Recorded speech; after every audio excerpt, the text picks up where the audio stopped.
How we doing, folks? Good morning. Happy Monday? Is it Monday? Is Monday happy for people? I don't know. I'm feeling all right on this Monday. Up. Ready to play some games. 6. We're gonna do a little AFK Journey Honor Duel drafting to start today. We're gonna take a look at their new season announcement first, though, because I haven't watched this yet.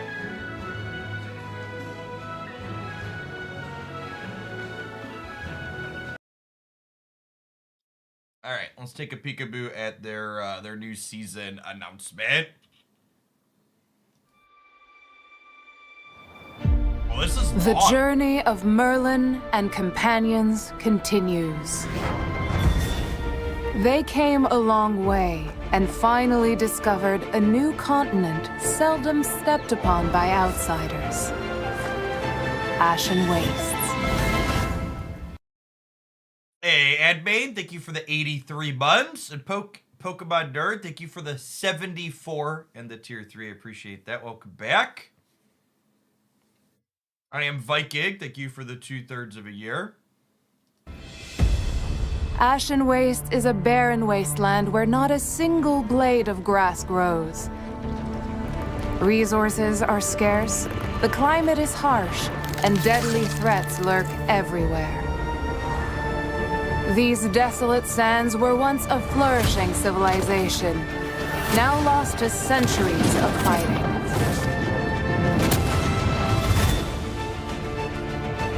Here, Merlin encounters some new characters from Malu, Elsa and Saurin.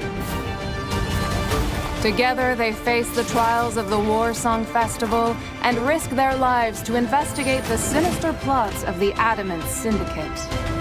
But Merlin's return to Asperia is still a mystery. Can he find new clues on this new continent?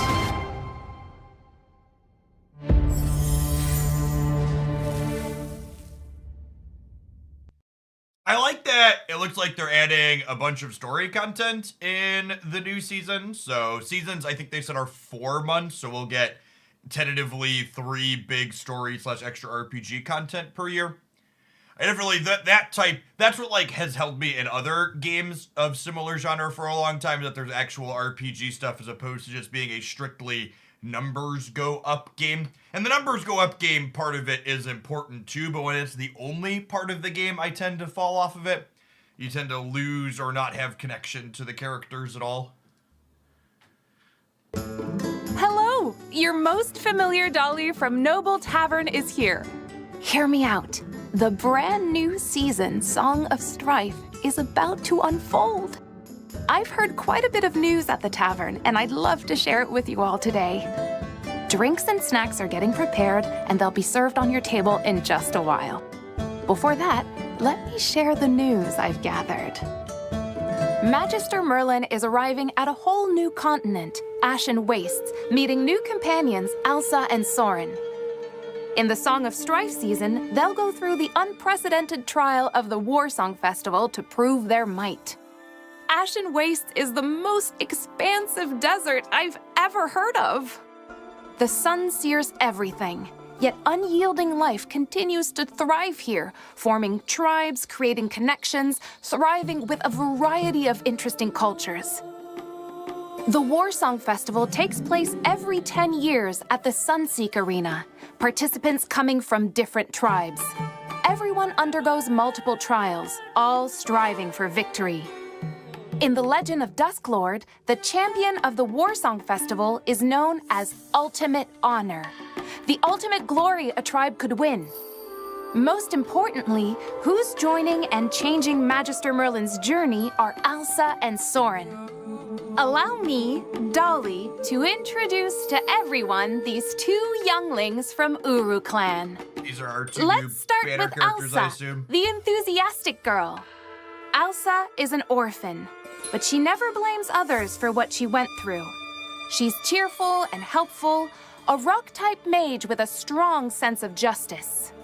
Elsa's skill, Stone Barrier, summons the power of the earth to damage and stun her target for a set period of time. Beyond that, a multi-tile rock pillar will form behind the target, which can block enemy attacks. Enemies originally located at the tile of the rock pillar will be knocked back. Multiple pillars can exist at the same time, but in limited numbers and can be destroyed. In such a hazardous environment. He verbally said they can block attacks, but it looks like it's hitting through the rock pillar. Wonder if it like reduces the damage or maybe gives a chance to miss. It's not always the best to strike first. Sometimes it's smarter to stay alive and retreat. And Elsa understands just that. When she releases her ultimate skill, Twirling Rocks, Elsa will move to the target location and cause damage to enemies within range. Then, she will enter the combat stance, during which Elsa will have 2 new abilities. First, she curls up into a ball, quickly strikes the target to cause stun, and then bounces back to her original position. Once she acquires her exclusive skill, Dawn of Terra, the more she rolls in the combat stance state, the stronger the subsequent impact and the more she avoids damage. Secondly, when Elsa herself receives a high amount of damage within a range, she curls up again and hides far away. Each curl up will consume energy, but when she recovers, she will gain extra shields. Elsa's other skill, Repel Sweep, can perfectly complement these 2 control-type skills. She senses the vibration of the earth, finding all enemies that have been controlled recently. She'll then create falling rocks above their heads to cause damage. This makes her a control-type mage who can create terrains. Now, how... Yeah, you'll wanna... She works well with... Why does she work well with Rowan, Silence? Because you want her ult to follow up? It sounds like she wants to be paired with other things that are causing CC, yeah? She has some built-in in her kit, so she obviously works with it. I mean, saying that a character works well with Rowan just because it wants extra energy is silly, right? Like, most characters want extra energy to ultimate more frequently.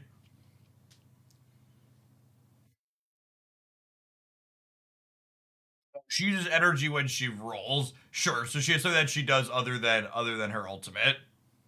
Yeah, energy is the best thing in the game. That still seems kind of redundant. Getting to ults is important for most characters. There's a handful that are the exception to that rule, but in general, more often than not, more energy is good. How about her brother? Elsa's brother, on the other hand, is called Saurin.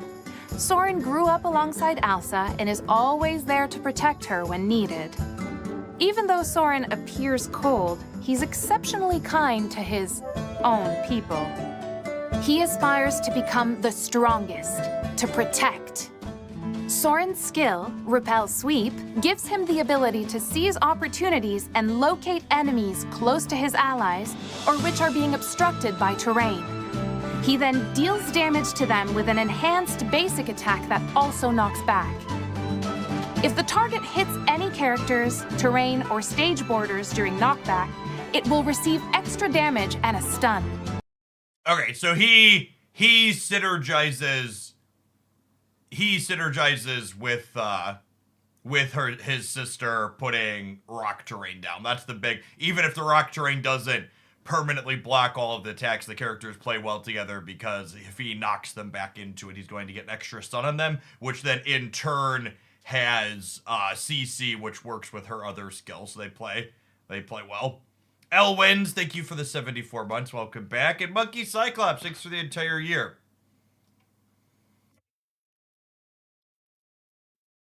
Yeah, the primary version of this game that we're gonna play here in a minute once I finish watching this new season video, Zentoth, is an auto battler similar to Teamfight Tactics or Hearthstone Battlegrounds. It just doesn't have the impenetrable depth of Teamfight Tactics. That game just has too much going on for me to be able to enjoy it. I don't want to have a draft list up on my screen next to me to have a remotely reasonable chance to be competitive. And Elsa could create terrains. Don't they complement each other perfectly? Yeah. Besides Repel Sweep, Saurin's ultimate skill, Whirlwind Swing, also has a similar effect. He selects a tile on the map, leaps, and quickly smashes down, causing damage and a knockback to enemies within range. Similarly, if the target hits any characters, terrain, or stage borders during knockback, extra damage and a stun will apply. Saurin is very well prepared, practicing for years for the day to protect Uru Clan. He never doubted moving forward on the path of becoming an undefeated warrior, because his other two skills provide him with additional effects. When Saurin receives a single attack damage that exceeds 10% of his maximum health, his skill Deflecting Swing will reduce damage from this attack by 70%. It will also trigger Repel Sweep once. This trigger does not affect the cooldown time of Repel Sweep itself.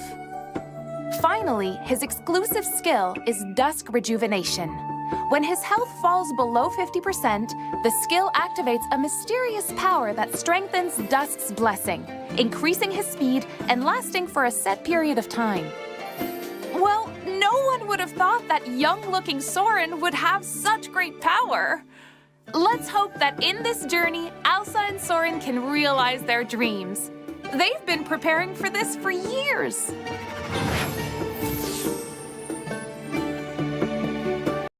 Oh yeah, there's if you haven't entered them, I could hide my thing here. There's this code too, but if you look on the code website, have a command. Yeah, this Pride Win link in chat gets you. There's a few new codes. I think I picked up like 600 or 700 diamonds the other day with various codes that went up recently. In the Thanks, new Dr. Song Pej, of Strife appreciate the season, 13. Magister Merlin, along with Elsa and Saurin, will challenge the trials to obtain Ultimate Honor. This is the highest honor of the Warsong Festival. Throughout the journey, they will encounter interesting treasures and new monsters across Hesperia. This new game mode is called Beastel Brawl.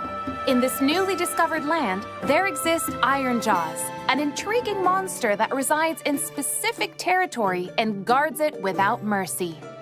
Beastel Brawl is one of the main new puzzle mechanics of the new season.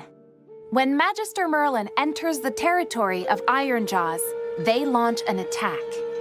These monsters don't attack with the regular 5v5 combat forms. Instead, they push away the intruder until they're expelled from the territory. To obtain the treasures here, Magister Merlin needs to find ways to evade Iron Jaws. It could even be advised to crush obstacles for hidden treasures. However, as the saying goes, This adds a real-time element to the overworld moving around, but it didn't look like there's a penalty for getting stunned. You just get stunned for a minute, and then you could redirect it to run into various things. Figuring out what's destroyable will be somewhat interesting. the most dangerous place is the safest. And the safest place is the best hideout for shiny treasures. Let's look at the brand new Treasure Quest gameplay. All you need to do is have a chat with treasure hamsters across the wilds and in some towns and start treasure hunting. For that, you'll need this new item, Loot Detector. By placing loot detectors at various places, you can discover the general direction of hidden treasures. However, the range and distance that loot detectors can reveal is limited, and only a fixed number of detectors can exist in the area. So make good use of them. In addition to Beastel Brawl and Treasure Quest, the new season also introduces a special mechanic, Raging Duel. Here, both parties have a value called Rage. By triggering specific conditions, they can accumulate rage, which, when full, provides the entire team with a large amount of buffs until the battle ends. Raging Duel is a special mechanism that can be experienced in some levels, but not all battles.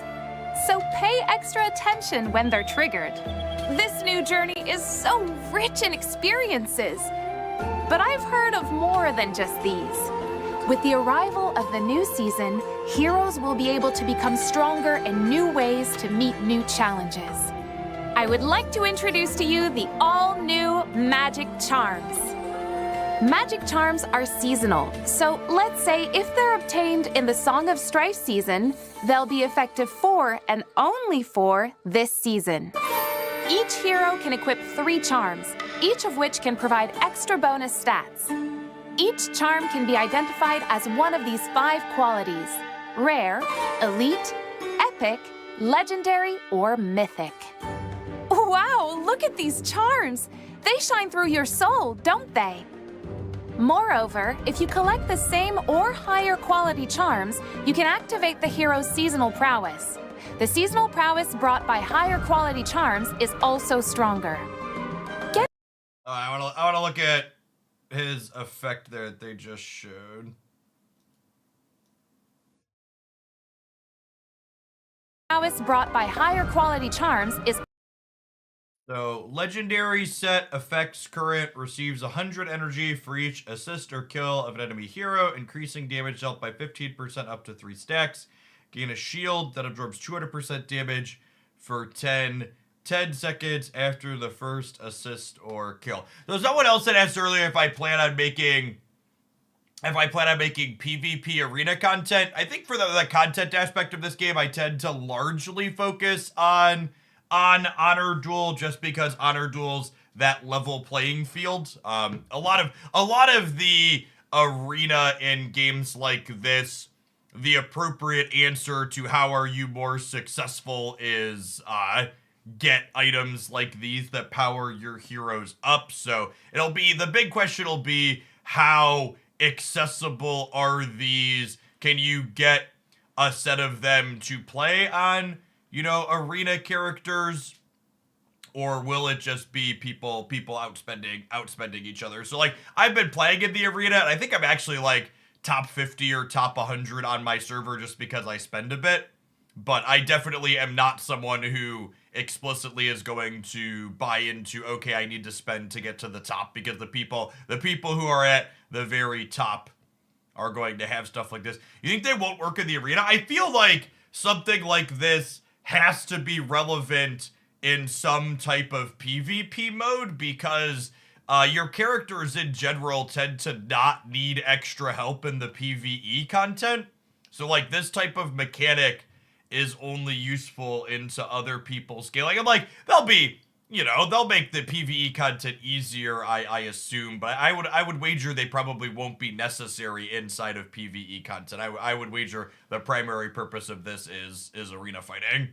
I would be shocked if this type of thing, and honestly, I think it'll be a good thing if they work in the arena, because I would where I'm at in the PvP arena right now, I think basically every single opponent that I queue into in the arena, or most of them, are playing Sika Thorin, or Cecilia Thorin, whatever her name is. So I am hoping that whatever these temporary set bonuses are, push the arena meta around a little bit to create a little bit of diversity at the top, because there's definitely not a ton of PvP arena diversity where I'm at the moment. Also stronger. Getting charms is very simple. You just steal them, like none other than Vala. Just kidding! Where can Magister Merlin find charms? Through the brand new seasonal battle mode, Dura's Trial. Tales have it that Goddess Dura has a deep history with Asperia. Yet, I haven't found more information about this lost past. If you know anything, please tell me. Oh, back to this new seasonal mode. Dura's Trial is an all-new PvE mode where you'll find quite a few charm resources. Each tower has its own progress, and you'll get random rewards each time you pass a floor. This, of course, includes charms for all heroes. Clearing all floors will also provide additional rewards. Charms obtained in Dura's Trial provide heroes seasonal prowess, a progression that is easy to manage on a seasonal basis.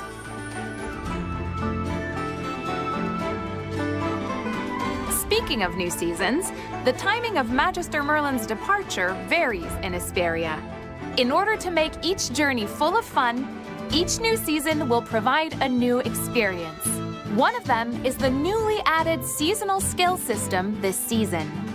Seasonal skill is new content for every new season. In the long run, each new season will bring along new seasonal skill and a different level up experience. When the hero's season level reaches 51, seasonal skill will be unlocked, and its level will gradually increase with the season level. At the end of the season, all season levels will be cleared and converted into essence used for upgrading Resonance Synergy.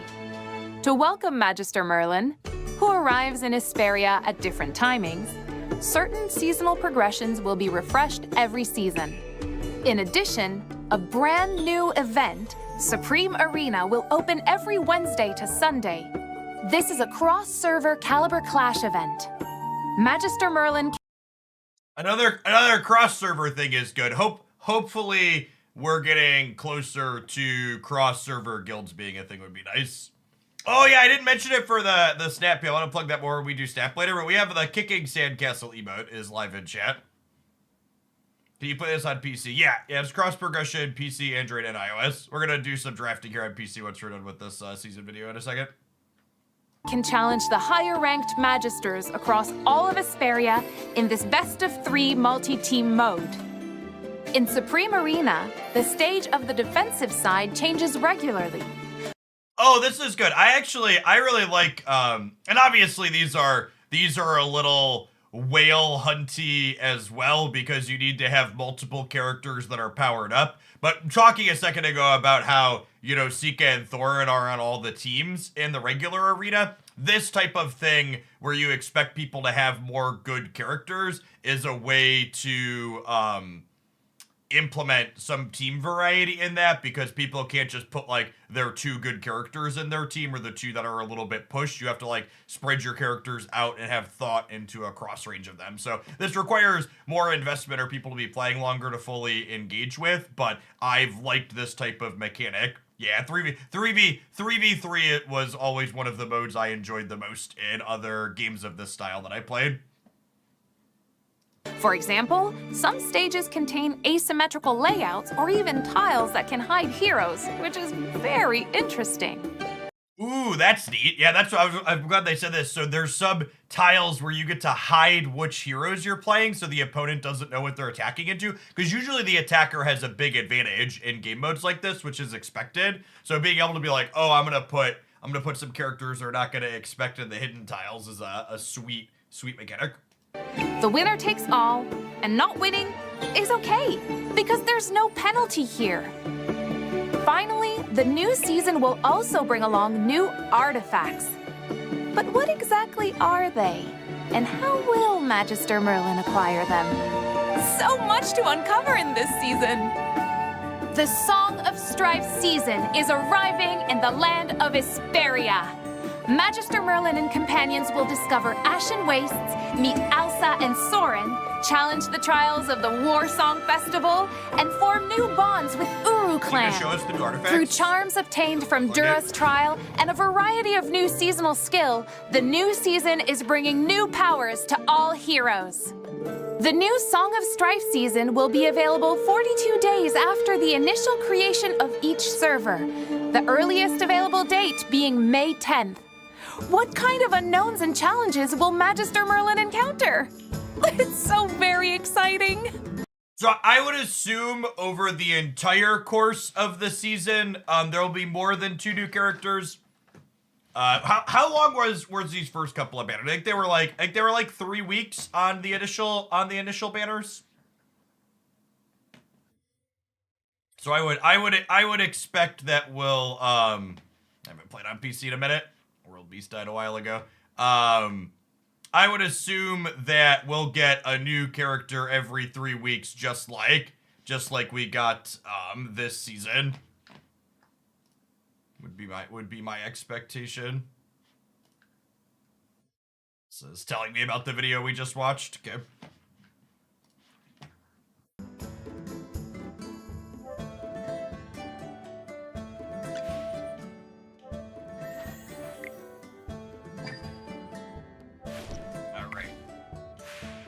And then something else to note is that depending on when you started playing, the season does not hit live for everybody at the same time. So if you're on one of the first servers when the game first launched, it should be starting in 3 days. I think mine is the earliest one. But the new season starts 42 days, they said, after your server launched by design, so that way most people could get through to Residence 240 before that happens, so. Alright, looks like we're gonna go ahead and tap an ad roll here, and then we'll dive on into an Honor Duel draft. Thanks for hanging out, everybody. Don't go anywhere. We're gonna play a little bit of AFK Journey, and then we're gonna kick on over to Snap It for the rest of the day. Thanks for hanging out.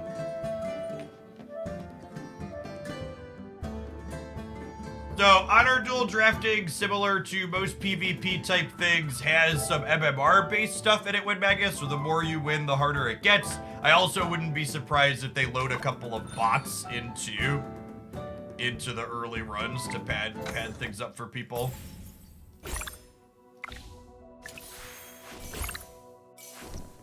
Take hand, thank you for the 2 months, I appreciate that. Welcome back.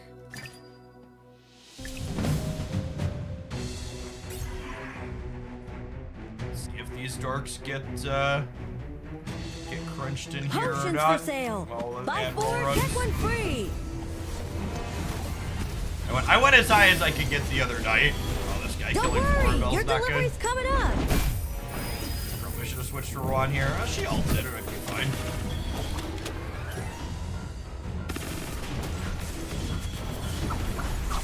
I usually play with the audio off on mobile. It's a good soundtrack.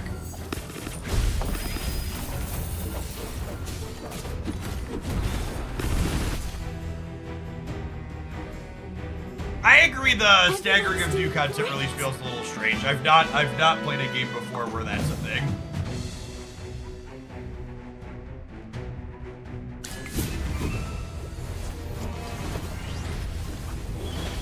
So this is, for the regulars that are joining us, this is a PvE game mode that you just like progress through as your numbers get bigger. I'm just like hitting a couple of levels here while we wait for the ad roll to finish before we draft.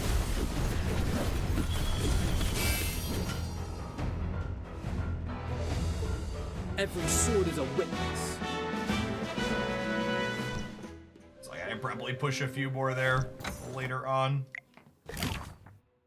How do you find which server you're on? It's in your settings. Yeah, I haven't really spent a lot of time on the Trial Silence.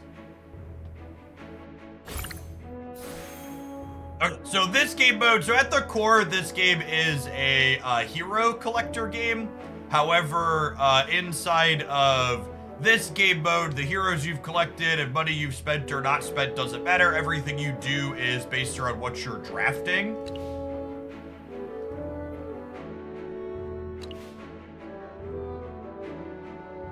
I think I'm gonna take one of the Graveborn ones. So this one is focused purely around Carolina. And this one just gives you Graveborn characters in general. Thorin's really good, but so is Rowan. I like splashing Rowan inside of Graveborn. I think I might do this and we'll look for a Graveborn pack to start. Also wouldn't mind an energy up for him as a starting item.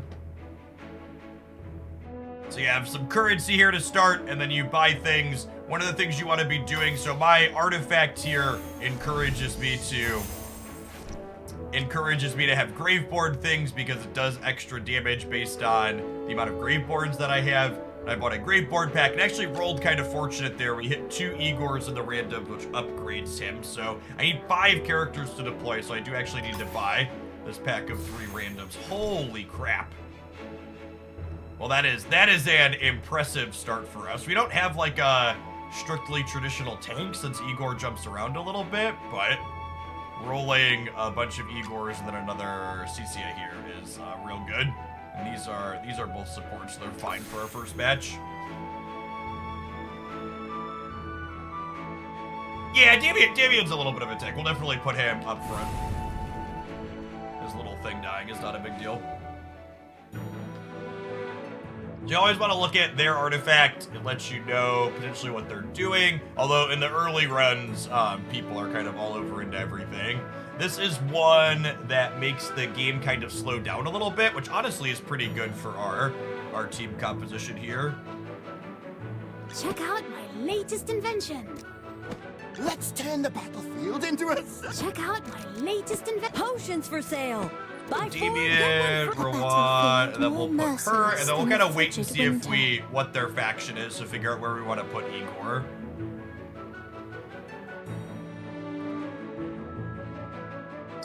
They could have Vala, but if they're more into the Wilders, they're not gonna have an assassin. I think we'll Let's put turn Igor the in the back. battlefield just in into a case. cemetery. You're not even worth getting up for. Do this to start. So each team deploys 3 characters and then deploys 2. And hey, look, there's the Vala. So the reason why I put this tankier character in the back is because their assassins are going to target characters Come in the out, back. my servant, and fight for me. Cecilia ult here is lovely. Their Lucian ultimate there was not particularly great. It only hit one person.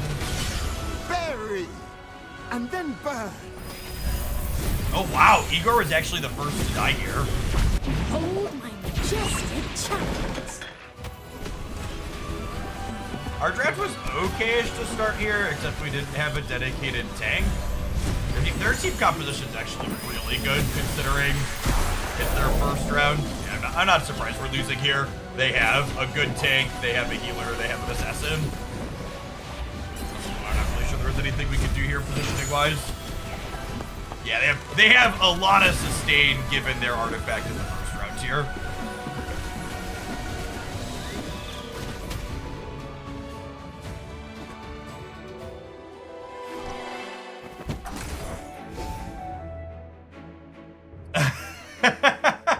I mean,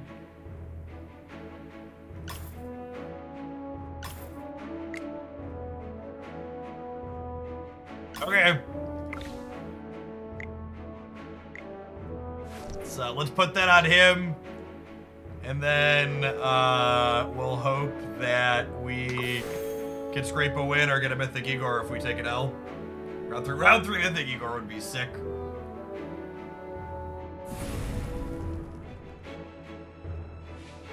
Mythic is the highest upgrade you can get to. Like I said, our team composition actually is pretty okay. Check out Our last my opponent latest just had a invention. better one, Potions so for I sale. think we've got Buy 4, get we've got a one. decent shot Battlefield here. more merciless than the frigid winter. They're Wilders, which should mean we don't have to worry about an assassin, but it's also early, so they could be splashing one just out of necessity.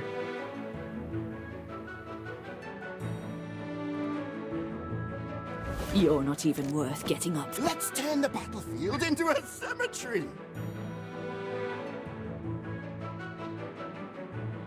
Yes, this is an auto battler where the start of it is a positional element. Oh, you know what?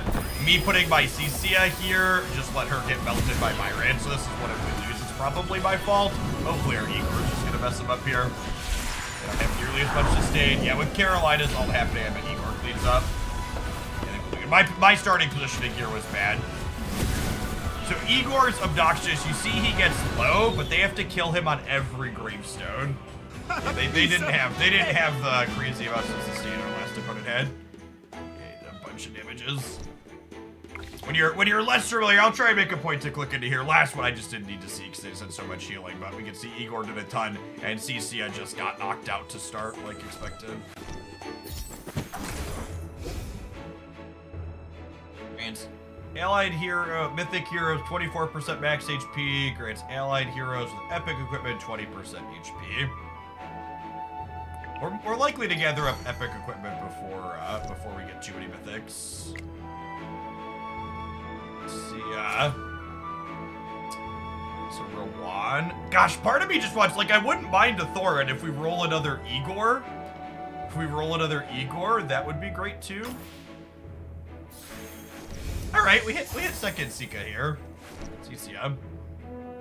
If you'd enjoyed the other parts of the game outside of Honor Duel, yeah, I'm endgame through all the content and the story and stuff for the rest of it take in. I just don't do a ton of that on stream, so I think it's not as good content for live stuff. Even the 57 month Speedsy, welcome back. Is this game free to play friendly? The drafting mode literally isn't monetized, so being free to play is like the only option in it.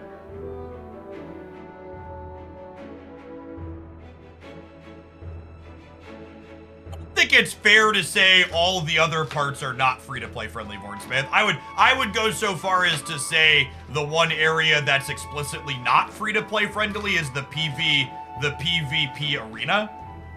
Is like, obviously that's a whale war where you're competing with power directly against other players, so whoever's acquired the most power, likely from spending, is at an advantage there. But like, outside of the honor duel mode, a lot of it is PvE content where you're just like acquiring characters, so it's not like you're in a race or anything like that.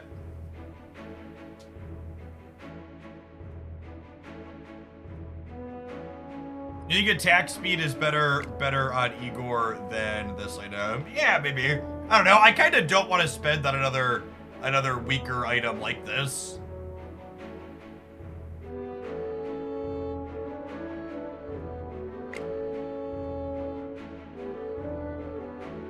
I gotta decide if I want to keep the Rowan long. I gotta decide if I want to keep the Rowan or not. Or if I'm gonna move into being pure Graveborn here. Light armor, I don't have a proper tank, so like light armor on Niru up front might be the answer. I think I'm gonna do that, and we'll play him over Damien. You get bonuses for having more characters of the same type, so I think I'm gonna play these three, Rowan, and this, and we'll pin this for now, so it's there next time to pick it up.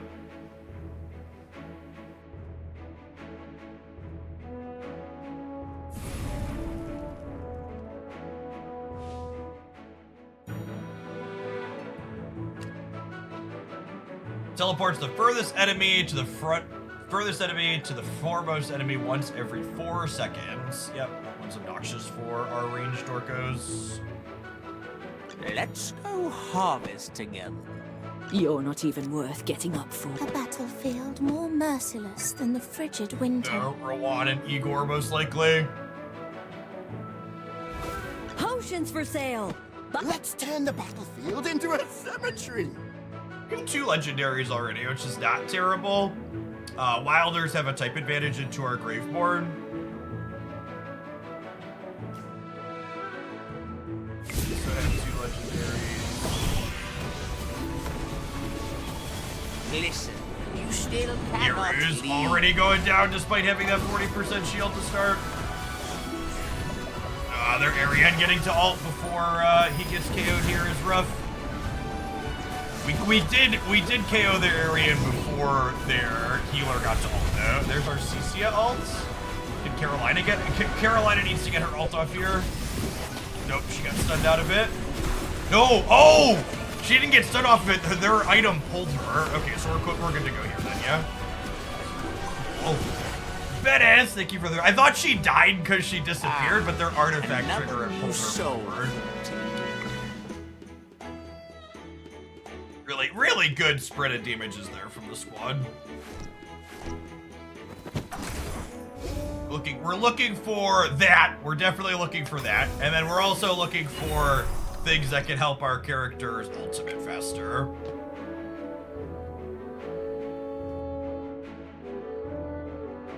I'm gonna grab Rowan, because I probably, and there's, yeah, okay. I might pin the random Graveborn here too, honestly. Who do I want to give the instant ult to? Yeah, this is as good on her, but like it's also good on him, and him ulting helps everybody else ult. So I do want Carolina to ult faster as well. I think Rowan gets the first one. Random Graveborn is bad if you want to keep Rowan. Is it? Because I think random Graveborn is good. Well, I guess maxing Igor makes the random Graveborn, but I was going to say I wouldn't be sad if we roll Thorin to replace Niru, but I suppose, so there's 8 factions, so I'd be happy getting any of these 3 or Thorin. That gives me 4. The odds of getting 2 I'm happy with out of a random 3 are like relatively reasonable if I'm happy with 4 of them.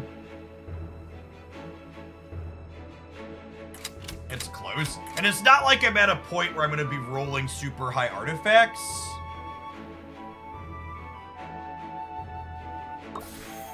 I'm gonna keep it in gamble, I think.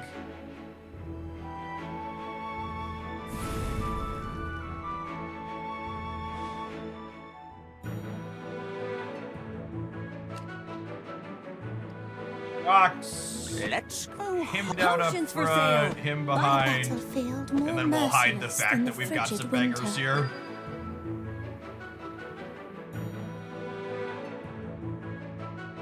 Let him feel safe seeing 3 epics off the bat.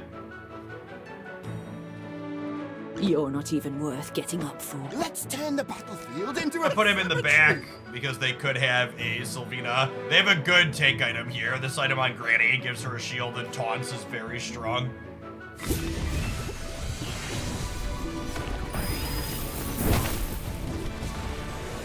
Alright, here got his ult off before he died. Cicia is getting close to hers. She goes, and Carolina got hers too. Igor's gonna clean up, I think. Well, alright, we're Igor to Igor, but we've got some friends with ours, so we should be good to go here. I'm curious to see how much damage our different characters did this round, because I don't know that I have a good beat of who contributed exactly how much here. A piece of cake. I assume Igor did the most. Yeah, but actually not that much more. And that's one of those, it looks like Rowan didn't do a lot, but in reality, he certainly did some lifting. Well, that's a heck of a roll. I'm gonna green and take this still. Oh, we bricked on 2. Sad. If I sell, I can't get up to this quite. Yeah, punished. And I put this on Thorin here. Keep this locked. I think I'm moving off Niru at this point. Although I suppose, is there a world where I play Niru and don't play Carolina?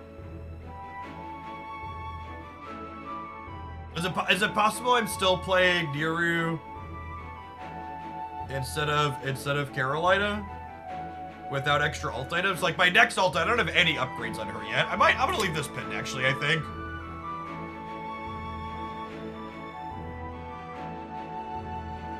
You want to play Niru and not Rowan? And just move the ult item over? Niru's bad? I don't know that I agree with that. I think he's pretty good a lot of the time. We do have the item that rewards us for being all Graveborn.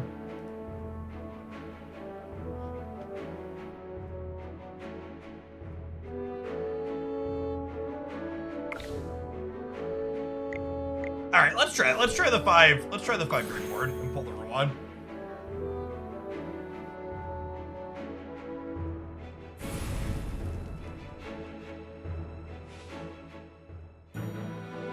It is worth noting that pulling Rowan removes our healing from the composition too, though. Everyone Although Thorin means we're gonna be more must tanky, so pay maybe up that's for fine. Let's go harvest A together. battlefield more merciless than the frigid winter.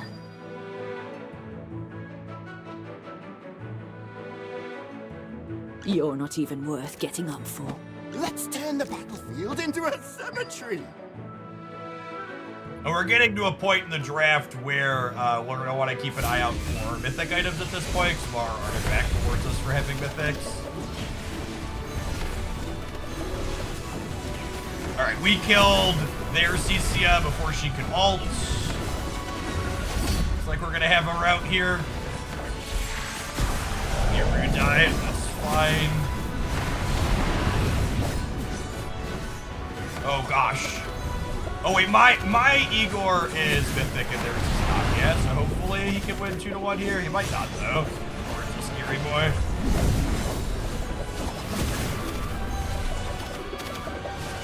Probably hoping for a draw at this point, but might just be dead.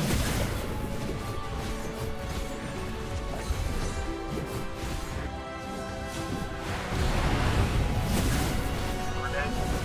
Thorin so fucking good.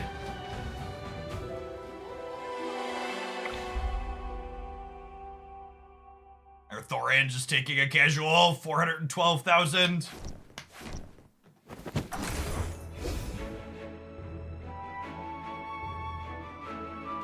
I think I'm gonna be results based to put the Rowan back in my team. I think having some sustain would have gone a long way for us there.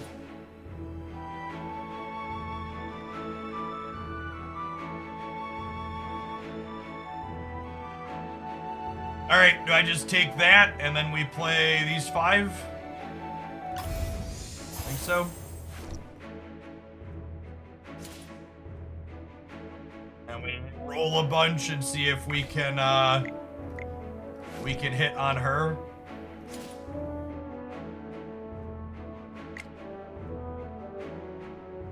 I'm gonna pin the Thorin. I think I'm not pinning her because we're so far off. It's close.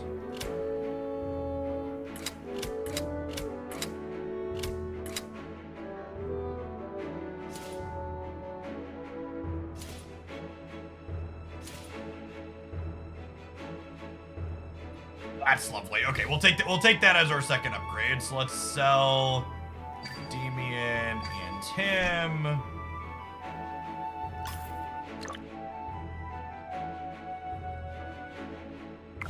Yeah, it might have been wrong to pin the Carolina.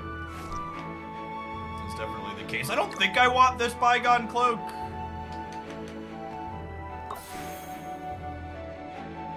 So you play this mode until you have 9 wins or 3 losses. So our back is against the wall, but our draft did come together a little bit here. We'll see how our next couple go.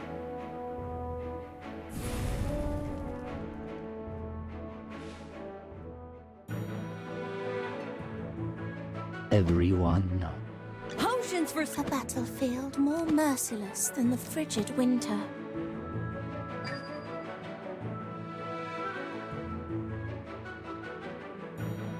You're not even worth getting up. Let's turn the battlefield And I want to into a put cemetery. Igor behind here so that way when they put their Vala down, he gets targeted instead of, what's her name? Oh, she's targeting the Rowan. They both got their ults off, so we should hopefully be good here.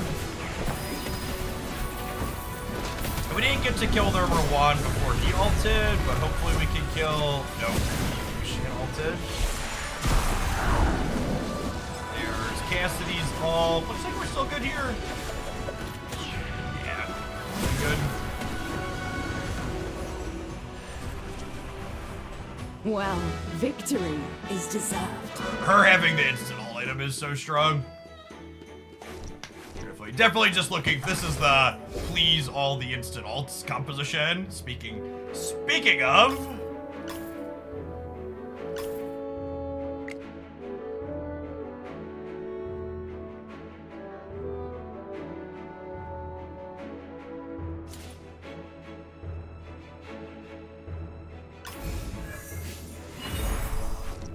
Yep.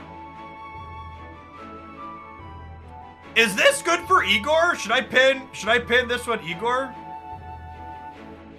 You need the damage from Carolina. I don't know if that's strictly true. She stuns too, yeah? Like, I think getting the stun when you're gonna run her, like, obviously she's ideal with damage, but I think I take an instant ult given the option. Just like have a bunch of CC at the start. Yeah, the CC is good. Like, I think this is obviously the worst fast ult item for Carolina, but it's still good. The worst fast ult item is still fine. I think I might take one roll here, because if I hit a Thorin, I can sell these two and get him to legendary. Okay, and in we go.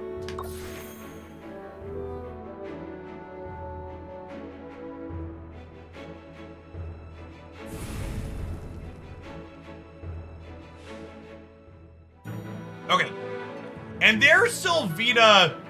She stuns when she jumps, yeah? So I want to, like, spread my people out a little bit. potions for sale. At least the Buy ones, four, as get- far You're as not the ones in even the worth back go. getting- A battlefield more merciless than the frigid winter.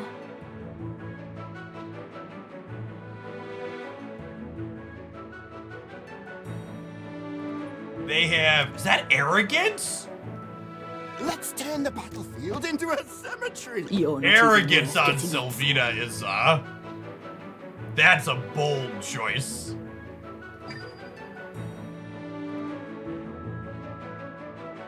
Let's see if it pays off for him here. They might just murder us. So, arrogance is an item that says when this character dies, your run is over.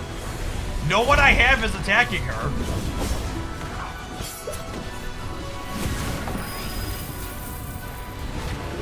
She's got to protect her. This is Doral. Yeah, okay, cool. What an appropriately named item. Holy crap. That is. It is very arrogant to put that item on that character. Darabatis, thank you for the 16 months. I appreciate that. Welcome back. All right, and now we're basically just looking for item upgrades at this point, and then copies of these. But very, very straightforward. What are we attempting to do in this draft? I'm gonna pin him for this reroll because if I hit a 40 cost item that's good, I want to be able to buy it.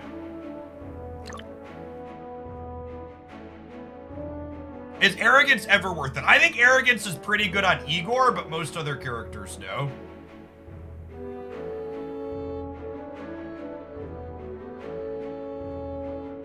Okay, and I think, I don't think Flame Greaves are good at anything that we're doing, so I'm just gonna grab this, and we'll head on into the next one. I hope we can keep steamrolling and getting more upgrades here. I guess maybe I could have left this pinned and rolled for Mythic Carolina. Because maybe, yeah, that was a mistake. I should have kept him pinned and rolled once or twice for Mythic Carolina. I think I could have rolled 3 or 4 times, actually.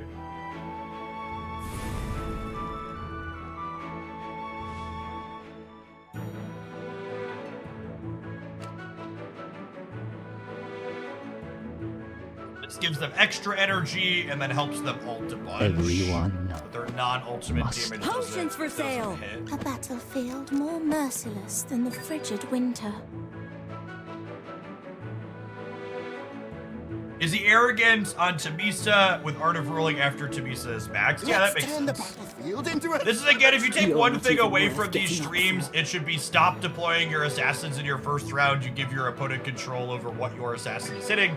You always want to deploy your Valas and Sylvinas after your opponent's stuff is done. There, Thorin is got his thing. Instant ults on every side.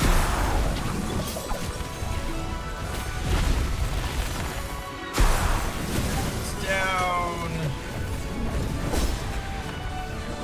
Thorin. So there's Cecia ult from us, potentially very good. Another one down for them. Their Thorin is already revived once. Our Cecia is about to kill theirs. I think we're good to go here.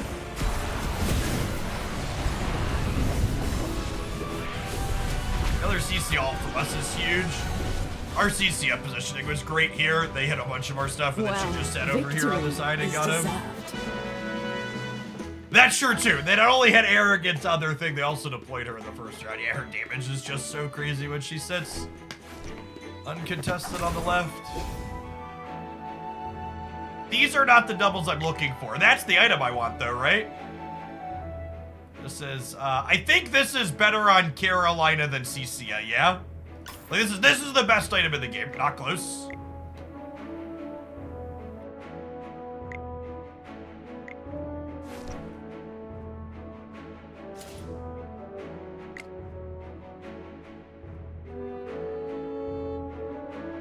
Hey, Cowboy Exquisite, thank you for the 39 months. Welcome back. Do I buy this and put it on Igor? And then move Igor's weapon, like, over to Thorin or something? The sword item gives you an instant free ult that then does 20% extra damage. They should really rebalance this one. It's busted.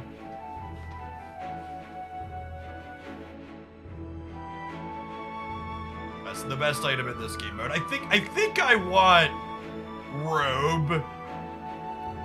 I think I want it for Igor. You want branching? I've been underwhelmed by branch on Igor. Although I guess I have Rawan. I do have Rawan. I haven't played Rawan with instant ult with sleeping reprieve on Igor. More CC could be good, especially with my starting free CC. Let's try that. I think this item is fine on him. And then we're hoping to roll a Carolina in our 2 to 3 rerolls that we have here.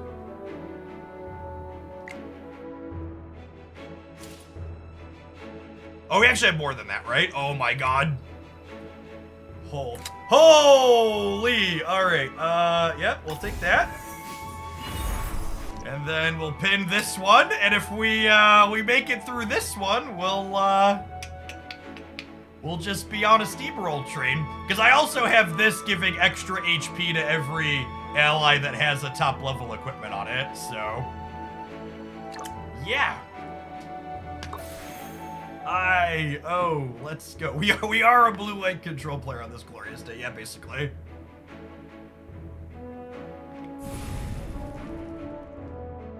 This is another Sylvina opponent.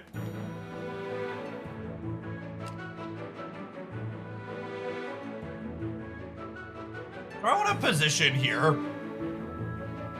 I technically don't want to be grouped up, yeah, because the Sylvina, like, does a stun when she jumps. This map kind of sucks for me.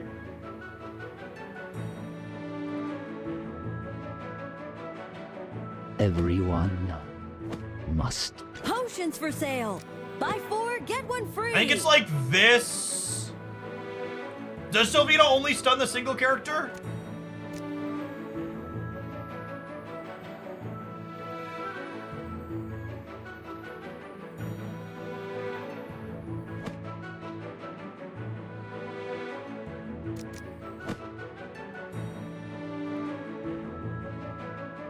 You're not even worth getting up for.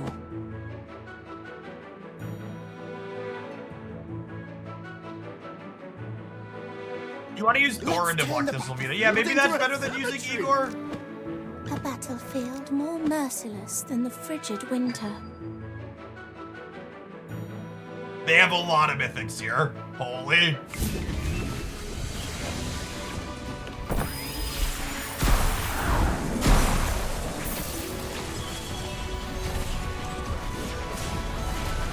All right, Igor survived and he got to jump here. We survived their Sylvina's initial onslaught, so I think we're more than in the clear here.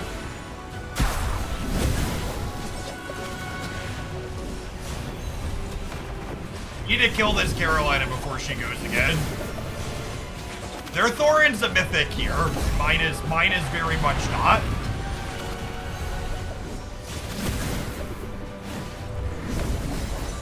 Cool. Okay. A piece of cake. All right, we get another instant ult item here. We get another Thorin.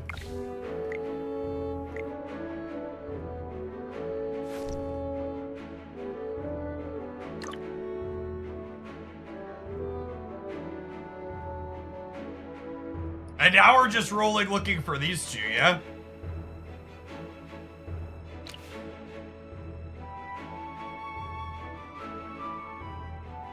So, this is actually interesting to note.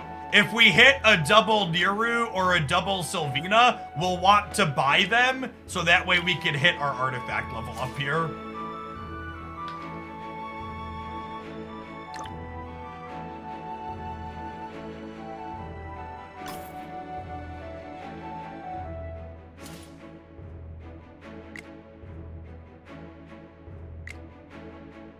And I don't have any upgrades at this point, right? I only have 20 left. I can only sell for 4 more, so I might as well just run it. There's no reason. Yeah, let's see if we get these last 2 wins, huh?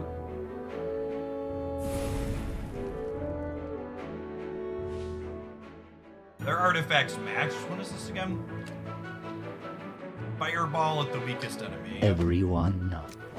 Potions for sale. Buy 4, get 1 free. A battlefield more merciless than the frigid winter. You're not even worth getting up for. Let's turn the battlefield into a cemetery.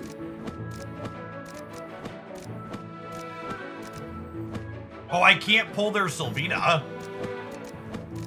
That's annoying. Hopefully Carolina can ult before she dies.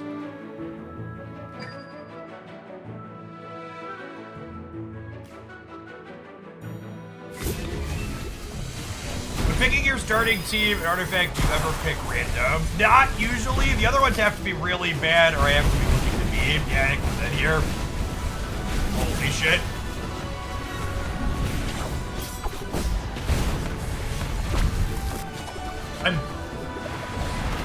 I guess I could have avoided that. Wait. Holy! No way. No, come on. Did he get stunned or something? Why didn't he move? Didn't I have gravestones down still? What did I miss there? He really tried.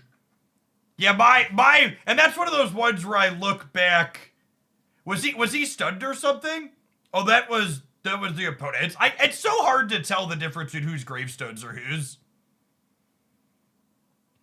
My starting positioning on Carolina got us killed. She did actual nothing. Their Sylvina jumped and stunned her before she could get her free ult, and we were this close. Yeah, I thought I had great. I'm gonna replay it now. I feel like chat's wrong. There were definitely two. Yeah, the opponents have a subtle red. He must have been stunned or something, yeah?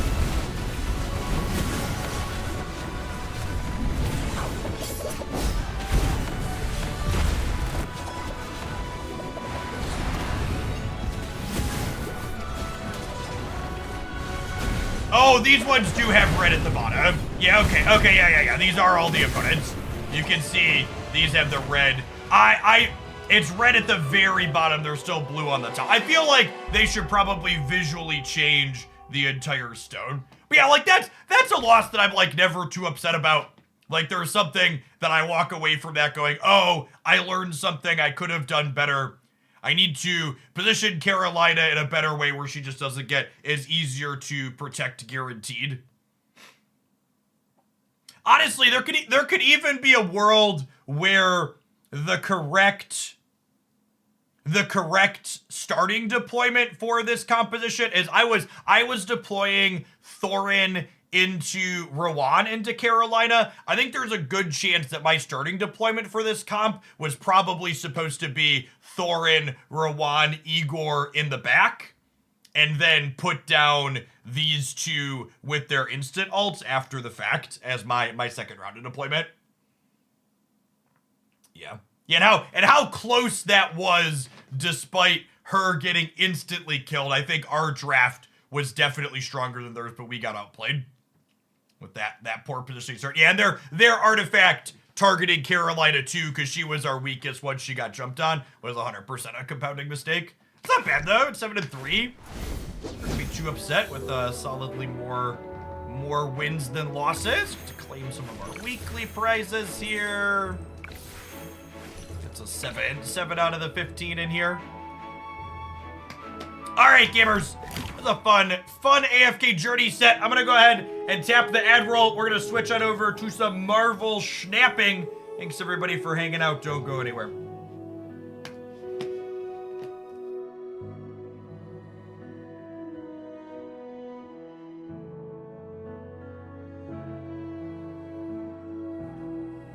It was a fun run.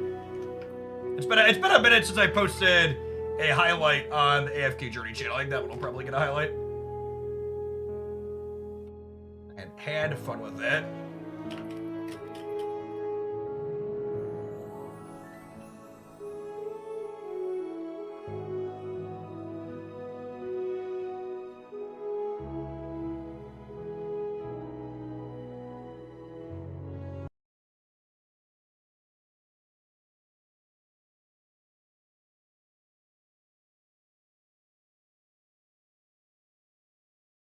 And a few resubs in there I think I almost missed. Renewed, thank you for the 11 months. Cowboy Exquisite, thank you for the 39 months. Demonstrous, thank you for the 16. Good morning, good morning. Yes, Snappers, our Sandcastle emote is here. So I expect there to be lots of Sandcastle emotes every time we get kicked moving forward. Alright, I need to run to the restroom really quick. BRB.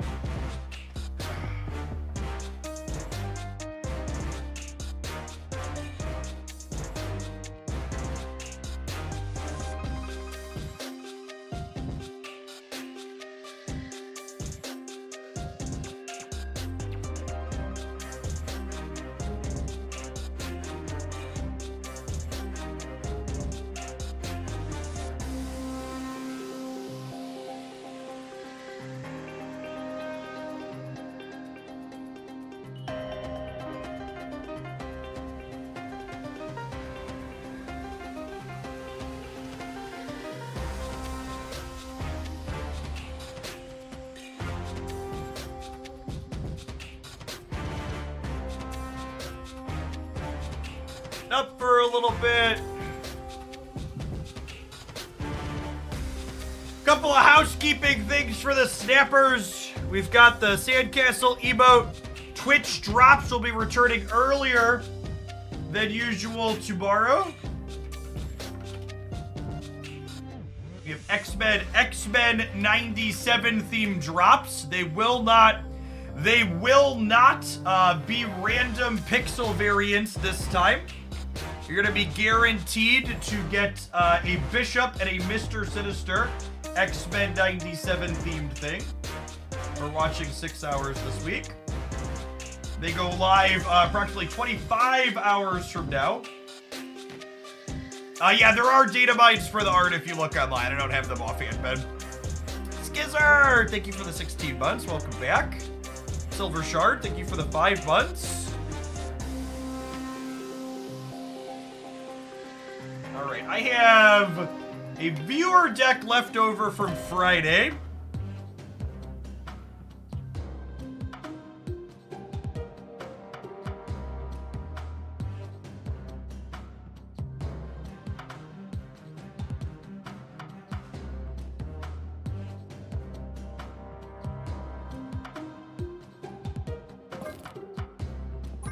Thank you for the 96 months, Philly.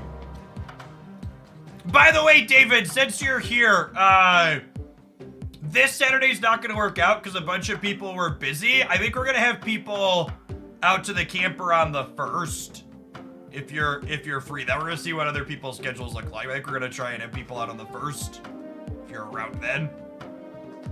Big a Pop, thank you for the 7 months. Welcome back. And just for clarity's sake, that was an invitation specifically to Philly, who's actually my friend in real life, not to internet strangers. This is just more convenient than me typing him a Discord message at the moment.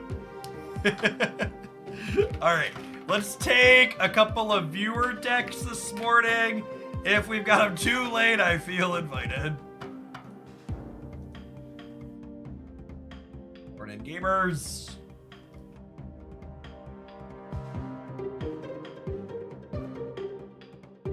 How many months is subscription until I get the camping invite? Asking the real questions.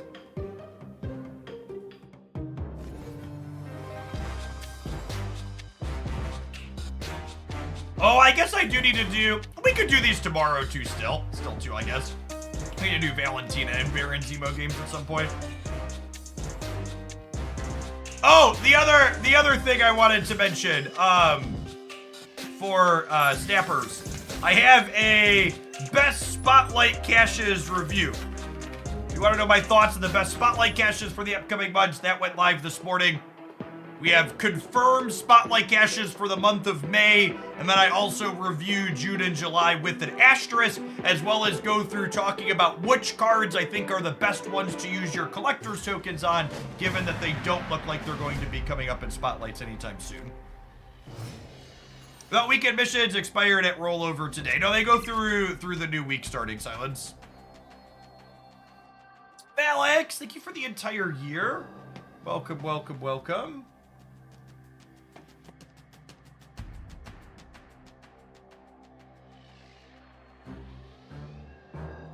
I think I vibe on her for now, because I wouldn't mind the draw mode after we Pixie.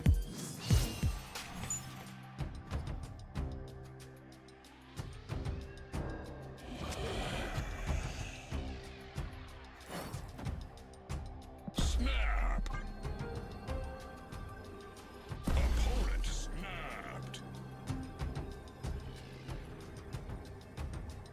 It's a good video, already sent to the like. The engagers are the real MVPs. Morning, Astrid.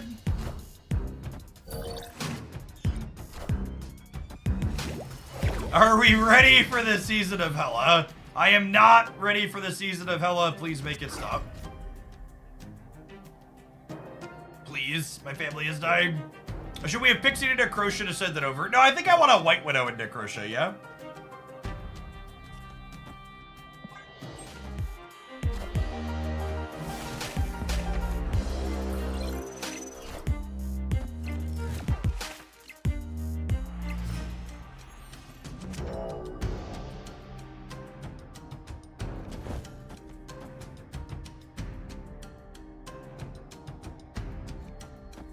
Put this in here for now. This way, if they have a rogue or something for it, it at least gets bigger. Well, they cabled away our card, meaning that it likely wasn't very good. Mobius flips up to stop their Loki.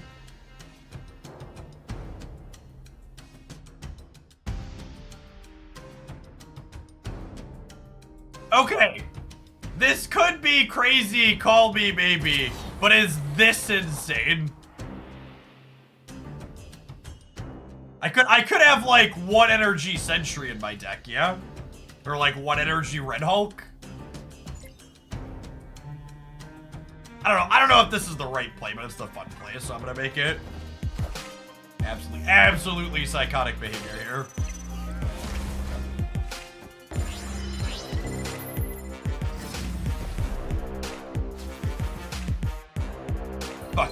Fuck you, Pixie. Fuck you.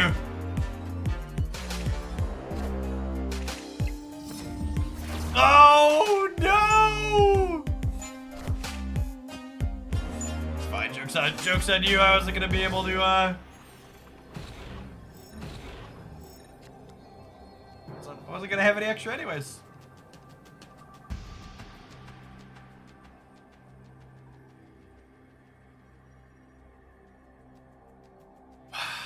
I think we're dead.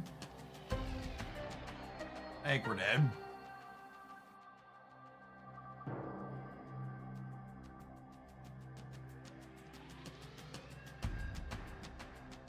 Our sandcastle has been appropriately kicked. Yeah.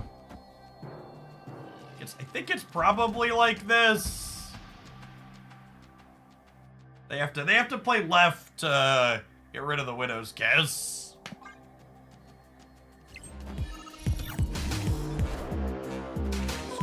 Still a little light. Alright, so this is a 2-drop? We might beat a 2. Yeah, sick. Cool. Got him. Kick this nerd. Annie, are you okay? Are you okay? Are you okay, Annie?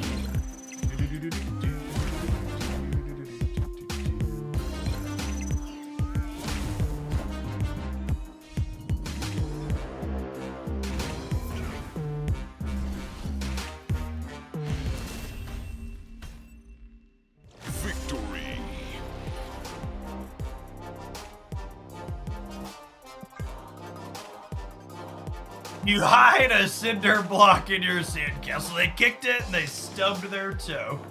Rightfully so. Got him, gamers. Joker Mar, thank you for the brand new tier 1 sub. This is my full-time gig and folks like you make that possible. Thanks for keeping me around. Stays like this, I don't know, maybe they misclicked, but we'll see. If they play this out, it's always a head scratcher to me. Because it means that they genuinely thought they were going to win that last game. I guess we also had a kind of medium hand, but like, holy was their stay weak.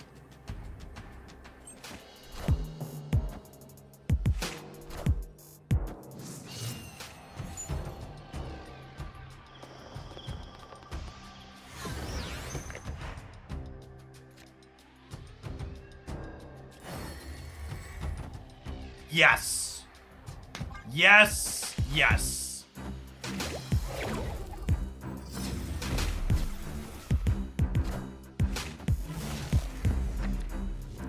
Classic Pixie Gaming here. One card that costs 2 more and one card that costs the same. Just like we drew it up.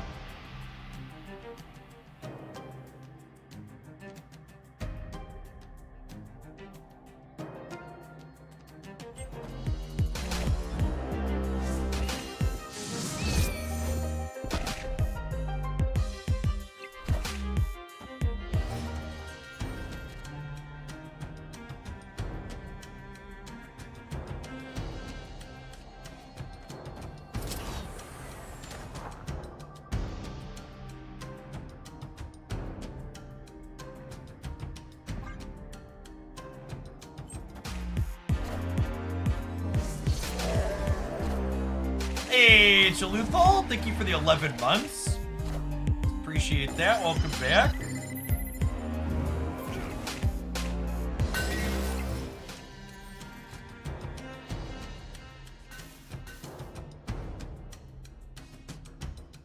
I've been out of staff for so long. What's the most erroneous thing that I've... That depends on how long you've been gone for. Thanos was problematic for a long while. Hell, can you understand me? Blob had some problems. Oh, Lokiing means that they don't have Shang-Chi, says local man, about to be top decked.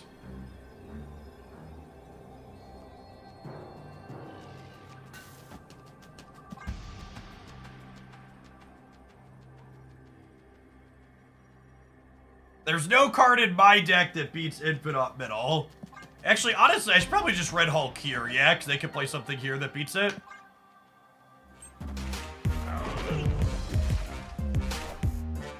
Yeah, you missed Thanos Winter, basically.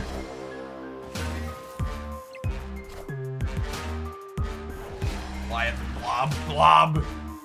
Oh, yeah, were you not around for Goliath and all that if Loki was last released? Victory. Dodging Goliath. Genuinely, you've picked a solid time to come back. Marvel Snap in its current state is the best, honestly, I think it's ever been. They adjusted Zabu. Yeah, things have been real good since.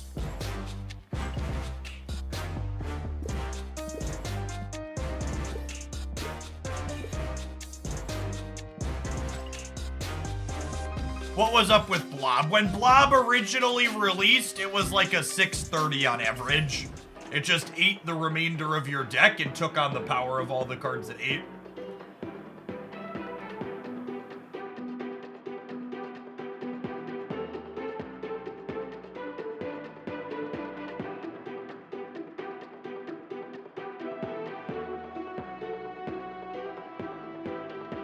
It's really just like a 630 or 40.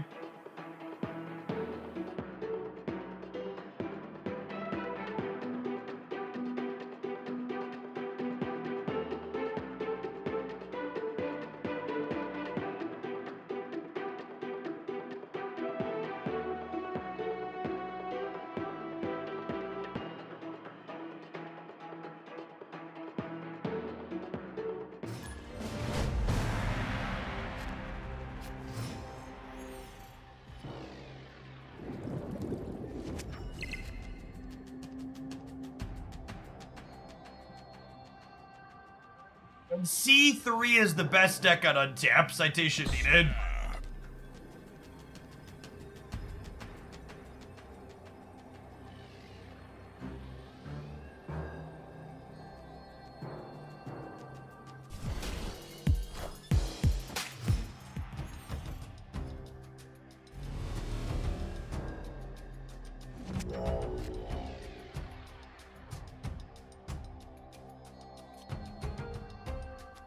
This probably wins me the Castle Blackstone going into the next turn. Yeah, basically a 2-6.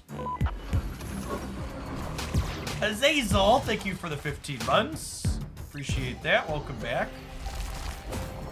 Come on, Nico, give me a good roll here. That's actually not terrible for us because we could roll Annie off the top.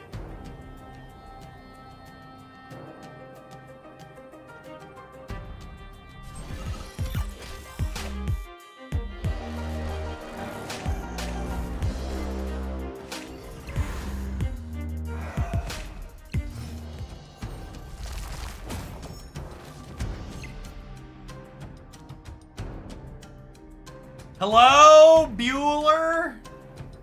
Bueller? Is this thing on? Oh.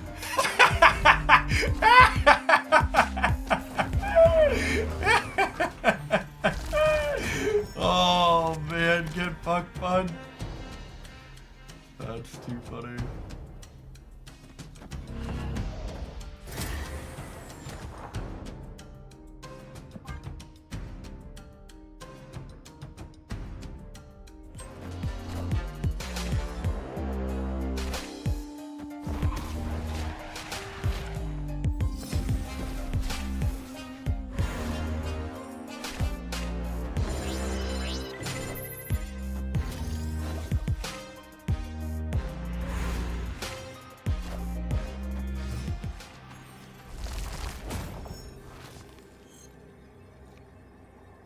So unlucky.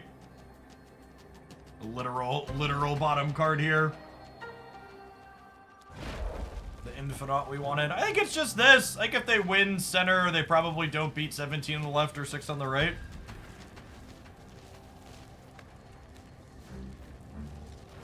You want to ask if I should buy Mockingbird or Pixie? They're both good pickups. They're my recommendations for a reason. Depends on which type of decks you'd prefer to play. Victory. Just watch your cash video. There's too many good cards coming out. Could they make some bad ones again, please? I actually think they've been doing such a phenomenal job of making a range of cards that look playable, but not ones that are going to explicitly take the format and flip them upside down. I think we've got a really phenomenal upcoming set of cards where, like, you could get ones that you think will be interesting and fun for you, but you could skip others and not feel like you're going to have a competitive disadvantage. Feels like they hit their stride in terms of game design.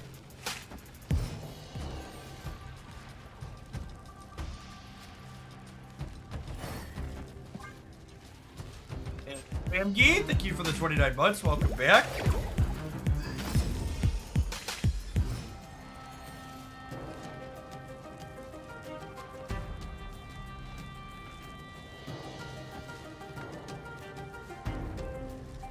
Obvious means I can play this here, and then an Nihilist lets us kick his thing across. It's not terrible. BDP, did they fix Nico not showing the ability in hand? They did, actually, yeah. Feels good, man. Actually, do I do this? Because I'm going to kick the Sentry thing across here, so I probably don't. Actually, maybe I put this in the center as a surprise so they don't know to fill. I'm going to do that, actually.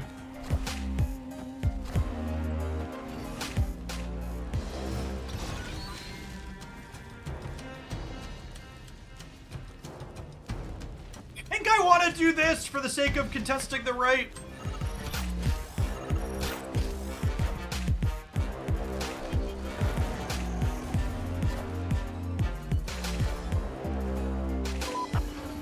Happy Cappy, thank you for the 15 months. Appreciate that. Welcome back. That was probably the best draw in my deck, yeah? That lets me contest to the center nicely. Eric Tron, thank you for the 45 months. Good morning, folks.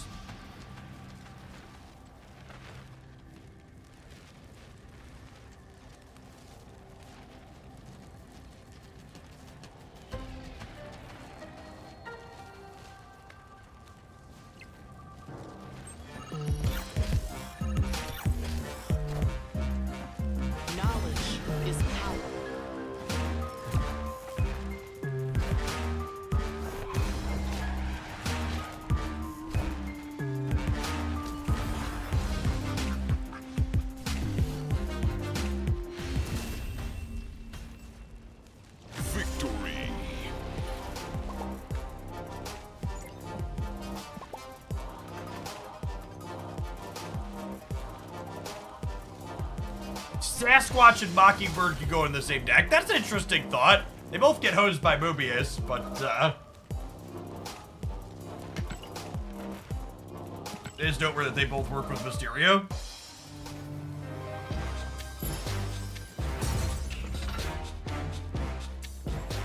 Alright, for those of you that have been keeping tabs on the Marvel Overwatch game that's coming up, it looks like we've got some info on that today. Their test is going out. It's actually sooner than I was expecting. I guess they said in May. Does it say anything here that they've... Have they sent any invites out for this yet? So they're rolling out their test on the 10th. And then, I'm sure this is gonna go over well. They're gonna run a tournament. They're gonna run a tournament on the closed test server. To be fair, the last game that I know that ran big cash tournaments while they were still in closed beta, that worked out really well for them. Game had a long life cycle with a lot of longevity. It's good that they're gonna give invite codes to people that get them so they can play with their friends, though. That's good. What could go wrong running a tournament? That's an odd choice. Running a tournament on a technical test is bold strategy, Cotton. Was it the DC universe that ran tournaments while testing? No, chat. The last game I know of that ran big cash tournaments during testing failed even more spectacular than the DC game. It was Artifact. Artifact had multiple cash money tournaments for their closed alpha testers, and then actually ran none after the game actually released because it was such a flub. When your game failed so spectacularly, gamers don't even remember it existed.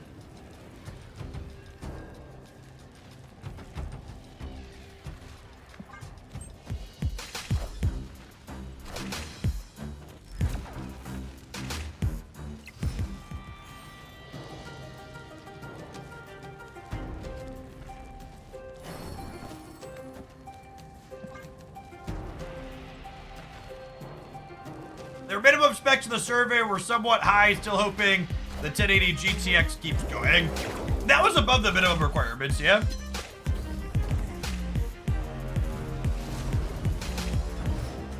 Don't say that, Jeff. The $1 million Artifact tournament is just around the corner. Mood. That'll happen someday, Cope.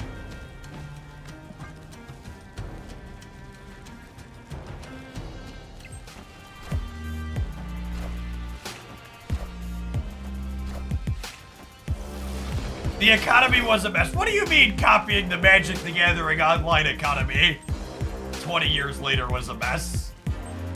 I can't believe you would say that outright, admin. What a ridiculous notion.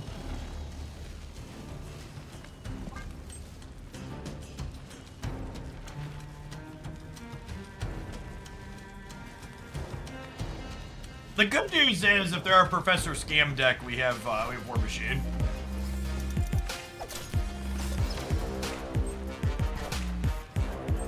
Alright, hoping to draw Infant off this turn. I guess if we don't draw Infant off this turn, we just pass, and then we hope to draw it the next turn, yeah? Freaking nailed it.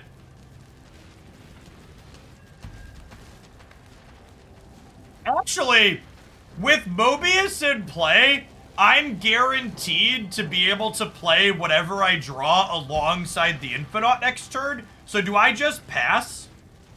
I think I just do nothing, yeah, and not let them know that I drew this for the cube equity.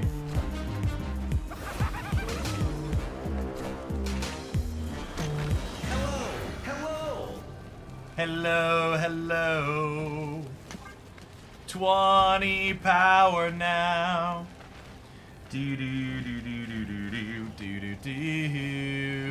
Rug pull. Nah, I think rug pull's incredibly unlikely out of their deck. They're the one that made the magic. Victory.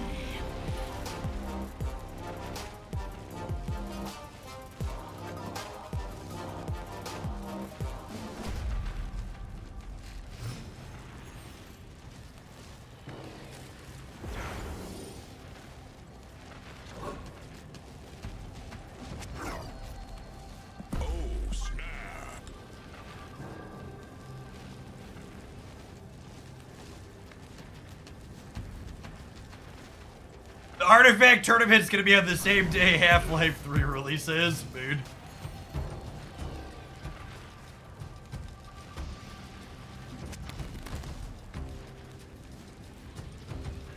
The Red Hulk's gonna be huge, but I think it's hard to pass up Nico and to eat Pixie.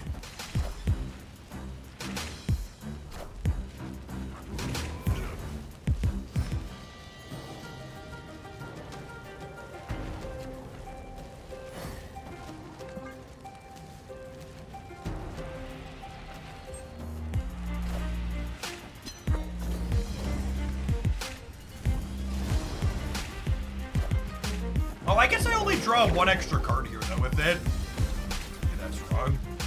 What a fucking card. I'm not salty, you're salty, chat.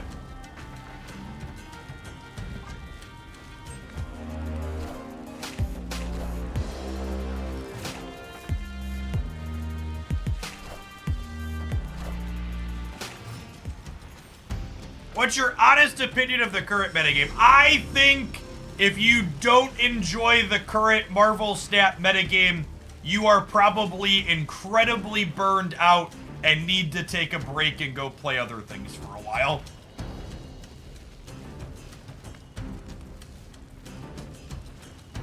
Genuinely, unironically, the current Marvel Snap metagame is probably the best we've ever had, in my opinion. There is a large range of decks that are competitive. Shang-Chi is probably the worst it's ever been. I feel like I can play lots of different mixtures of cards and not feel like I'm getting completely embarrassed.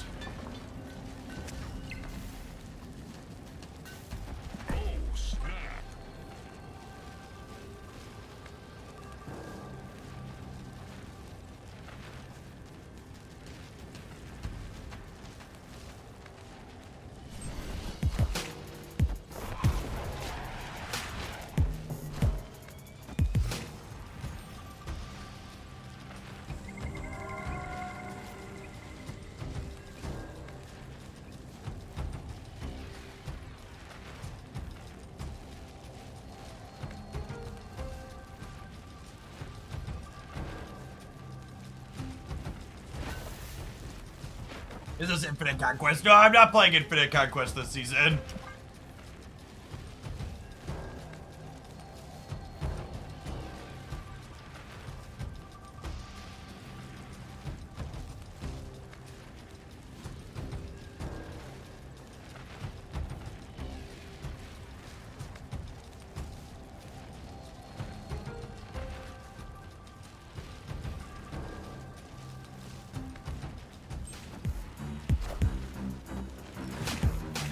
Anchor still a favorite in that last game? No, maybe. Thank you for the Werewolf by Night Black Swan deck. I'm having a ton of fun with it. Yeah, that one was sweet. I liked it a lot.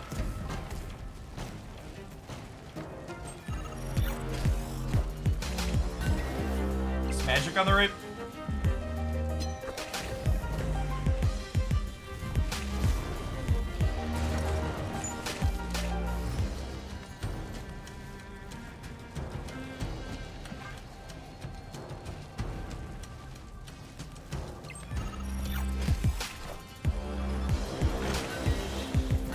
Chaos Gregor, thank you for the half a year. Welcome back.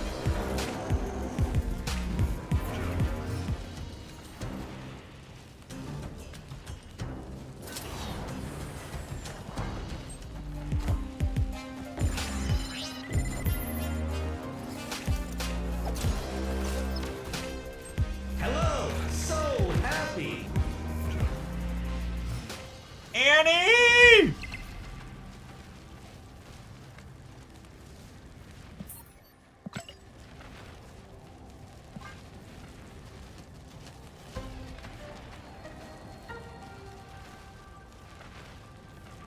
Yes, Hood is definitely. I think people were incorrectly identifying Beast as the cause of the crackling bug.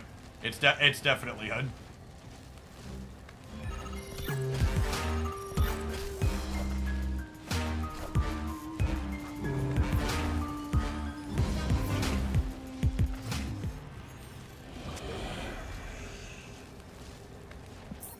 But I'm glad we muted them, because based on the last game, they're definitely rolling their face across their emotes right now.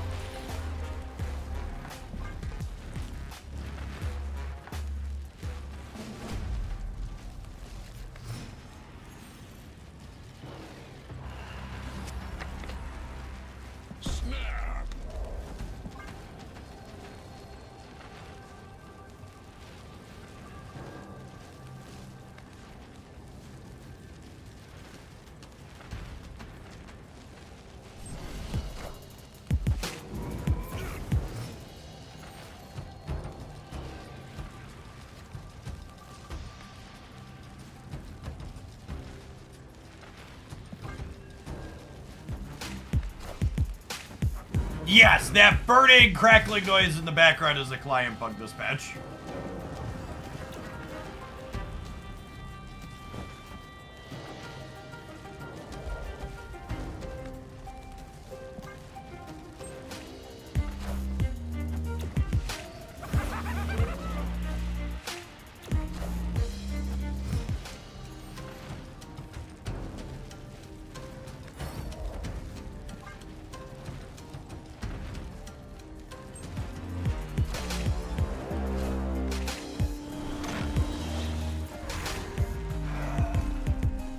More shot next round. Oh, is Jeff roasting a marshmallow in the background? Yep.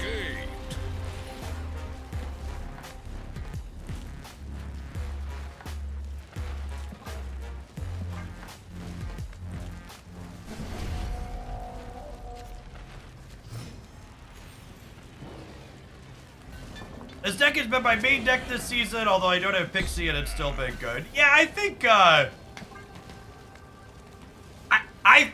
there's a very high floor on how bad your deck can be when it includes Hood, Sentry, and Nihilus. It's kind of what I would refer to as jank glue this cycle. Cassius, thank you for your 38 months. Welcome back. We're just like, no matter what your other 9 cards are, so long as there's something serviceable, you're gonna have a pretty reasonable time. Does X-Men 97 in the title refer to the new season? No, you should continue reading past the word X-Men 97, and the title will explain itself. Cassius, thank you for the 38.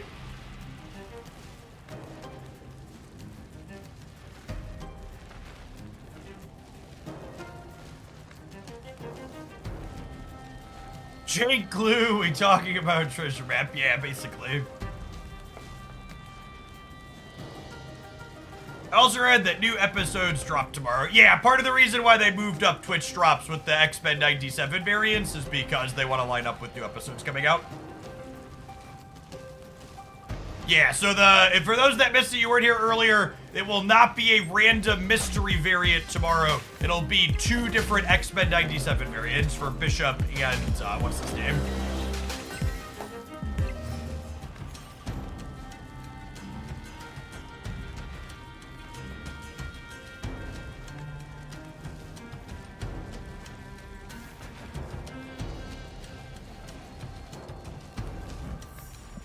I guess I just pass here and then play Input on you.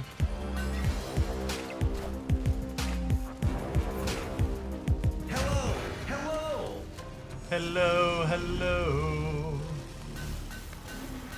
Do, do, do, do, do.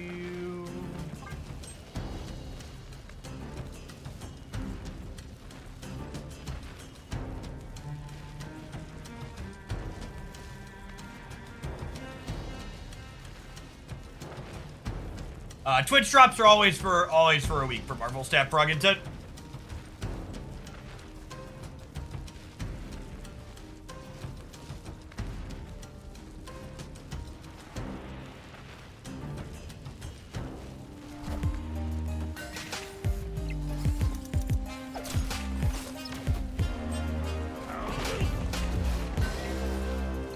Did they just assume they were gonna beat us on the left when they dock-ocked me? Dock-ocking our deck is so ambitious.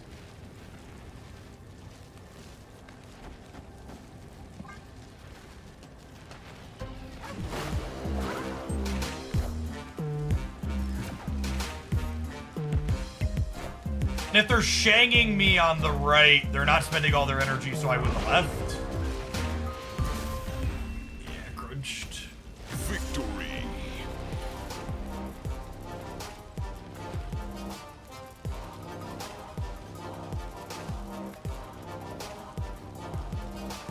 I started playing Stamping It after a few months break, and this game is the worst returning player experience ever. I feel nothing but fine. So, Alberto, thank you for the 13 months. Welcome back. It's the bot dynamic is one that is always interesting in my opinion because it's bad for returning TCG players, but it's bad for experienced TCG players, but it's good for less experienced people. You gotta understand that most people playing Marvel Snap and engaging with the game don't know that bots exist. They don't. The fact that you are good enough at the game and know enough about it to know that bots exist automatically puts you in this small subgroup. And I agree. For someone like myself too, I absolutely hate that bots exist. If I had the option to never play against a bot, I would choose to never play against a bot. But that is also the industry standard for a reason.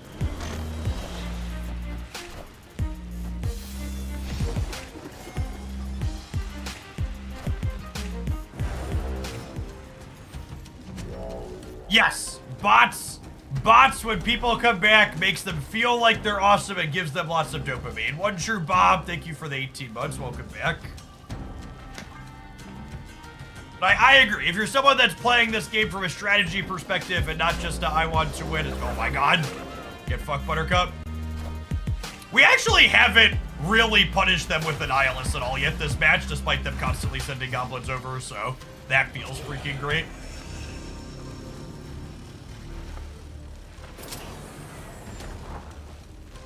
Are they also in an Nihilus deck? Or these last two? What are these last two cards in Nihilus here?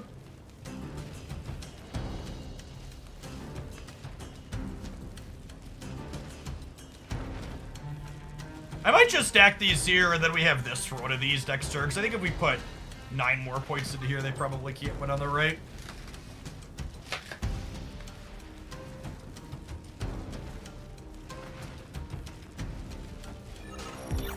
Yes, I completely agree / co-sign that. Bots retreating is one of the singular worst experiences that Marvel Snap generates. Hello. That should just not be a thing. Victory. Yeah. I know we started out really down in this set, but it definitely feels like, it definitely really feels like, this matchup should be favored for us. We have this for their Professor X. Their Dr. Octopus is shit into a bunch of our cards. We have Annie for their Goblin. All right, chat. It looks like it's time for some adverts. Look at those glorious White Widow boosters. We're going to play at least one more with this one when we get back. And if you are someone at home who supports the content that wants to be the next deck that we play, for a $10 tip, you can pick the next deck that we play there at the link in chat. Thanks for hanging out. Don't go anywhere, gamers. How do you make a deck into a URL? You need to use a community site like snap.fan or Untapped. Yeah, it's been solid. It's also fun that this one's been solid with both War Machine and Pixie, which are both cards people have been shitting on. Like, truly, genuinely, it feels like people haven't been giving either of those cards enough credit. So I am abstaining from playing Infinite Conquest this season. Last season, playing it made me incredibly frustrated and unhappy. So every time we get an Infinite ticket, like these couple that we have, I'm just, I'm giving out some free wins. Do you know if you're starting with Blink or Nocturne tomorrow? Probably Blink, because it's the more interesting build around. Roby, thank you for the 37 months. Welcome back.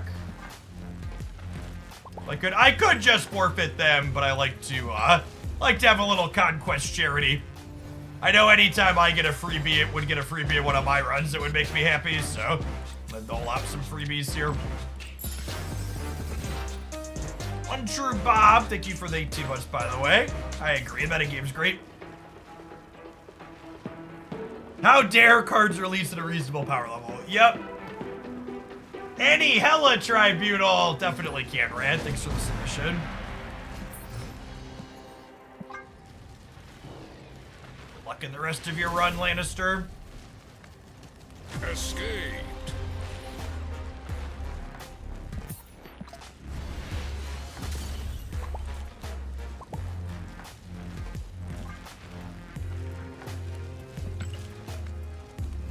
Pixie was in a tough spot for a short time against the tier 0 Thanos deck that ran Mobius. I don't know that that's strictly true, Payback.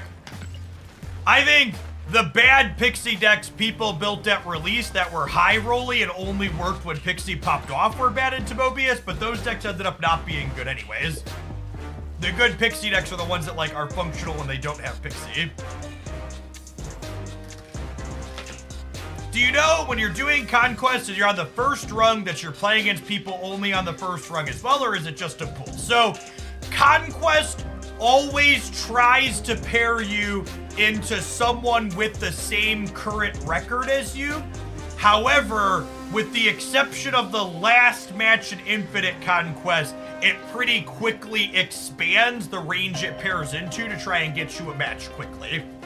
So when you're 4-0 in Infinite Conquest, you're guaranteed to get someone else who's 4-0. But when you're less than that, it starts out trying to get you someone the same, but then it widens the scope to make sure it gets you a match quickly. Thea, thank you for the half a year. Dusty Corpse, thank you for the 6 months. Welcome back, folks. I appreciate it.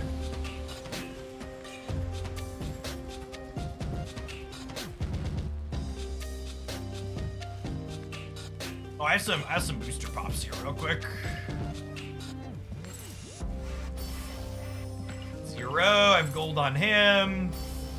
I have gold on Venom. Gold on Black Bolt, Sedge.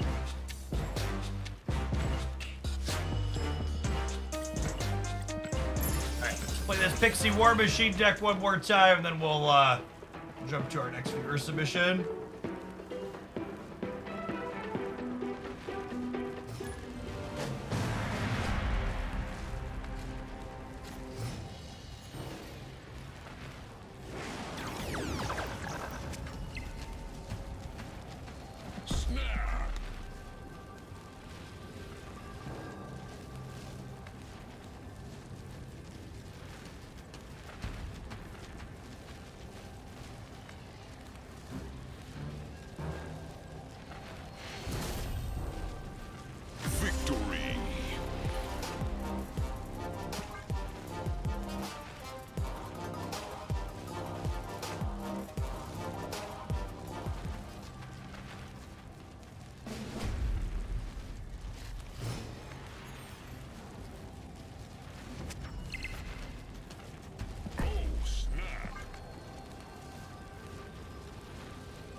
In order for someone else to win the last round of Infinite Conquest, someone else has to lose the last round of Infinite Conquest. Don't feel too good about that.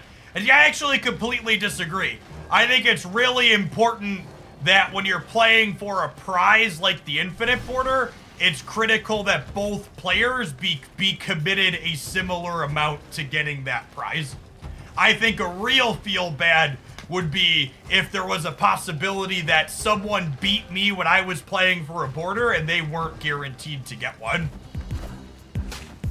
Whenever you have unaligned incentives, it's not good or ideal play. Well, that's lovely. Can I snap again? Yeah, asking the real questions. But yeah, something to think about, chat, is that for every, what does the math work out to for 5 rounds? It's 32 infinite tickets get spent per 1 border claimed. Is like the TLDR. Am I getting rogued here or something? Might be getting rogued here.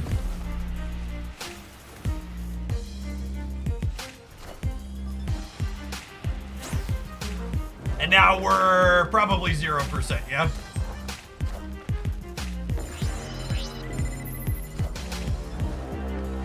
Alright, chat, this is gonna take some training on your part, I know.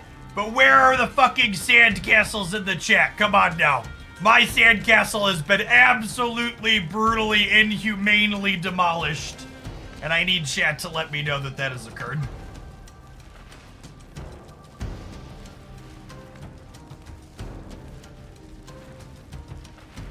There we go. If that emote is not the most used Hoaglandia emote on Twitch moving forward, I'm gonna be very disappointed in this community. When you see someone's sandcastle get kicked and you're watching another Marvel Snap stream, you better let them know. We might actually still win this game. Sentry into Annie, and this Red Hulk's probably getting +4 to +8 to +12 because of Elysium.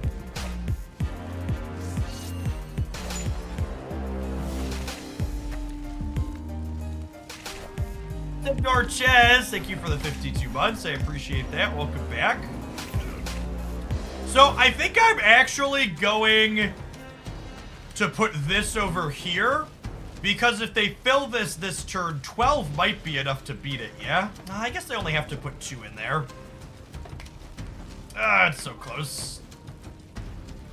Them filling the right proactively is smart and probably means we're dead. Had to resub to get the emote, but worth it. Hey, you resubbed with Jeff Bezos money, so it's not all bad. Thanks for the 10 months, Brad guy.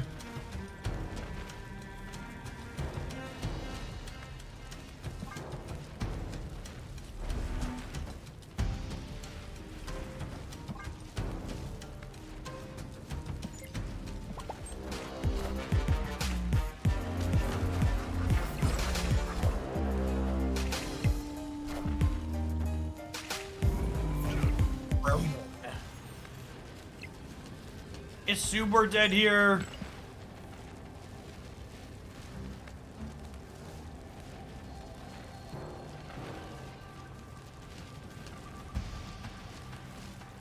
I assume they're just crushing. +10 on the left.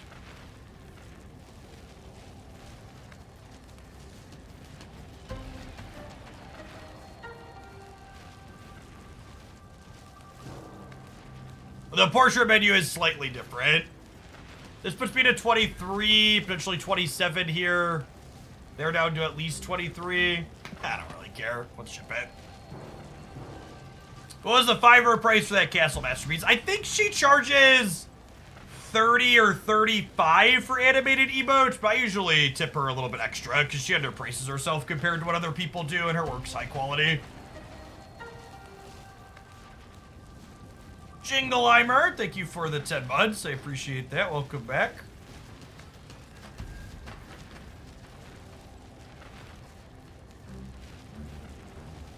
Wow, Jeff, you won't win at capitalism at all like that. I'm doing all right under capitalism, chat. We can afford to spew some equity in particular parts.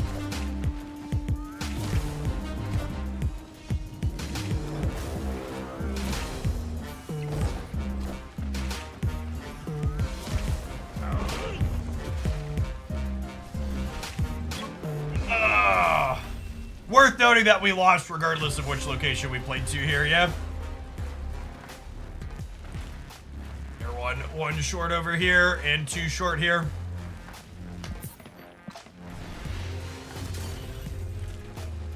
Elsa doing some heavy lifting there. Really close game considering they had our Mobius under Elysium, huh?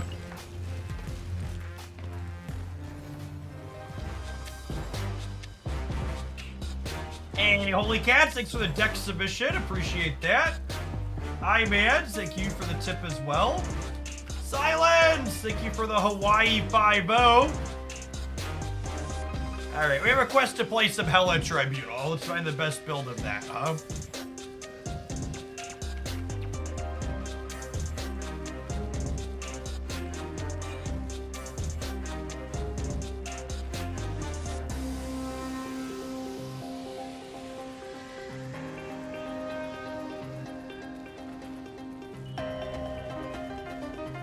Not super surprised to see this archetype struggling overall. It's definitely get your sandcastle emotes ready. This is one that's primed and ready to kick over.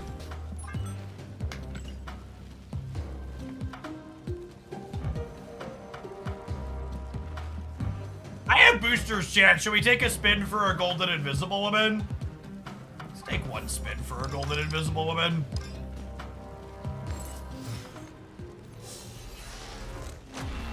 Infinity.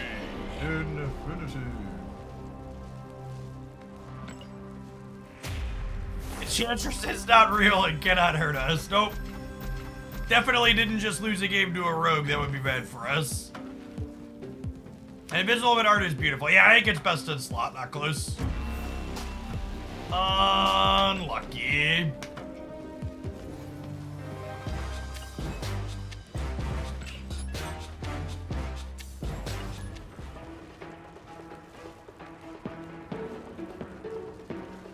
Are there stats on how much emotes gets used in chat? Yeah, there are. Sun Gotti, thank you for the 5 months. Welcome back. And Mike the Knight, thank you for the 81. It's a long time. Thanks for sticking around for all of it. Apparatus, thank you for the 7 months.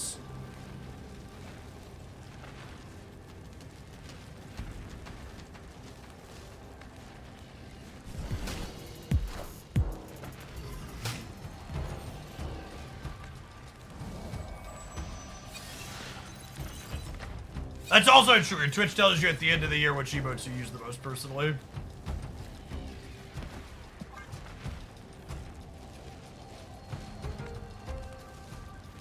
Sue is built like a Disney mom in that variant. She's definitely ready to save lives, chat. Moosivi, thank you for the 43 months. Have you bought any of the new borders, and if so, for which cards? No, I think the new borders are too expensive, and I don't think they'll be a system I ever engage with personally. Covain, thank you for the 67 months. I appreciate the tier 3. Yeah, balance is really good right now.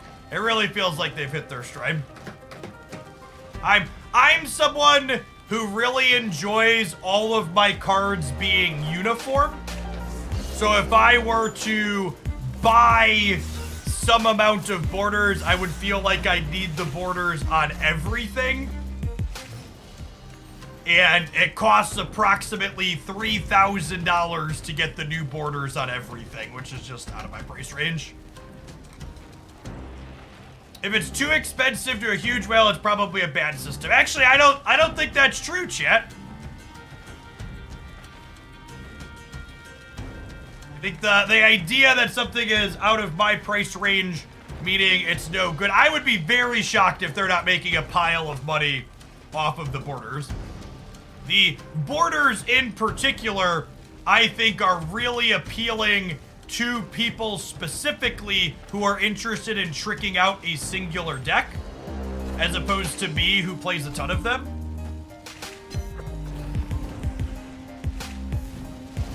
I don't even think it's necessarily about being a bigger whale, right? Like, the border customization is just, like, straight up a good choice for,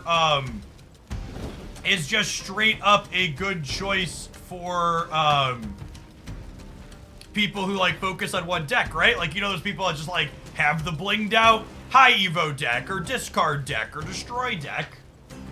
It's just not a great cosmetic for someone like me who plays a bunch of things that isn't super committed to a singular archetype for 12 cards.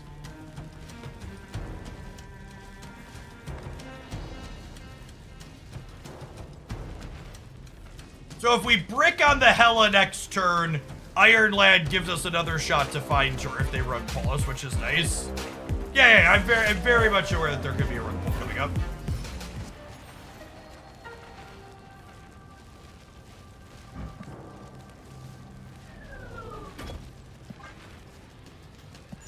It's 4 cards in my deck, so if they run Polis, we're 25% to win the game.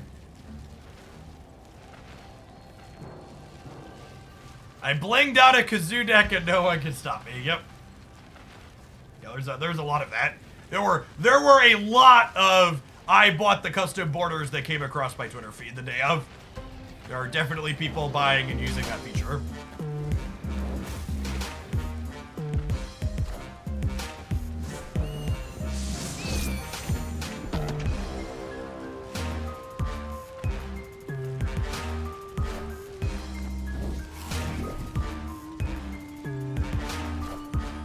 Check your Discord DM. Any business opportunities that you are interested in sending me should be reached out to via email. jeffoakland@gmail.com.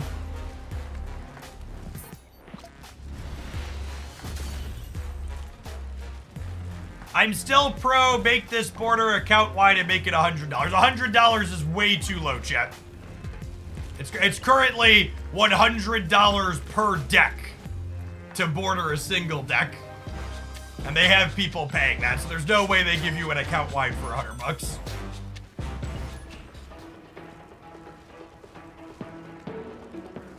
Yes, drops returning tomorrow are guaranteed to get you 2 X-Men 97 variants that are new, as opposed to the random pixel variant that they've been giving out for a little while.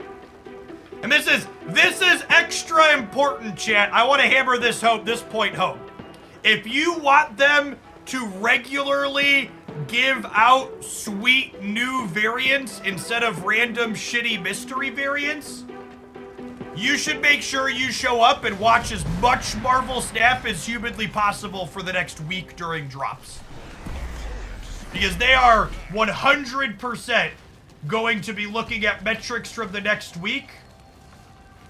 And if there is a meaningful increase in metrics for this drop cycle compared to the ones where it was just a random variant, you better believe that we're going to be way more likely to get more specific drops. The people that work at Second Dinner are incredibly data-driven. And if they see there is a monetary incentive for them to put out exclusive things or specific, I don't know if they're going to be exclusive. I'd assume you'll be able to buy them eventually, maybe, question mark. I actually don't know if we've had confirmation yet whether or not they're exclusive. But either way, getting specific variants is definitely something they'll be tracking, and if there's a meaningful difference between the two. Frolic Syndrome, thank you for the Baker's Dozen. Welcome back.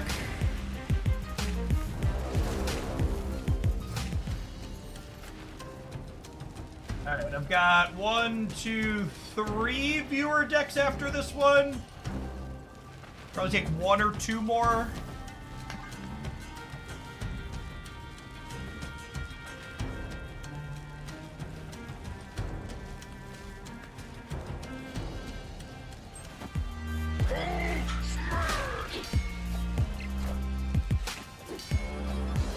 Hey, thanks for the 5 months, Bracketology. Appreciate that.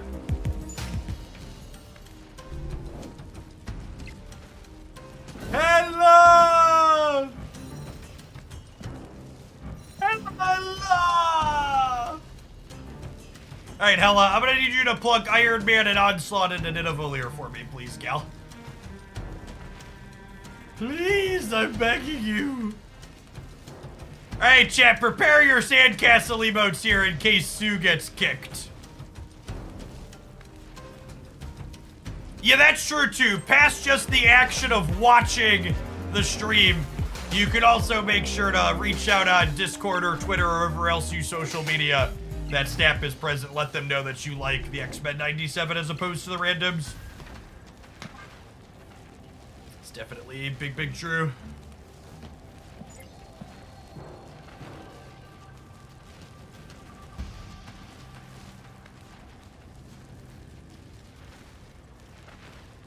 Gray Bush, thank you for the half a year. Appreciate that. Welcome back.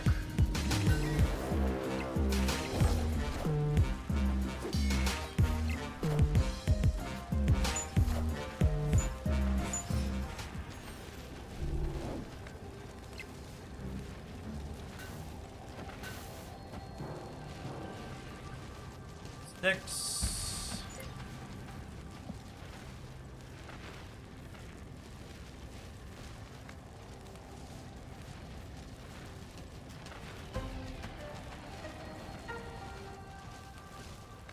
So, if I play both crystals, I'm actually not guaranteed to be able to fill my whole board, yeah? So I think I do this and just guaranteed get the Iron Man middle.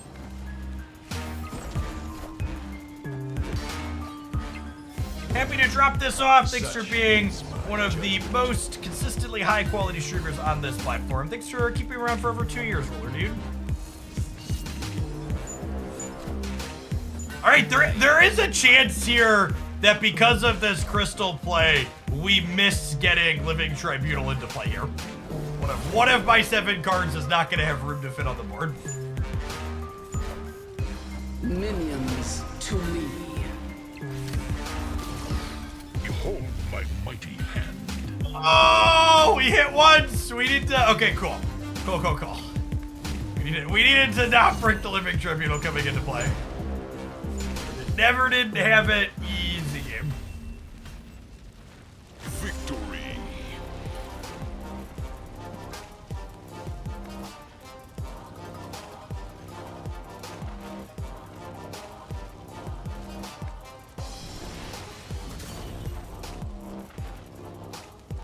Our sandcastles on that day were safe and secure and glorious.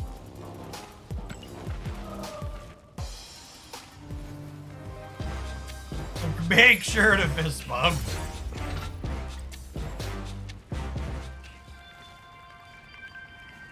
All of the conquest screens.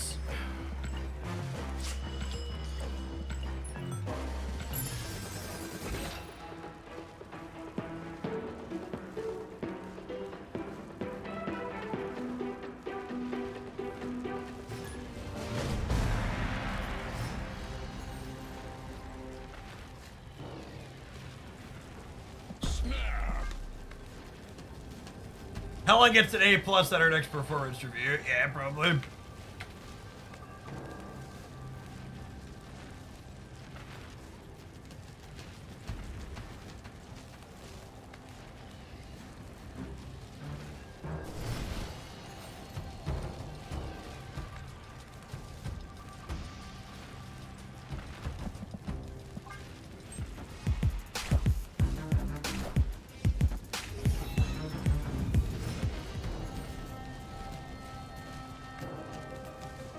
DinoCon! I haven't been playing Snap as much recently, but still love the stream. It's hard to believe it's been a full year. Thanks for the 12 months. Breaks are good. Snap's hopefully going to be here for a long time. If we ever come back around again, have a monster while you're here.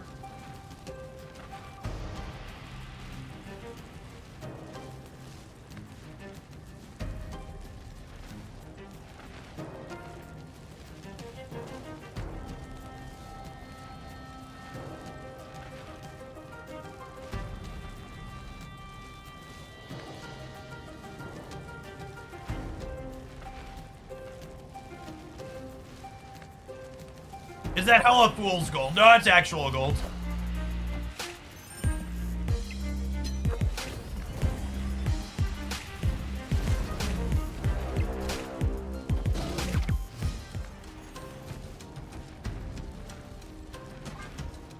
Okay, we're missing Onslaught and Iron Man, but we've got the Modok Hello. We've got some chonky friends.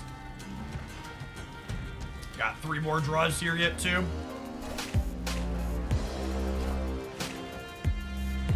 That is a copied, rather large Venom.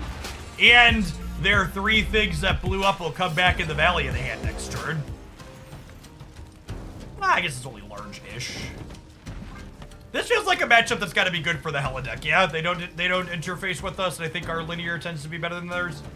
I guess if they have Null into Arnim Zola, they could beat us.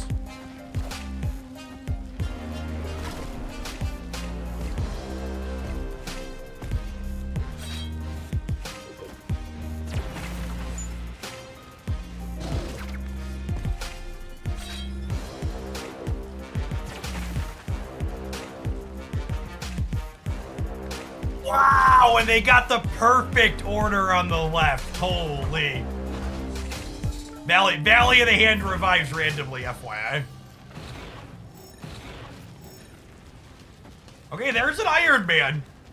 If they have the perfects here, we could still have a shot, assuming we hit Onslaught and the cards land right next turn.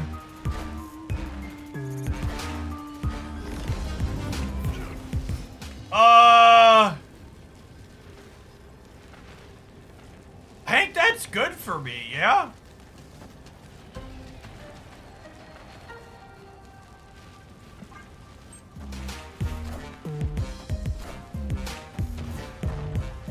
Oh, that's less good. Wanted. Play Onslaught into the path that could potentially have the most big things.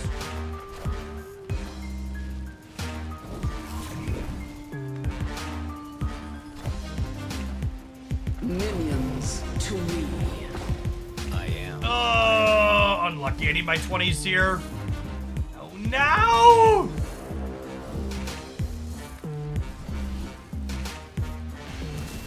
Incredibly unlucky. Crushed you anyways.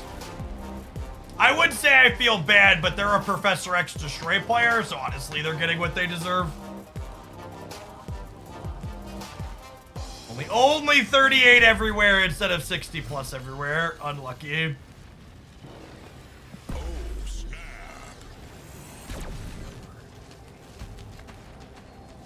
Never felt bad for a Professor X player before in my life. Accurate.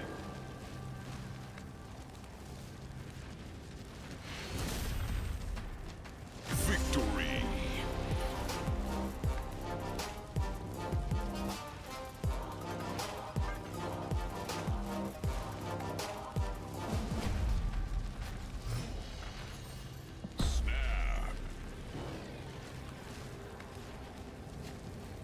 Thank goodness Blink is coming to help this low win rate. Hell, I'm not sure.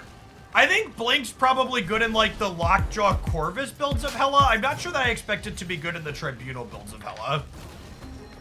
So that's one that could go either way. I definitely think there's a potential for Blink to be good for this archetype, but I'm not sure where exactly I expect it to be.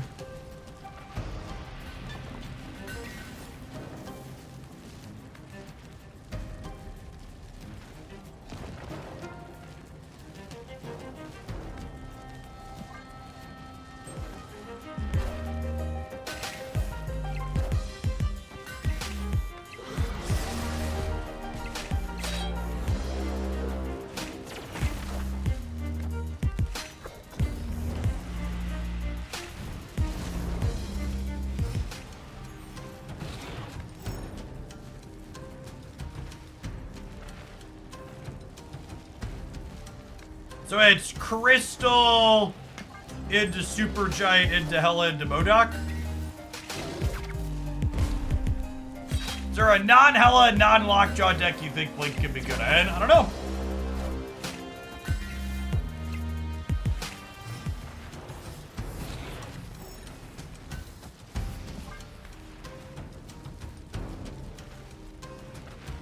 Yeah, maybe some kind of ramp deck. Some kind of Electro Shell. I'm expecting Blink to likely only be good in the types of decks that I don't really love personally. Finally got Infinite with the Gene Spectrum deck. Awesome. I made it last night while my baby was napping. Snap seems like such a good game for when you have tiny children. Would have definitely been a top pick for me personally when I had tiny kids. Is Lockjaw being played only in Hellas and Surf? Lockjaw actually doesn't see play in anything at the moment.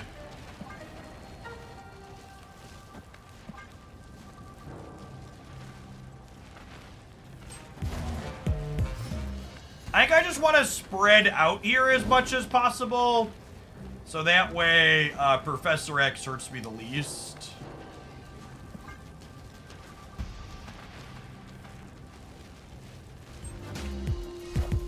Yeah, Journey seemed like a solid one for that too, agreed.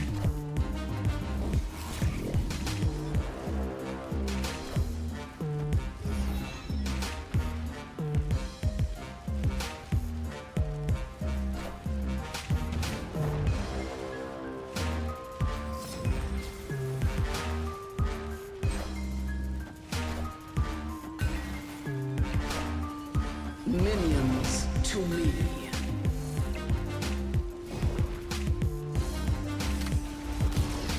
Behold my mighty hand. I am Iron Man. Not quite a casserole, but worked out. Victory.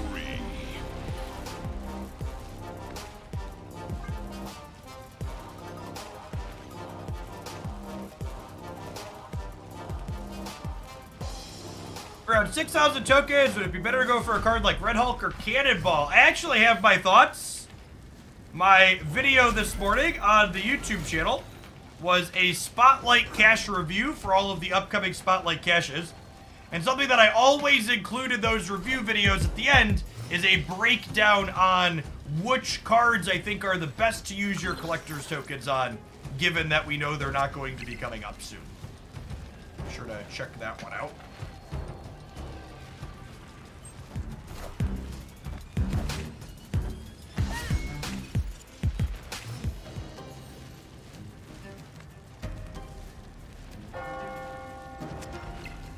I mean, let me update the title, because apparently saying X97 drops isn't particularly... Let's say, does X97 Twitch drops tomorrow make it more clear? 'Cause I guess drops makes it sound like there's something dropping for X97. Why are we at 2 by 8? I just need to get it out of my hand.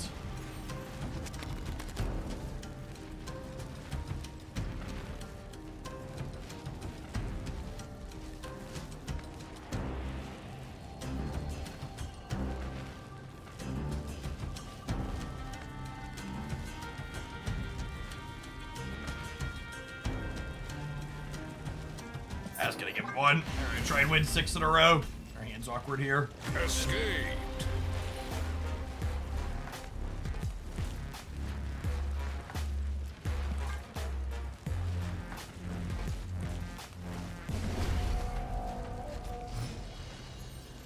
Hey, Arcane, thanks for the deck submission.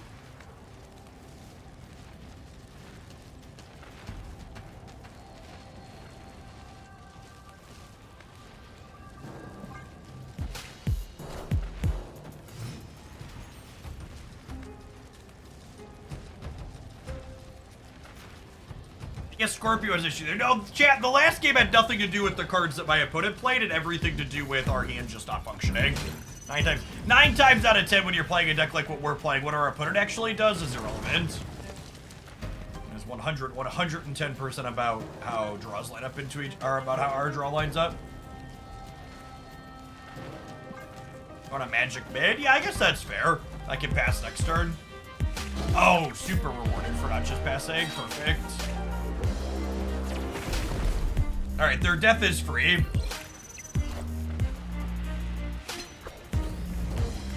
And then we Modok and Hela on 5 and 6. If you Modok underneath Super Giant, your Modok flips up after the Hela happens, gamers.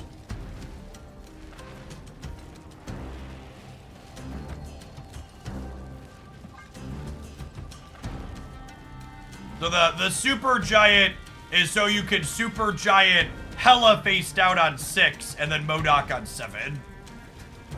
It's the Super Giant helps your lines with Hela when you have Limbo in play.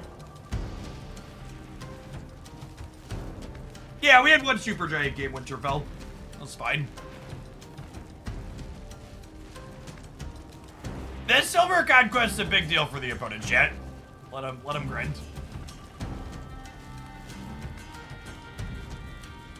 Yeah, I don't expect we'll get an imbalance patch this week because we have an OTA on Thursday.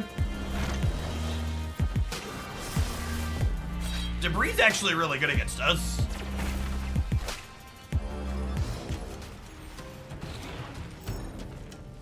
And then this is that exact sequence that I just talked about, where with Limbo here, we get to Super Giant on 5, Hela on 6, Modok on 7. The clutter deck kills this archetype. Well, they're not really a dedicated clutter deck, yeah?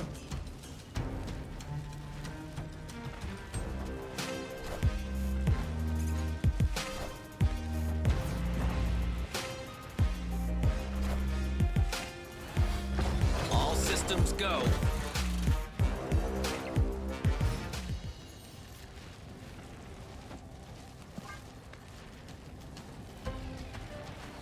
No space for all the cards after Hela. We'll get most of them.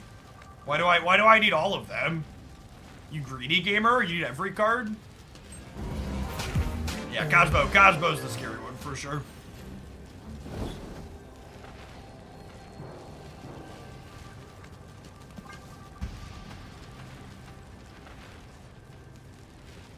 If Iron Lad flips into play, we're guaranteed to hit, what's it called? them having Professor X in the path that I played the least into feels bad. Maybe I'm supposed to play left or right because of that coin flip is fair. Now it'll come down to one flips up. Behold my mighty hand. Miss it. We missed it by one.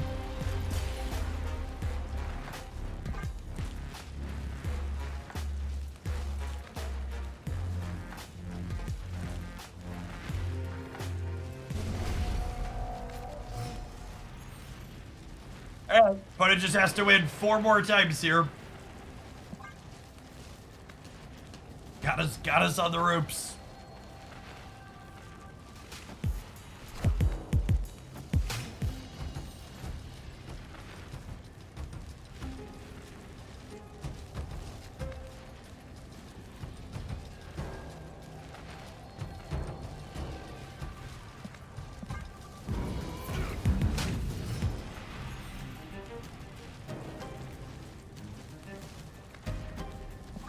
This location's kind of mediocre for them. Can we leave that one up?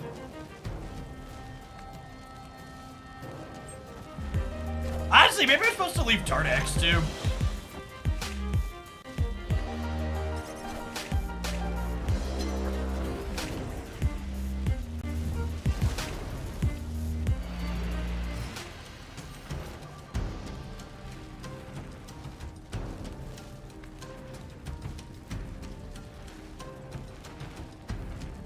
Am I supposed to do nothing here?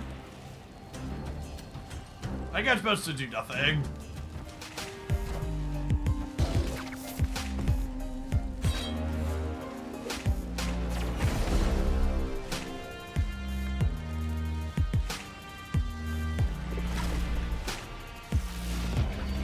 I definitely am of the opinion that Professor X is the greatest villain in Marvel's at the moment.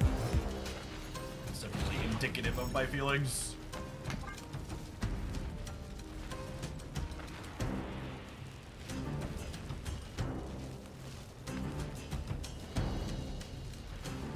And then if we brick on drawing MODOK in our next 2 draws, Iron Lad gives us a roll and Quantum Realm gives us another roll, which is lovely.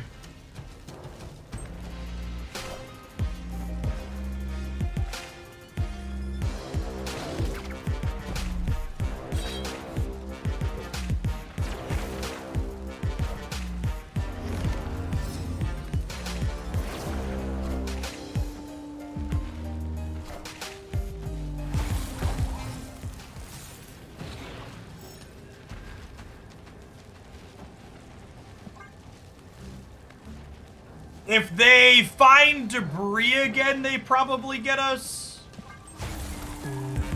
I wonder if I'm just supposed to... Oh, wait, Limbo's gone. LOL. I just completely zoned out. It doesn't matter. I didn't have any lines to win 2 paths here, yeah. I guess I could have crystalled one and Iron Lighted the other. Definitely wasn't paying attention to the fact that their Nico rolled. Whenever I play this deck, it always hammers home the fact that the way that I enjoy playing Marvel Snap is just greatly different than the way some other people enjoy. This deck is just so uninteresting. The zero agency games just don't feel great. It feels as dry for me to play as it does to play against.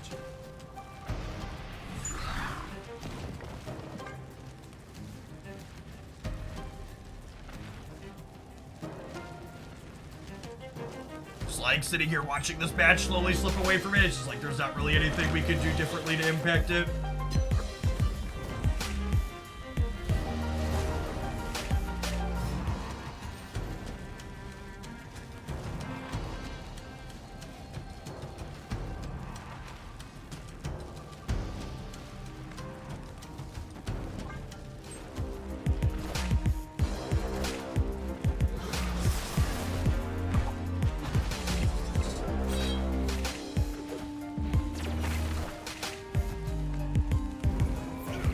So much hella hate, y'all need RN, Jesus.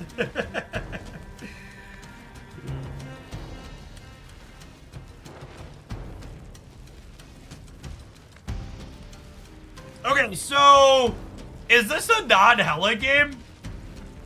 Do I just go like Iron Man into Red Hulk into Living Tribunal? Assume they spend all their energy for the next 3 turns, and this is only 17. That would be 34, 38, 41, 43, 52. 52 divided by 3 is 17 everywhere. I think that's enough.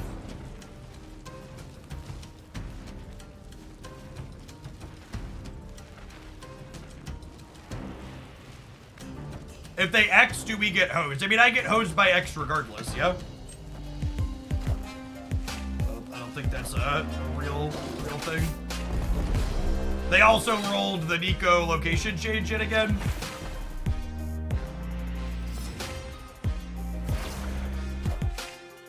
I am Iron Man.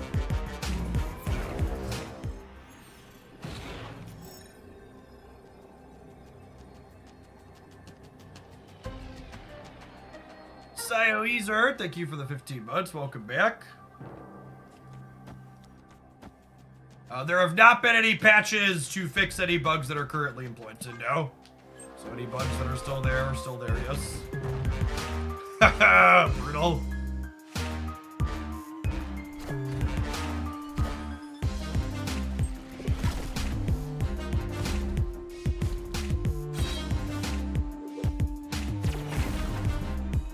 Honestly, chat, I'm kind of bored of playing this deck, and the opponent seems like they really need this win. So I feel like we're going to give it to them. Have some adverts. We're going to play something else when we get back. Thanks for hanging out. Don't go anywhere.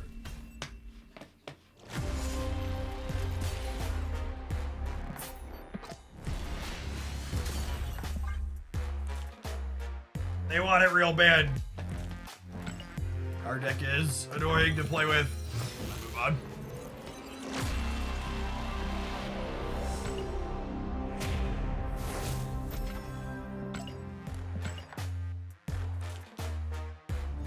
Really enjoying the strong guy discard deck for your best decks lineup. Yeah, it's really good.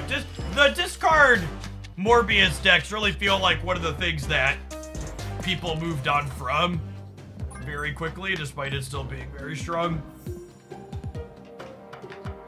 Hey, nice Joshington.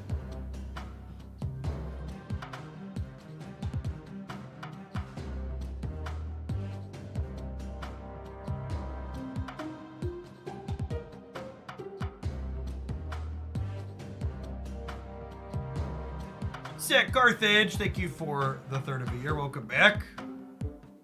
I'm new to card games. What does RNG stand for? Random number generation. So cards that have a lot of random effects in them, like the Hela deck.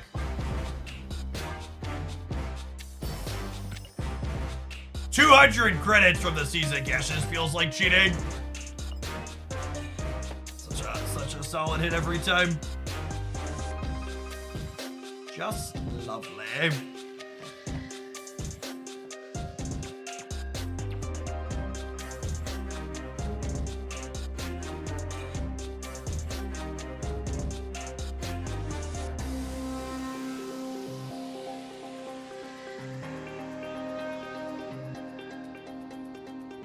Meow! Thank you for the quarter of a year. Welcome back.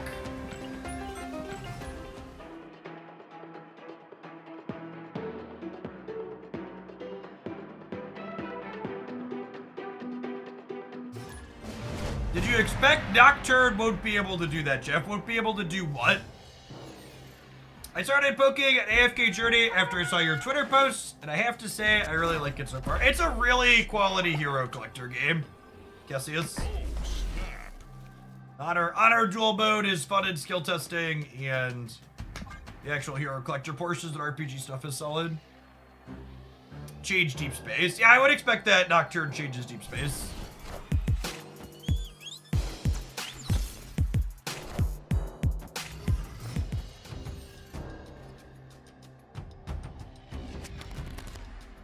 Glenn confirms she does it. That's interesting.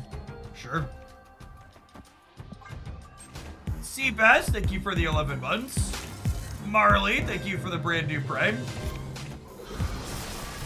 Get fucked, Buttercup. What a nummy Baron. Nom nom nom nom.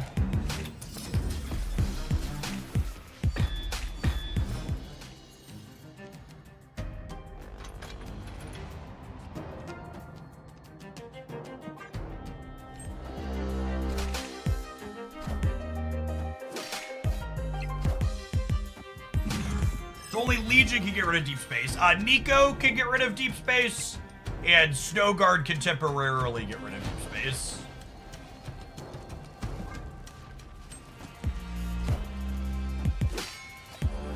First time Infinite player here, what's gonna happen tomorrow? You'll drop to,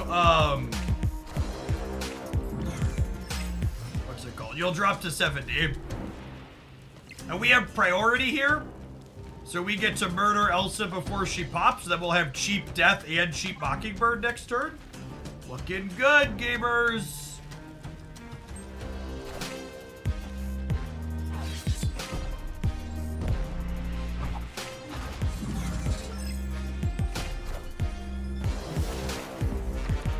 We get to Baron, Death, Mockingbird next turn.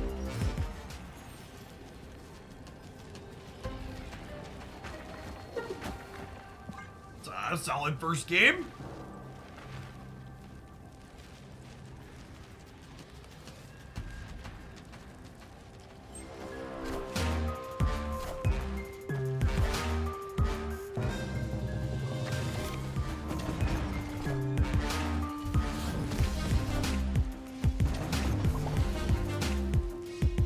Any recommendations on where to go to net deck with the cards that I have available? So I do a weekly best decks roundup still.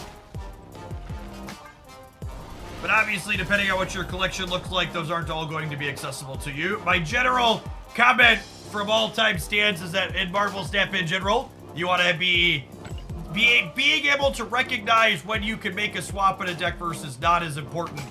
And Marvel Snap's a tough game to pure net deck in, for sure.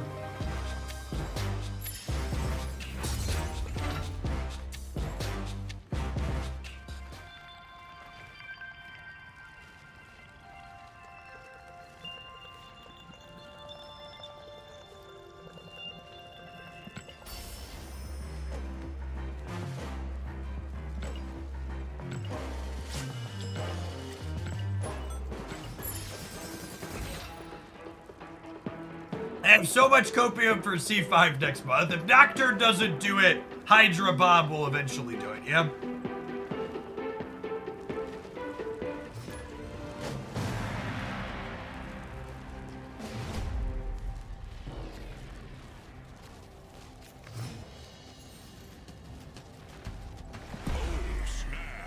Yeah, you could use the autocomplete feature to pick up and fill in your last couple of slots for sure, but again, it's not a replacement for like using your brain and having some understanding though, because like the auto replacement tool is gonna offer you a replacement for cards that mean the deck's not playable when you replace it. So it's still important to be able to look at something and have an understanding of like, is this a key core card or is it just like something extra that I can swap out?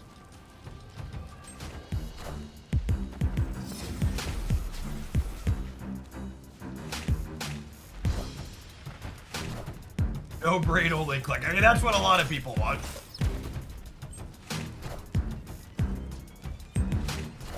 I think Marvel Snap in general is truly one of those testaments to you'll never please the gamers. Because in every other card game I've literally ever played, there's always piles of people that ask to make net decking less of a thing. And then Marvel Snap actually goes on to implement a system where you can't cleanly net deck all the time, and people are rambling about the fact that they can't cleanly net deck all the time.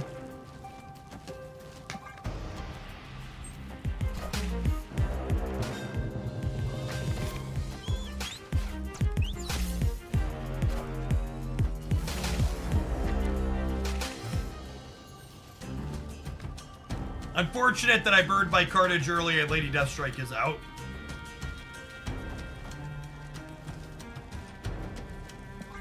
Probably dead here.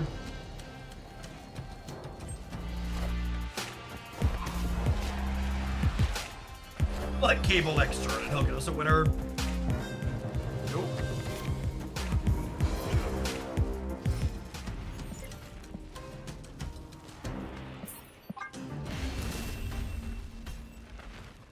Escaped. I need a system that clearly makes me win all the time without having to change anything and also won't make me bored. Yeah, Lady Deathstrike's a super reasonable, playable Marvel Snap card now. Just like one of the many testaments to the fact that the second dinner team continually iterates and works on cards. They don't just want to leave them to rot unplayable.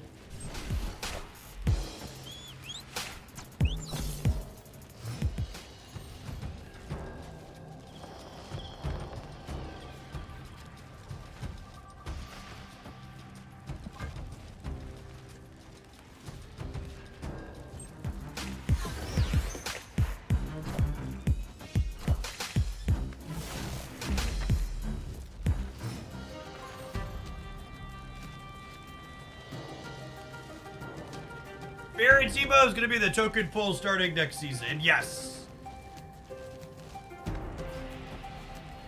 This clearly works out every time, yeah?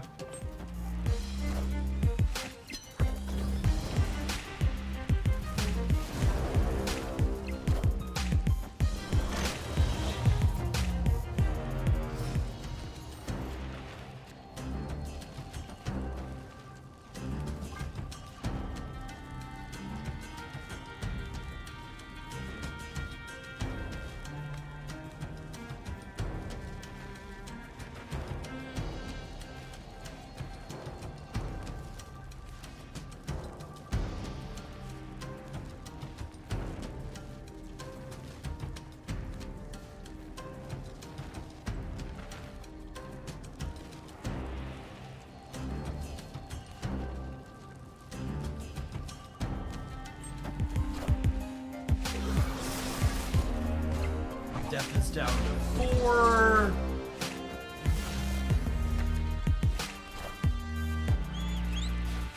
Death is down to 3.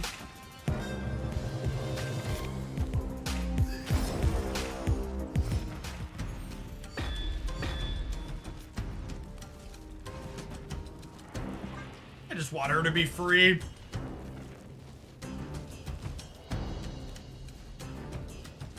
Lady Deathstrike, should I replace her with other cards or play a different deck? I think you could sub her for like Deathlock in here. You need another way to clear things out if you're missing her.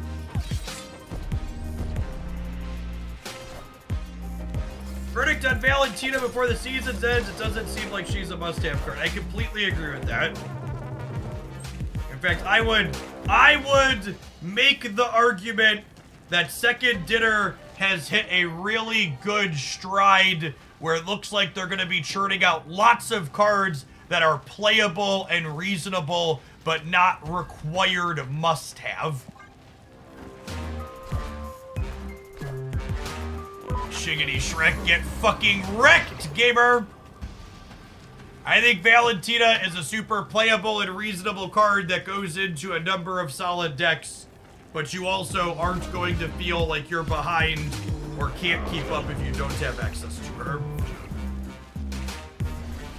And I think looking at the upcoming releases, there's gonna be a lot of that. Victory. I also expect that I think because a lot of the upcoming releases look solid and playable but not busted, you're gonna hear a lot of really obnoxious all these cards suck takes from people who only want things that are broken. There is a lot of community vibes where if a card doesn't take the metagame and dump it on its head, the card's unplayable and bad.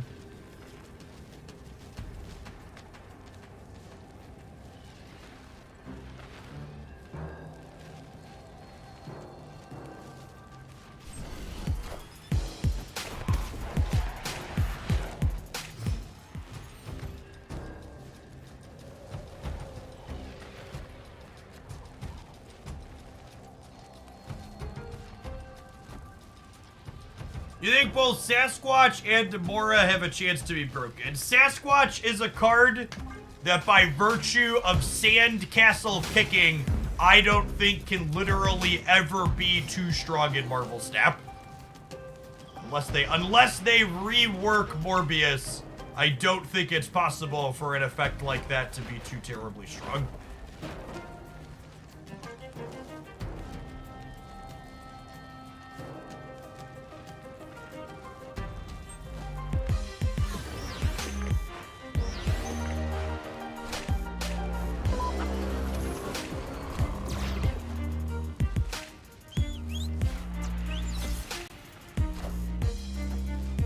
I am expecting Blink to be a card that's incredibly low priority on what I will refer to as the Jeff scale, i.e. the scale of cards that I expect to play frequently on this channel moving forward.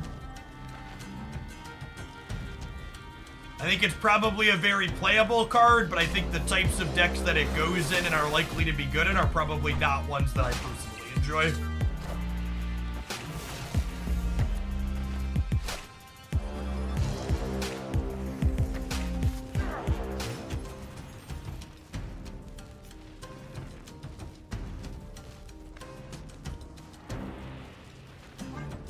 It's a card that has a high rating on the Jeff scale. Werewolf by Night, Nico Minaru. Honestly, I think Valentina's a pretty solid Jeff scale card too. Losing the demon here feels bad.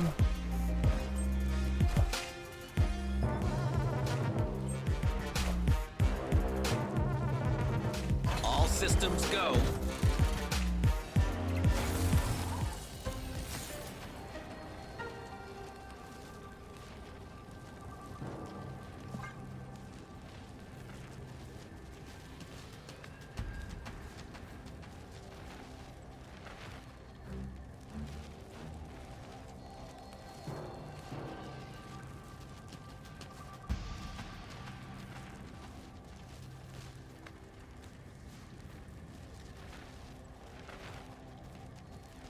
Mobius should have a next turn nerf like Zabu.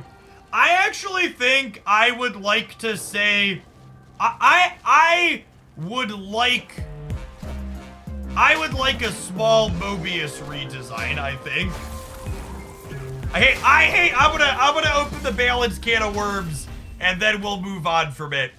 But I think an eminently more interesting design for Mobius is he would be a far better design if he said something along the lines of cards can't reduce the cost of other cards.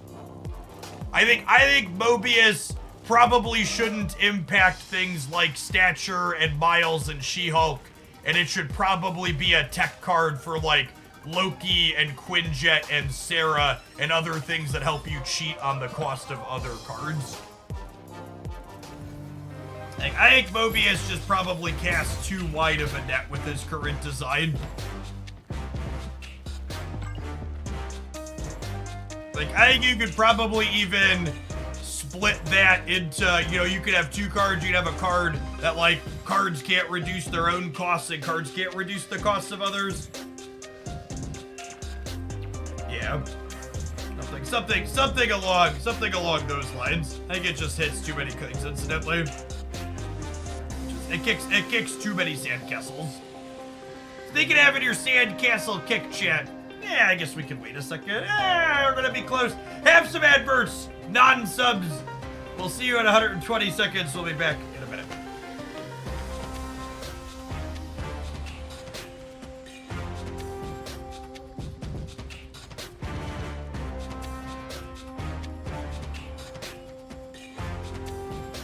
I feel like having a card change their base cost goes against the spirit of what a base cost is and adds a confusing layer to the game.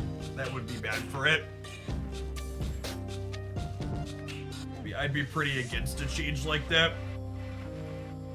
The sandcastle kicking emote turned out great. Yeah, agree.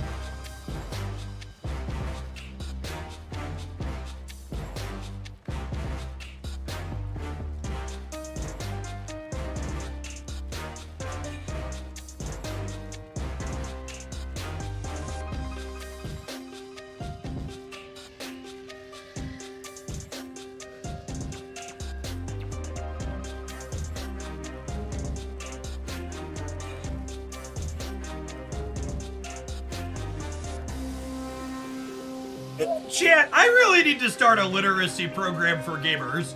Sage looks awful.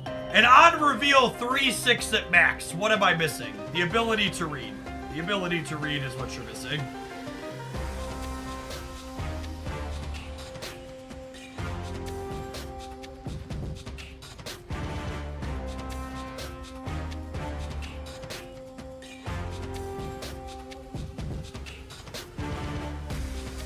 Infinite Conquest for the first time with a Darkhawk Surfer deck. Nice, Cannon. Congrats. Darkhawk in general is super solid right now.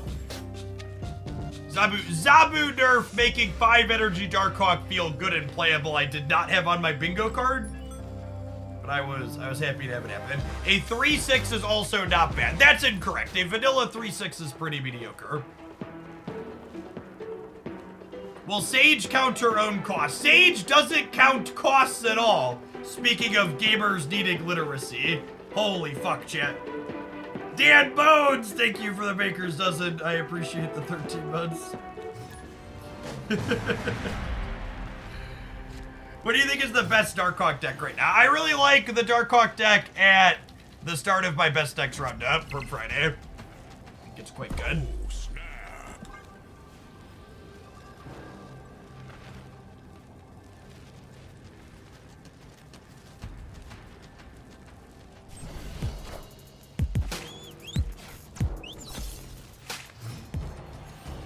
Readings for suckers and Twitch chat ain't no sucker. That's fair. What's more powerful in card games, literacy or the credit card? Asking the real questions.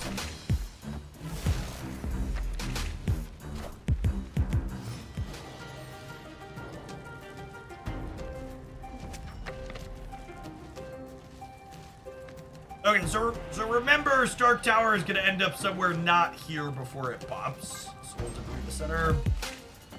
Thinking a Rocket Angela's Path also ain't bad generically. We have their Kitty Pride here.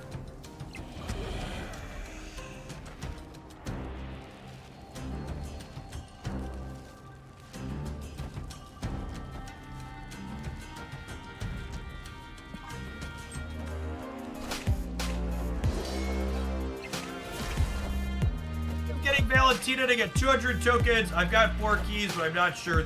I think Valentina is a very reasonable and playable card that I also would not describe as a must-have, and you are probably fine to skip.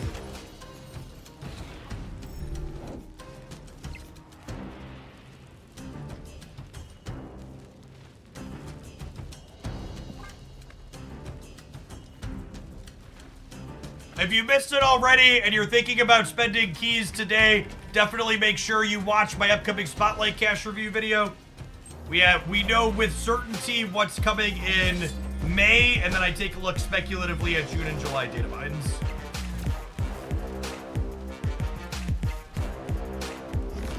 All systems go.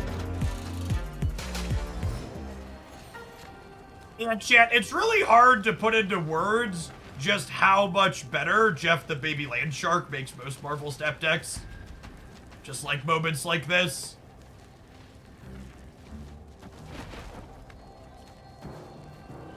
Opponents. Yeah, but it's somewhere we can play.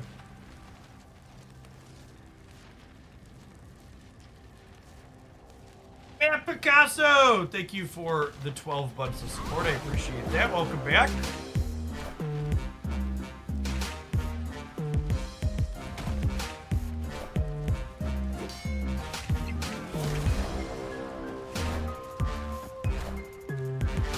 Sandcastle has been appropriately trashed.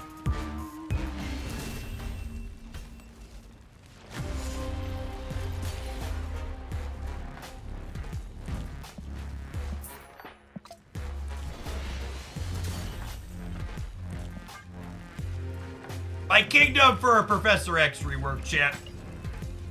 My kingdom for a Professor X rework.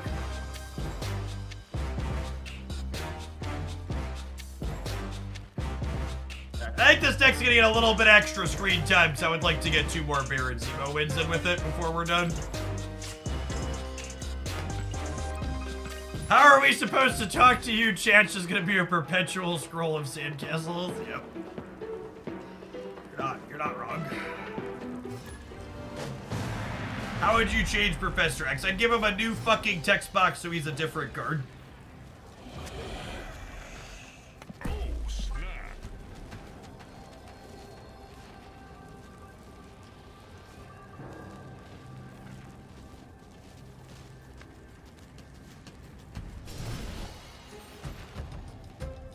Yeah, unironically, Professor X getting reworked, there's a real chance that it makes 4 energy Werewolf by Night very competitive, the same way the Zabu nerf made 5 energy Darkhawk competitive.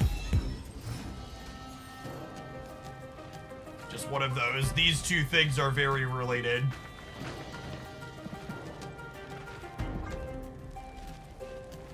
Part of Werewolf falling off is related to Professor X just constantly being there.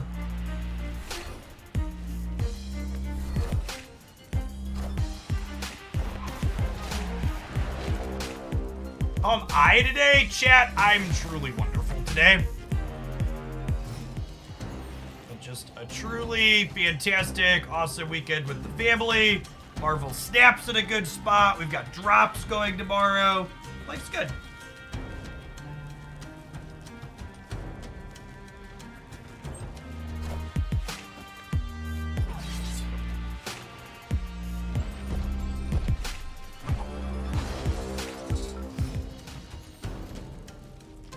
I can't edit my decks. It says my client data doesn't match the server and it's happening on Steam and mobile. You should clear your cache and reload.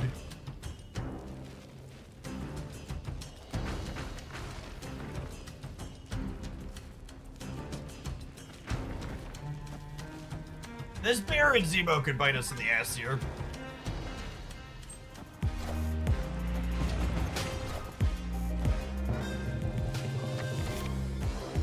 The mystery intrigues me.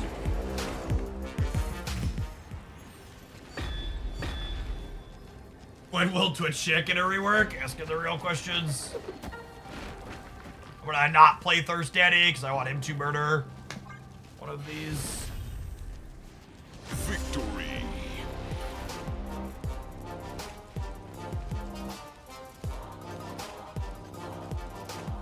Yes, that is true, what Durza said there. They've had said Professor X shouldn't be a high percentage of the metagame, and he consistently just, like, rises up to be 20%.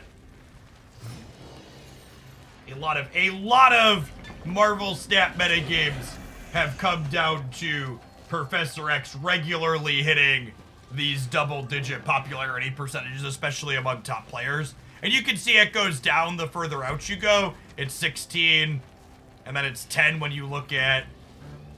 It's actually 7 when you look at everything. But looking at everything isn't a great measure on Untapped. You get a lot of Agatha farmers in there. That's not real life.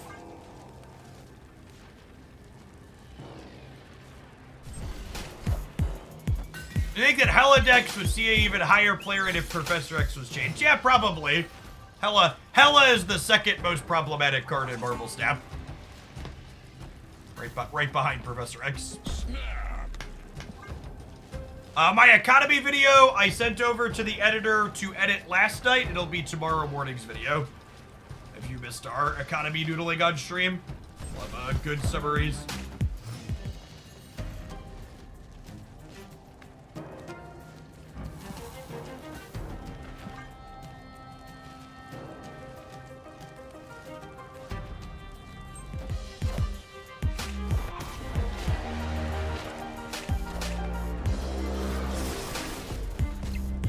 The math hold through a second phase numbers. Yeah, all the calculations we did were correct.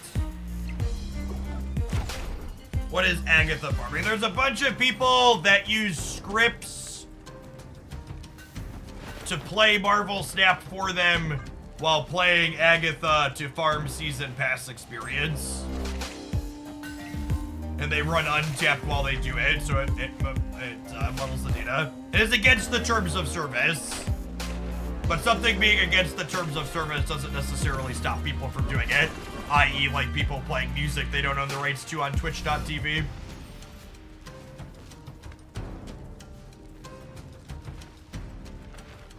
Is there a patch tomorrow? You can always come into my chat and type !patch to get the dates for upcoming Marvel Snap patches and OTAs.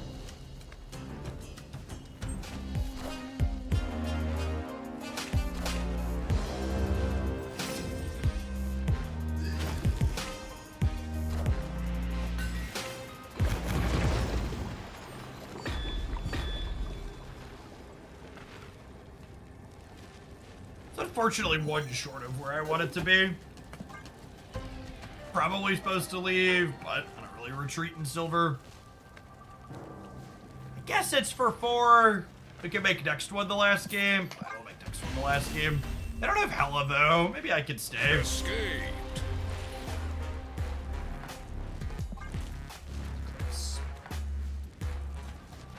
Maybe if it's close, we're just supposed to stay because it's silver.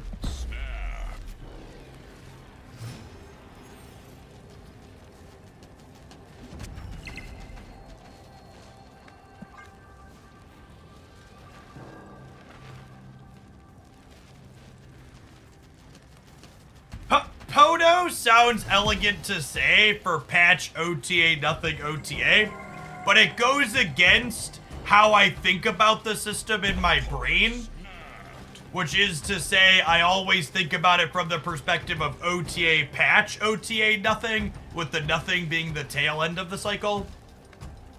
And like, it's a pretty arbitrary distinction, but...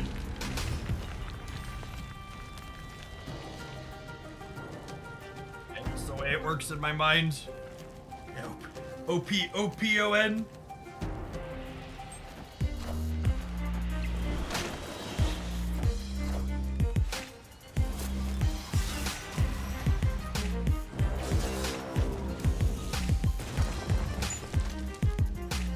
Like the copy mode on Nico here. This Twitch stream is pre-recorded in front of a live audience. Thanks everybody for hanging out here today. Wouldn't be possible without you. Don't you hit my Bucky, don't you do it. Oh, I should have put Nico on the right. So Courage can eat here next turn. For fuck's sake, gamer. I now understand why they're a Hella gamer, chat. Definitely lucky enough to be a Hella gamer.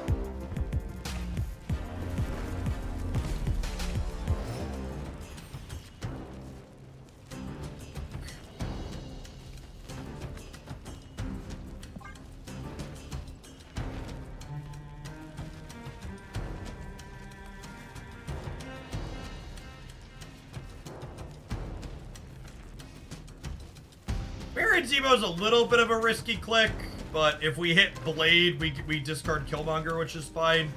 Colleen Wing would be a bad one to hit. It would get rid of my death.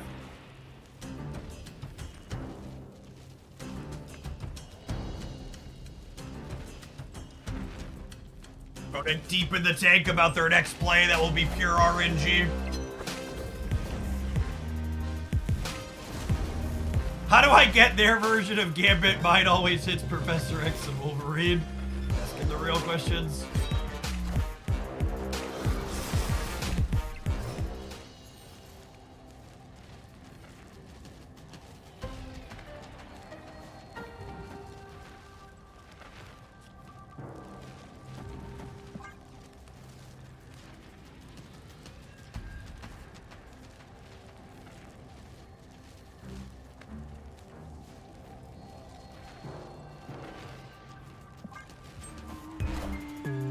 Put Yandu here, actually.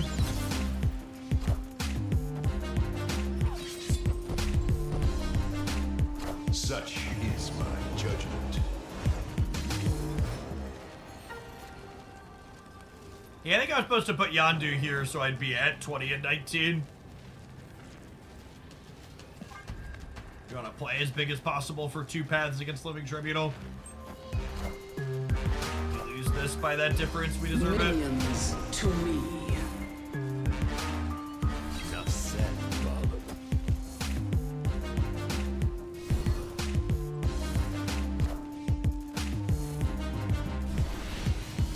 Yep. Cool. So I knew my mistake and I tried to undo it, but I came up a little bit short. But that's a good lesson when playing against Living Tribunal in general. You want to make sure that you're putting your two paths similarly powered and focusing on those. Would have won that if we'd have had the Yondu there. This is a spotlight, Lady Deathstrike.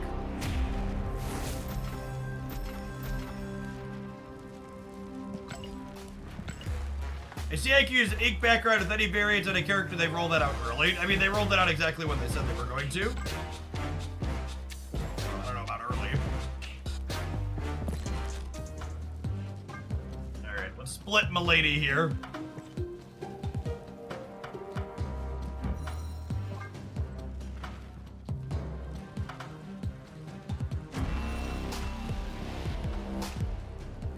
Oh, it's hideous.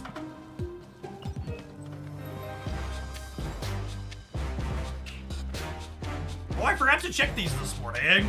Hitmonkey's what I'm working on. Glad I remember before the rollover. Remember when you could split directly post-game? Yeah, I think the custom cards is what messed that up. Mao, because you're technically not looking at the card that you're splitting anymore. Where that got foobarred. Don't think I'm spending on either of these. There's no golden here. Premium mysteries are worthless, and this isn't great either. I'm skipping on both of those. Alright, let's see if we get one more win with this in the proving cards before we slide the next thing, finish our Mirror and Zima mission. Yeah, I wish they would have put custom cards somewhere that wasn't over the artist as well.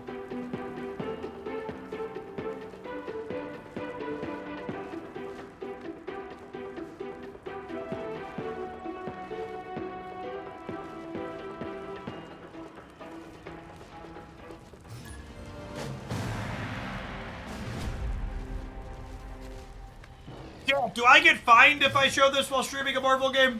Is that illegal? This is for a movie, I assume, right? Next year? They typically announce movies that far out? It's like over a year from now, yeah? July 25?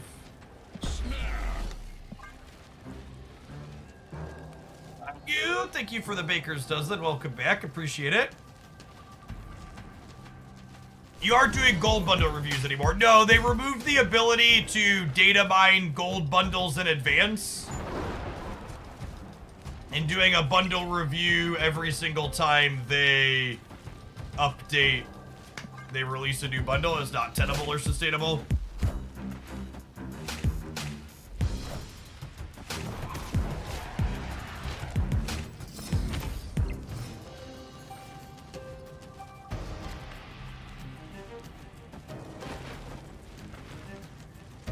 If I do this, I'm committing to not killmongering, which is probably fine. I guess they're rebooting Superman officially. Doesn't DC, like, reboot all of their characters, like, every other week? Or is my understanding of how they work not accurate?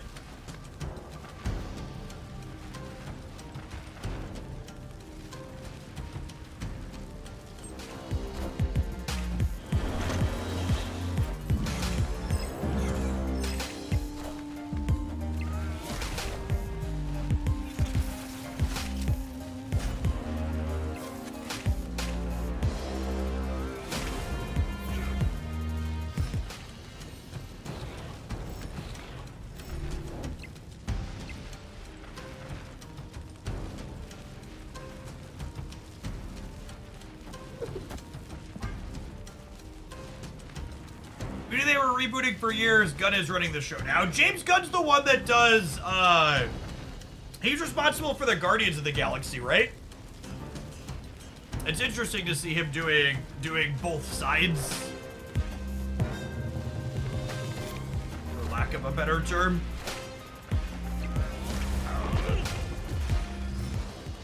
Viking, thank you for the 51 months. I appreciate that. Welcome back. I actually don't really have a good play here, huh?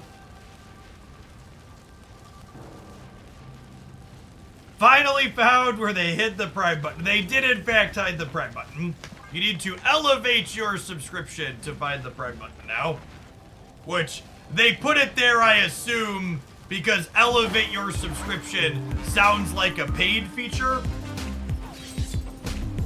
So why would anybody look for it to use their free sub?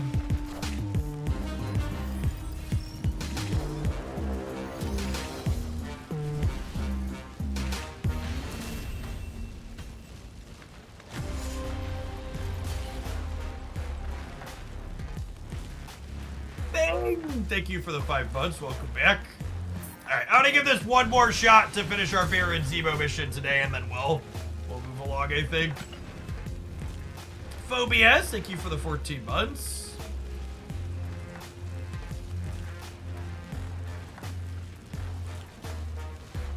As a heads up, you can always use this link to Prime Sub on mobile. Speaking of gamers, if you've got any unused Prime subs, make sure you pop them off this month. Because in less than 30 days, the Prime cuts go into effect, meaning your Prime sub will take fewer dollary dues from Jeffrey Bezos. The most valuable Prime subs are getting a 10% cut, down to $2.25 from $2.50. And the lesser valued Prime subs moving forward will be worth as little as 9 cents in some places, with most of them being $1 and some change in most parts of the world.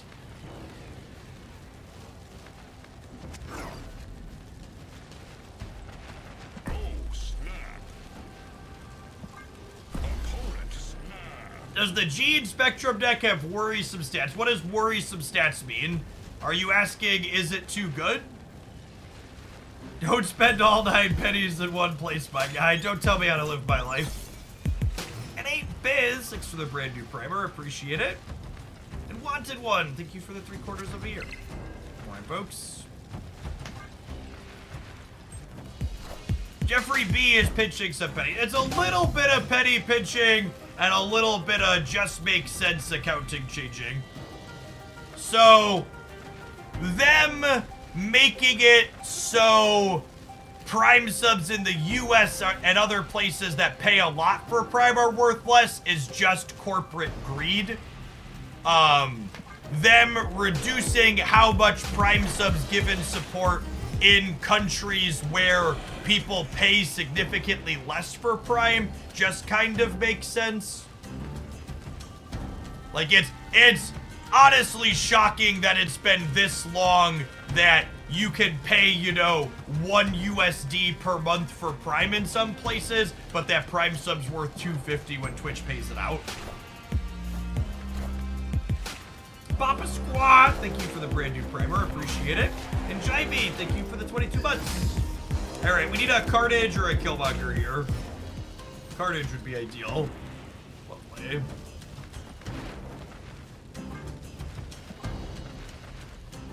I'm gonna eat these 3, which will make Death 4 so that I can Death plus Demon next turn, so I'm not gonna play this yet.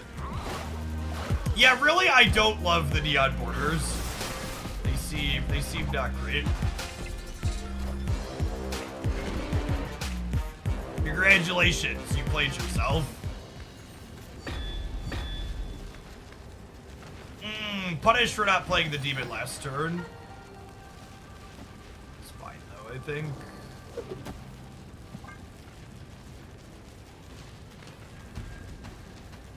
Sucks Playa, thank you for the 3/4 of the year.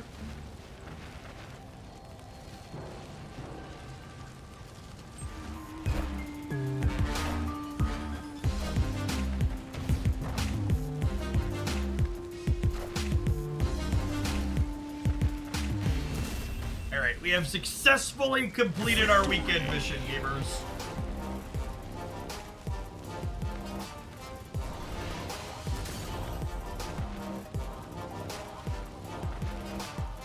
I like the bronze borders that Stockholm for G. I like the bronze, gold, and silver. I think those all look solid. They're not solid enough for me to spend the money that they cost, but they don't look actively bad like I think the neon borders look.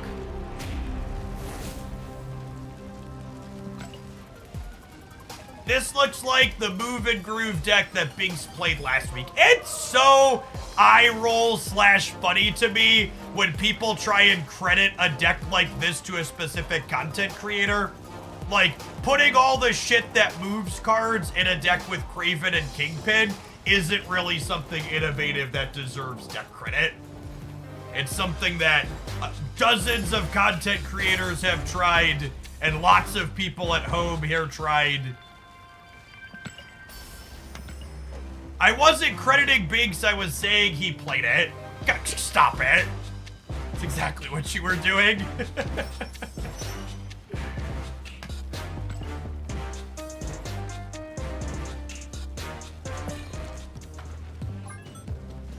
Outta here, gamer.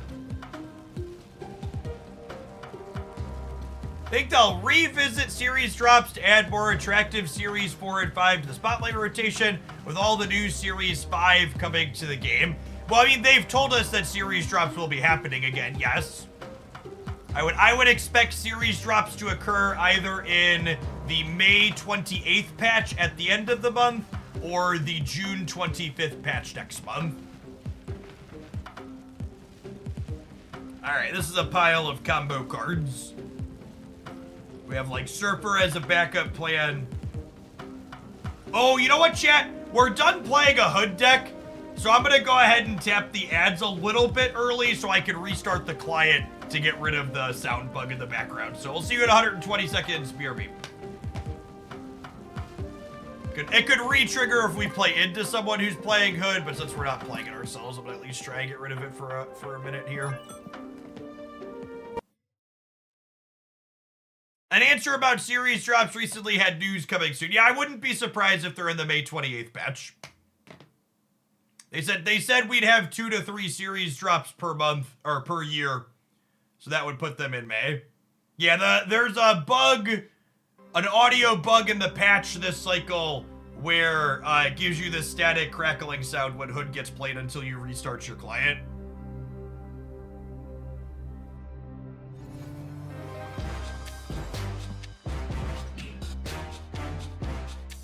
Backer, thank you for the 58 months. Welcome back.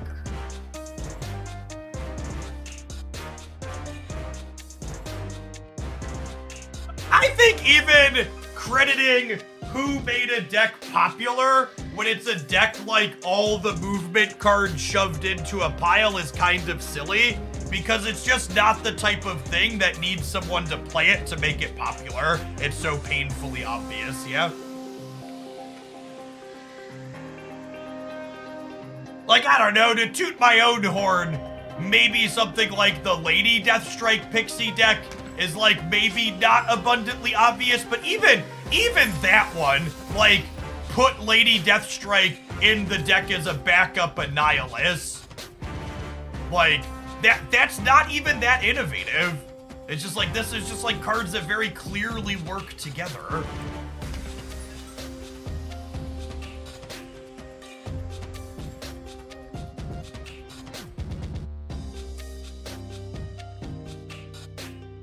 What's the cause of the bug that makes me lose 75% of my games? Not sending Ben Brode enough money.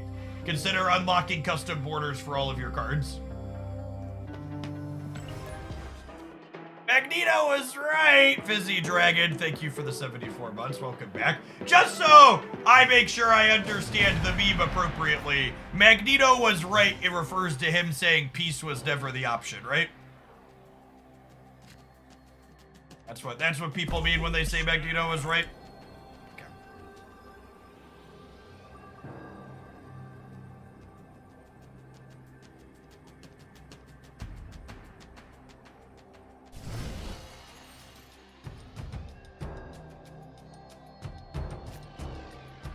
You tried my discard deck, it runs all the popular discard cards. Keep that in mind. You already made content about the Vibranium deals. I want to see if they're worth it. Chat, nothing you can buy in Marvel Snap is worthwhile. It's all paying money for pixels. Don't be a sucker. Don't pay money for pixels.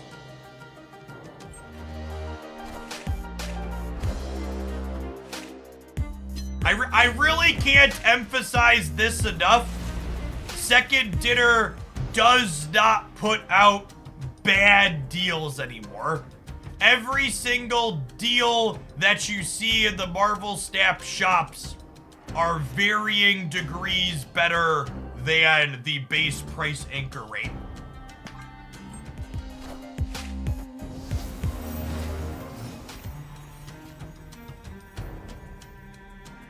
Don't pay money for pixels, says the man paying money for pixels. Chat, I am just conferring upon you what I personally know to be true.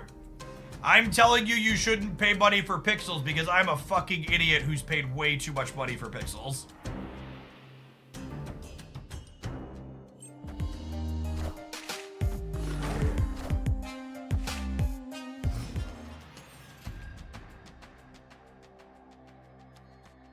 Opponent snapped. That's the snap of a gamer who's about to take my sandcastle and spike it into the fucking ground, isn't it, chat? You think Shark is worth tokens currently? You should check out my cash review video today where I break down upcoming spotlight caches and which cards I think are worth spending your tokens on. Oh, chat. Oh, it fucking hurts to be right as frequently as I am.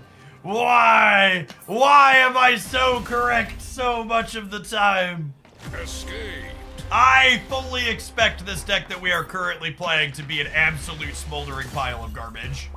It is peak Marvel Snap Sandcastle kicking gameplay. Does not remotely survive someone sneezing in its general direction. No, chat, god damn it! You're not supposed to put Echo in this deck. There's a different world where my opponent just finished kicking my sandcastle with Magneto, where someone's suggesting a different card that beats Magneto. Wong bullshit loses to too many different cards. No, you can't cover all of them. You're just going to lose to people interacting with you.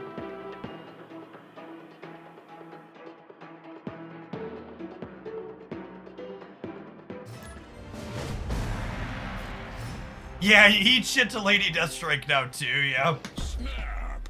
Accurate.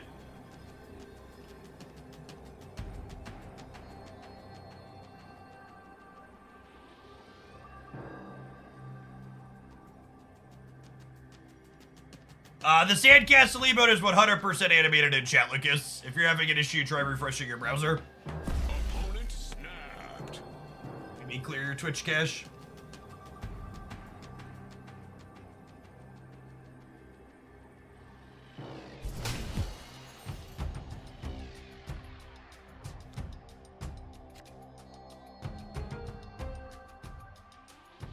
I think one of my absolutely least favorite things about my job that's almost assuredly to blame because of capitalism is how many people reach out via email offering to work or collaborate with me and don't put any actual fucking details about what they want to do in the email. It's like, if you would just put the rates you're looking to pay and what you're looking to get for those rates in the opener, it would save me so much work. Oh, look, chat. My Wong Cosmo deck has run into a tier 1 Cosmo deck. Unlucky.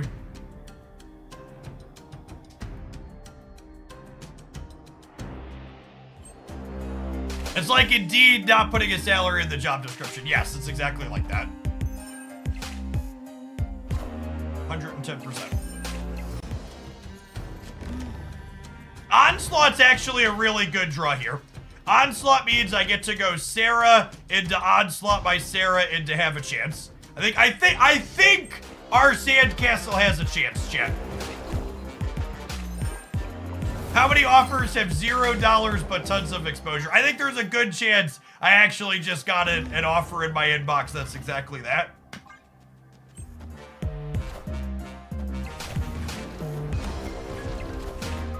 Behold my mighty hand. Behold my mighty hand.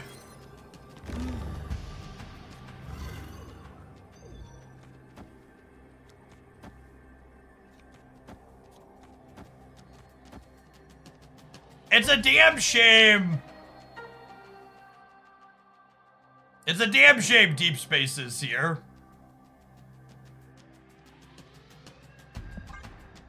Otherwise, we'd have been able to absorb Big Man. Knowledge is power. I think we win this, yeah? Because we win center and right.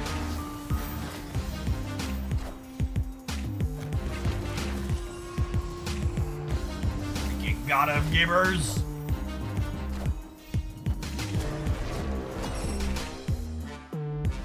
I'd also like the record to reflect, chat, that the reason why we won this match is because our opponent is playing the inferior version of this deck, i.e. not the build that I put together.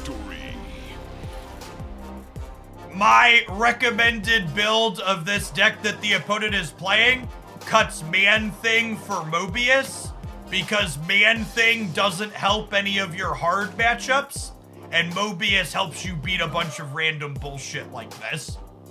I am very confident that Mobius is much better than this card in this slot.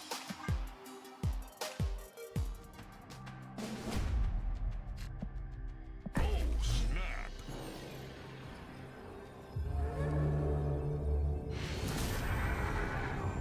Victory. Oh, Gorem's hanging out. Sorry, Gorem, we're gonna call you out. Gotta get on that. Gotta get on the good build.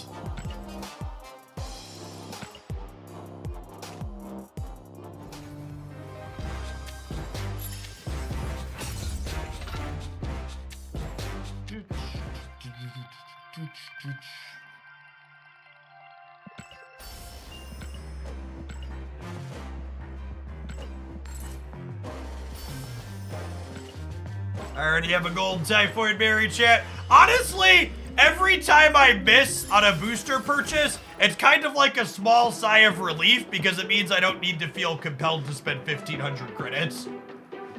Honestly, bro, waiting your random boosters to give me ones I actually need more frequently would get me to spend more money. You should consider doing that.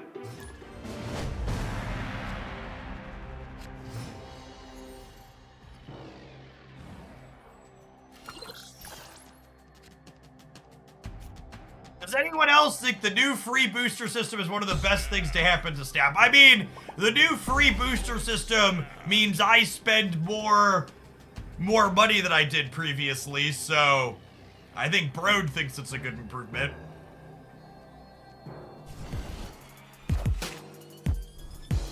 The Marvel Snap economists were cooking with that change. I feel like whenever you adjust a system like that, where like they change the system to make the human behavior spend more money while simultaneously making everybody happy to spend more money, that's like the golden fucking goose of mobile game monetization, right? Look at these suckers. They're all fucking harpooned and they got smiles on their faces.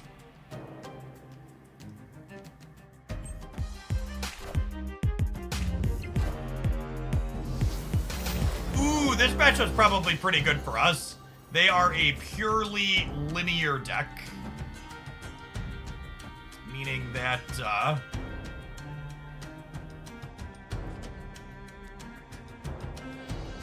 how do you spend more money from the fast booster section? I have more cards to upgrade that I wouldn't otherwise be able to upgrade, so I spend more credits.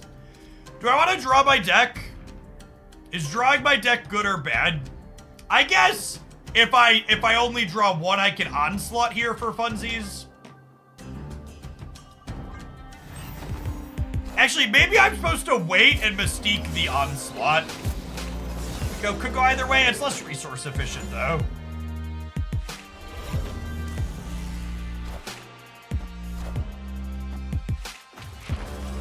Maybe I'm in the minority, but I'm happy they got rid of the whale tracker because I spend less on Snap now not getting the shiny. I think you're in the minority there, Ben. I think if people spending less was the average result of the whale tracker, they would have left it around. But the fact that it hasn't returned means that spending is increased on average with it gone.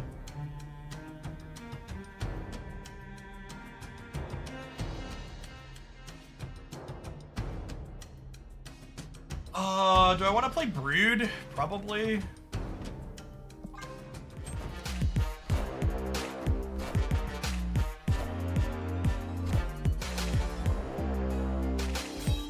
Yeah, there's probably a lot of right ways to eat this. Reese, this is an accurate take.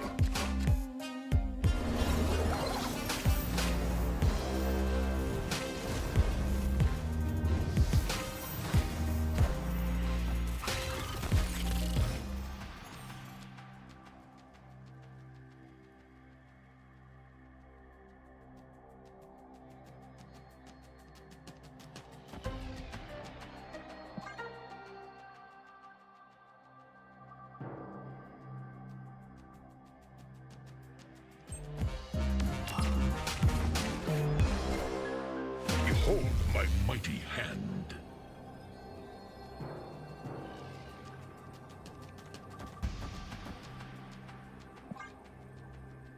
I don't know if this is the optimal play, but it's the one we're making.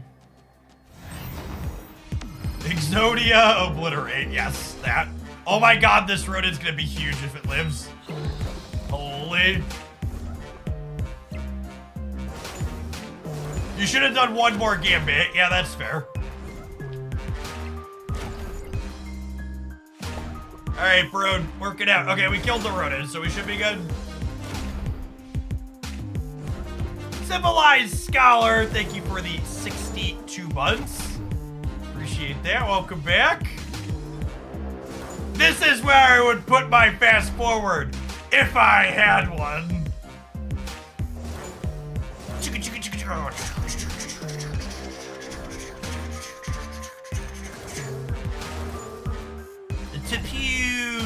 Tepew.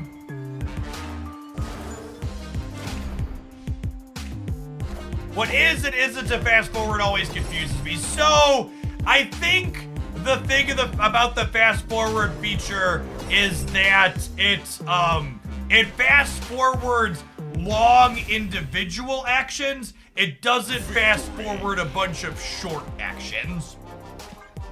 And that's what this Gambit is, right? Gambit is a bunch of short animations.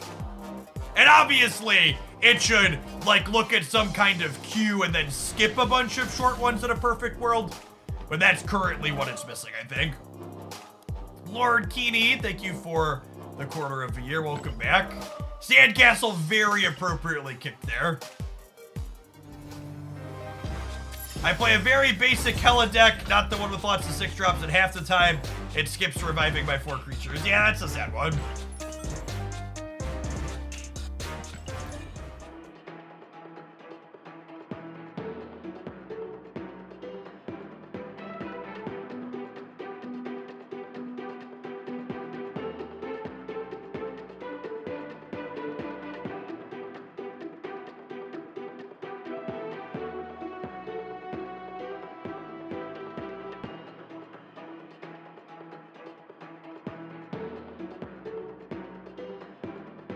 All right, I want to prefix this discussion point with, I do not want to talk about specific content creators, and I'm going to time people out if they bring up specific names. But I would like to ask the general question, because I'm sure there's some people in this community that overlap what I'm going to ask about. Did something happen in the Italian Marvel Snap community specifically that caused a bunch of people to nope out? Because for a long time, there were a number of Italian creators that were bigger than a number of English creators, and they just had a lot of representation here in the Twitch space, and it seems like that fell off completely in the last few months. And like, it's normal to have some attrition, like everybody's numbers are down a bit compared to what they were, which is normal in a live service game, but the Italian metrics dropped off significantly harder than the English ones did. I was wondering if there was something that I missed. No, I don't think it's related to the prime change. That hasn't happened yet.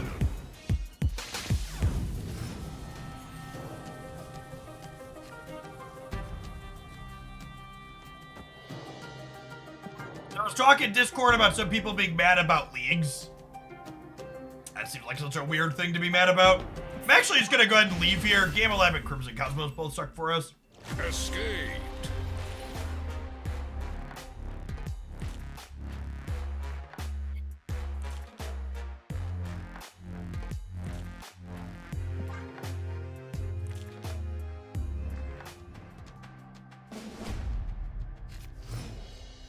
Oh, snap.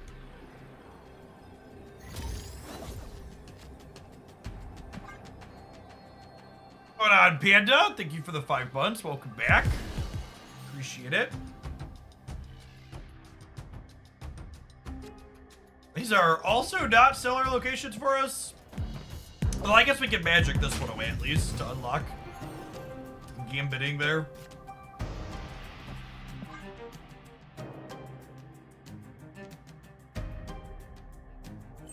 Nocturne will be good this deck. Nocturne is going to generically be a good surfer card, yes. Getting rid of the Crimson Cosmos will be welcome.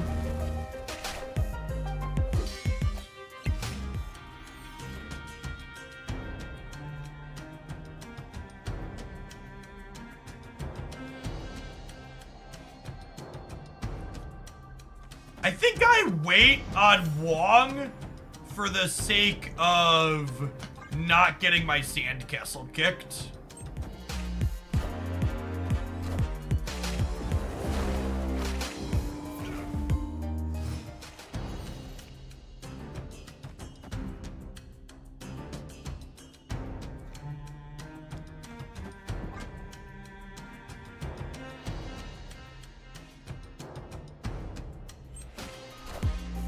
Behold my mighty hand. Friendly neighborhood Spider-Man here. Come on!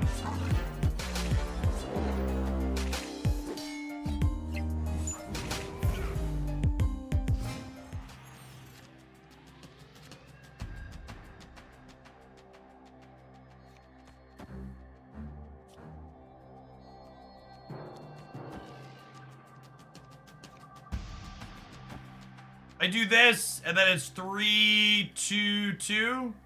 It's probably fine.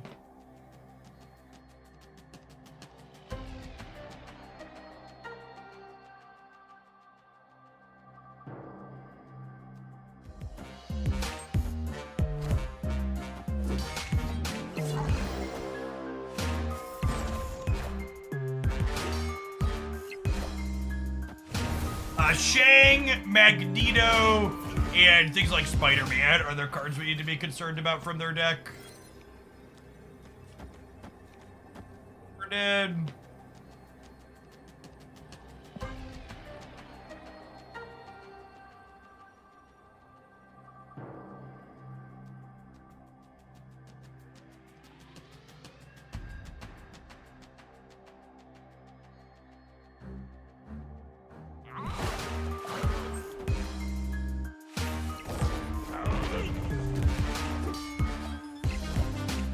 I think we're only gaining, I guess we gain 16 per.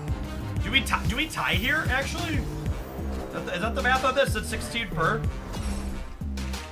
Is there a roller around Odin in this deck as well? I don't think so.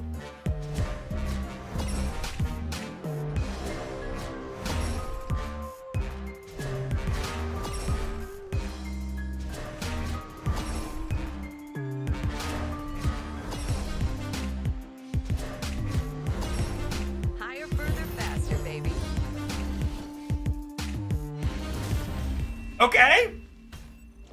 I thought Spider-Man was gonna mess us up, but that worked out. Good, clean. Tie your 43 power lane with the breaker. Slightly above average combo gameplay. That is in fact exactly how we drew it up.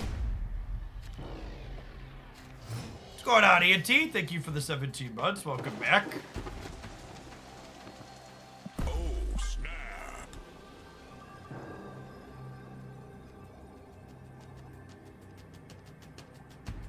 Surfer did in fact do some bits there.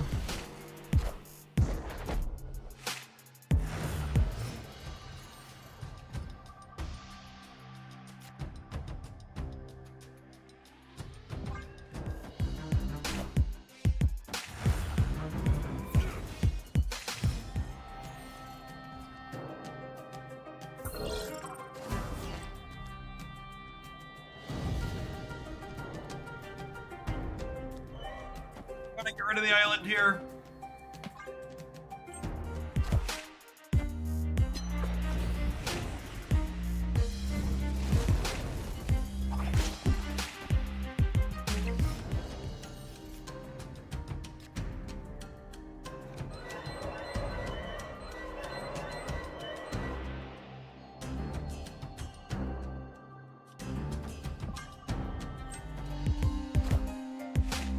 It's possible that playing Wong proactively against their Spider-Man is wrong.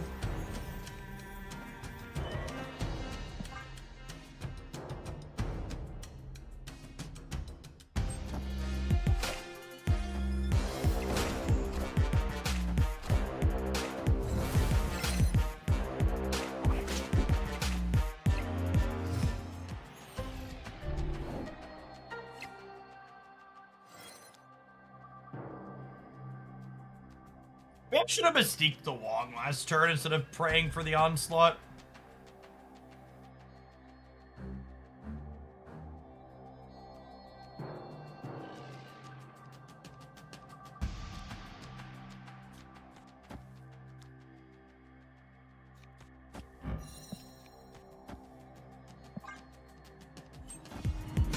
Friendly neighborhood Spider-Man here.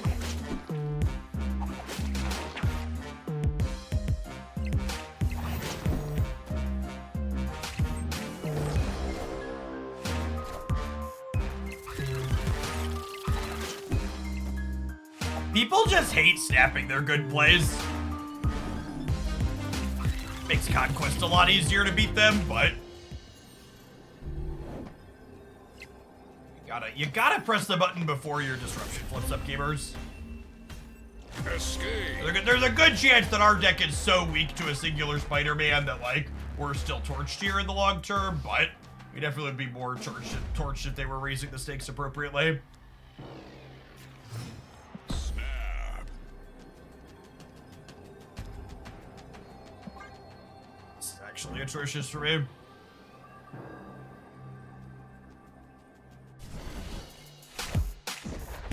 Snapping before a good play is rude. Someone with the username Memory Lapse Guy is something of an expert in being rude while playing card games, though, huh? Unless that's not a Magic the Gathering reference.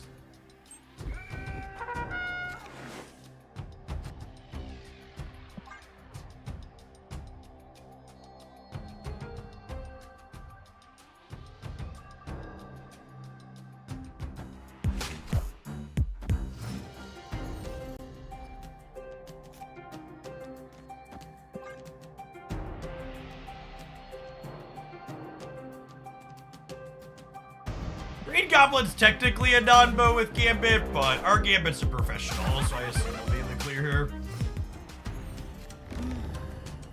Them getting random G'd is brutal.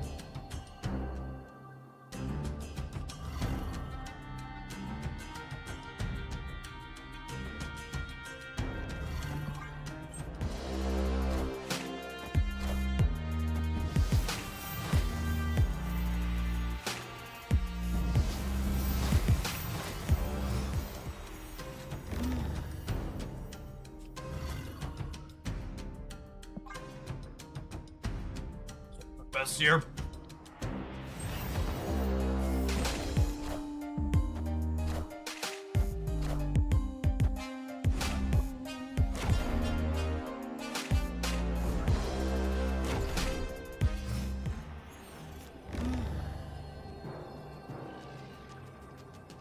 That could have gone worse, but we're still torched here. I'll take one more shot.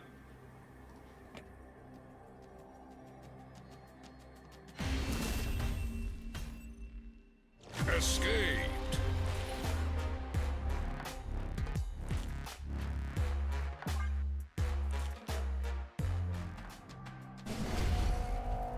Oh, snap.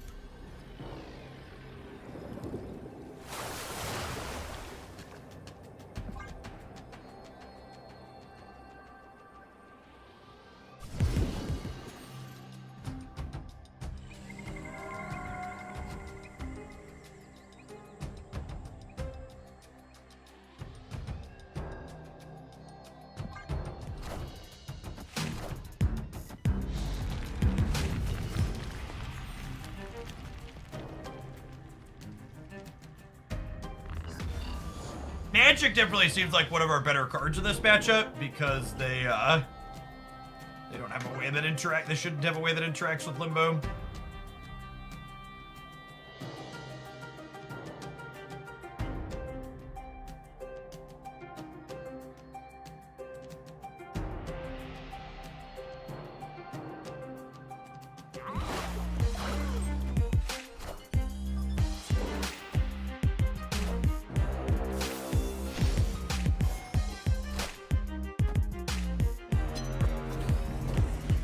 Well then, glad they burned that proactively. I think it's just this now, yeah? Appropriate order in case I draw Absorbing Man, I want to.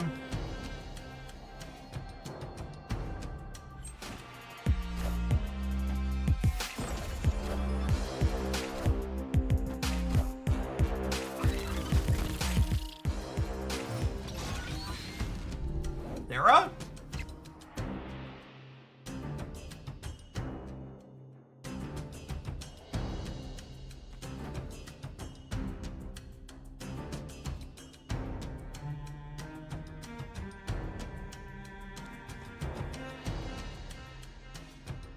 Think I'm just walking.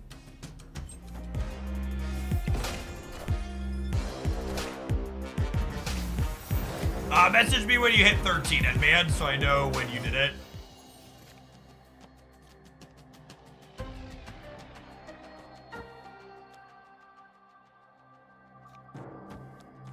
What do we think about this while I have priority? Just like take him to Pound Town.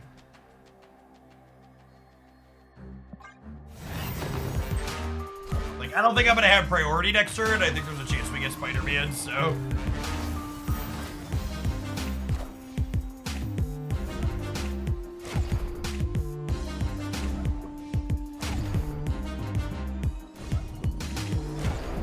God damn it, give it. Alright, he killed everything other than Reality Stone, so I guess I'll forgive him.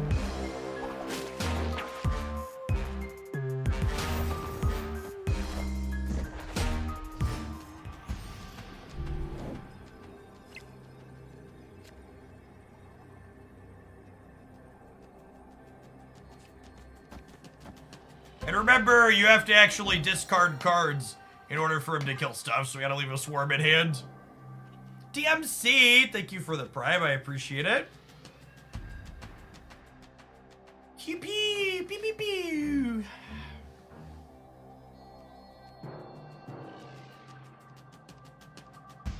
Jeff, you gave me a free win at Infinite Conquest this morning and turned it into a total win. Nice, congrats. Your shiny border is lovely.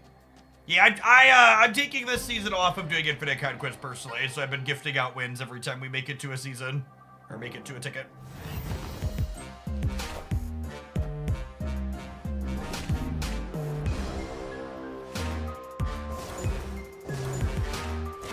Oh, so I turned it into a Prime sub. Chat, if I could turn every Infinite Conquest ticket I had into a Prime sub, I'd be so much better off. Holy crap, imagine getting paid $250 for an Infinite ticket.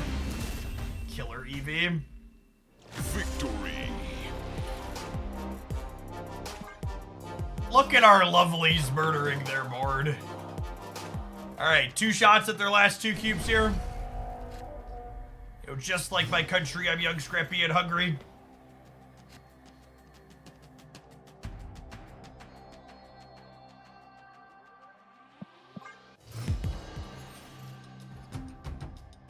This might be a game where we just, like, brood into absorb him. God damn it. Well, we might not do shit, chat. Oh, no. Brood!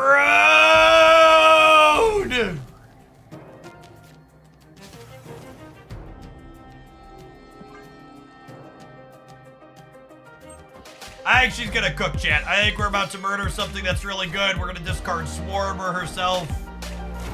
Never lucky.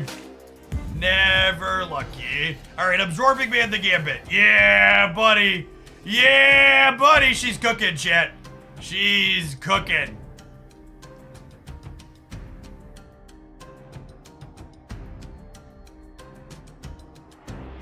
Look at her go.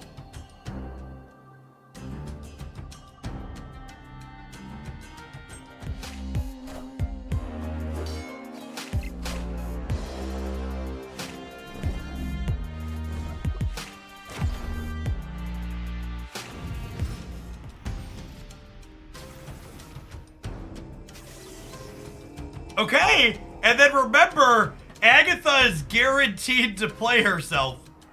So we'll have control over turn 7. It's unfortunate that both of our Wong payoffs have been played already. This is what it is. At least we'll get to show them. At least we'll get to show them the Agatha here. They'll understand our play. Please go right. Please go right. Unlucky.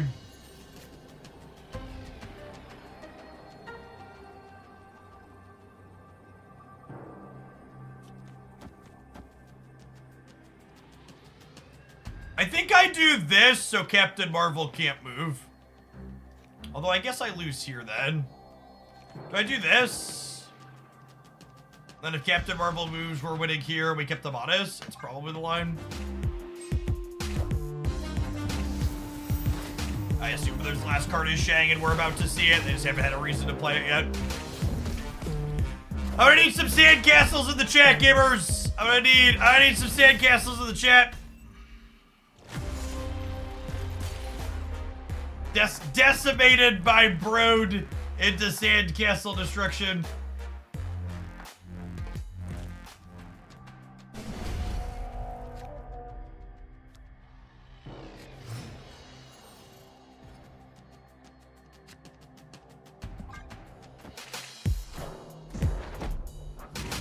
And then, of course, in the deciding game, they have Red Hulk on 1.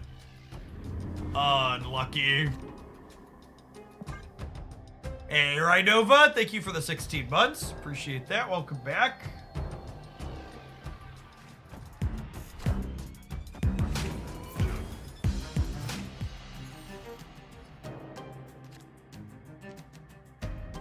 Fuck's sake.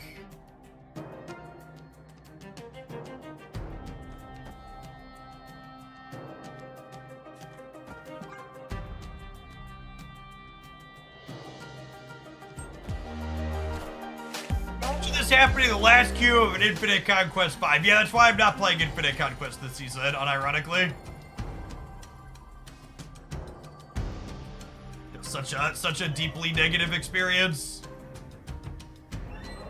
Very, very little desire to have it happen. Think.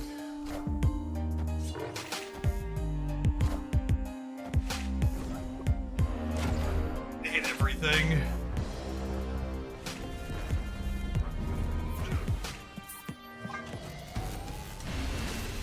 That's why we're conceding all of our Infinite tickets this season. Oh, man. I remember the first time I beat a bad brew with my stock tier 1 deck in silver. It was a big deal for me, too.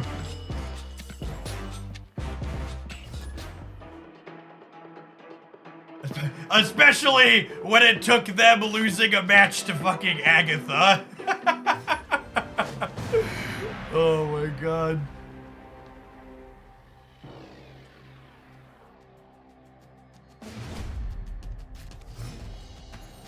Oh, snap.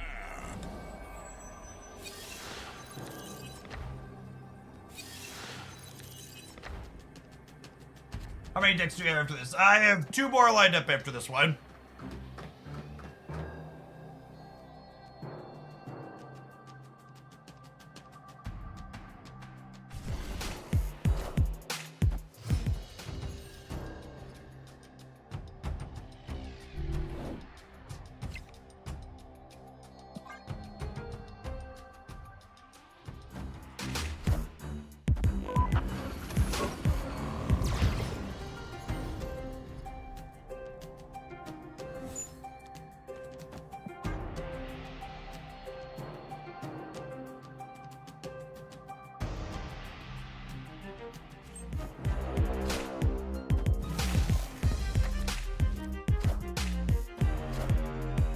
like Loki.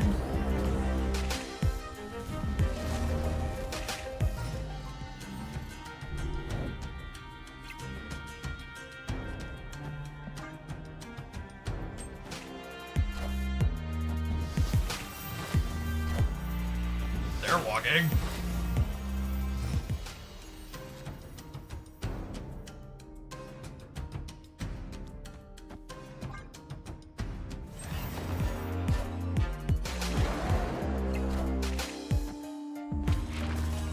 Yes, that is our walk for the palace.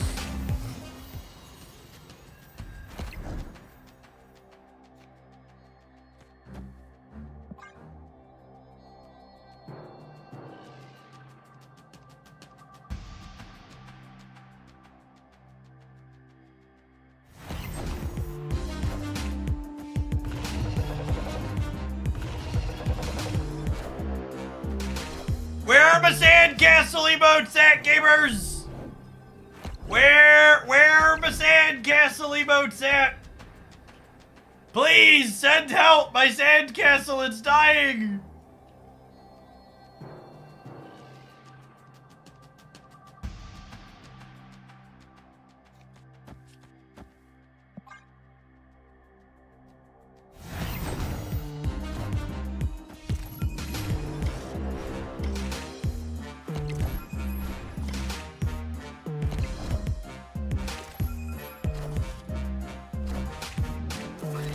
We beat that, yeah? Got him good?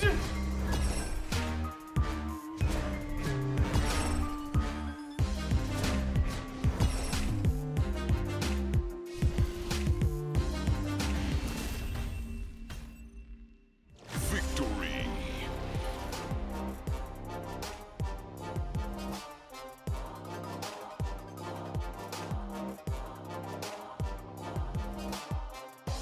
Smile Flush, thank you for the tier 1. Appreciate that.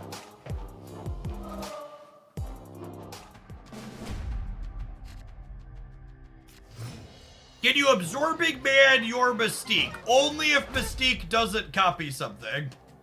But obviously that's not useful then, yeah? Mystique loses her on reveal text and becomes an ongoing when she functions.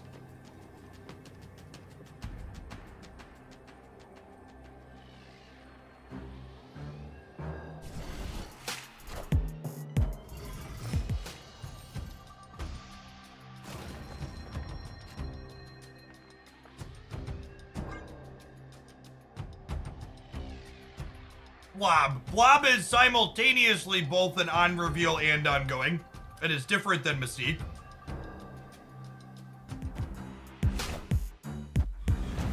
The new July card will function the same. Which July card? Gotta be more specific than that. This just in.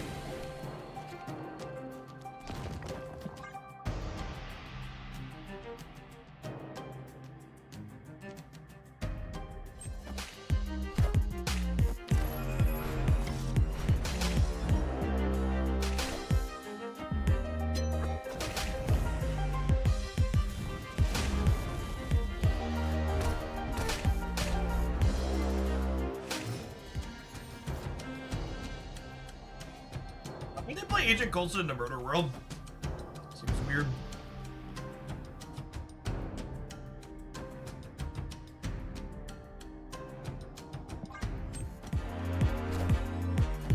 The big combo on the last turn, I think. Let's go Brood into Sarah, into Onslaught my Sarah.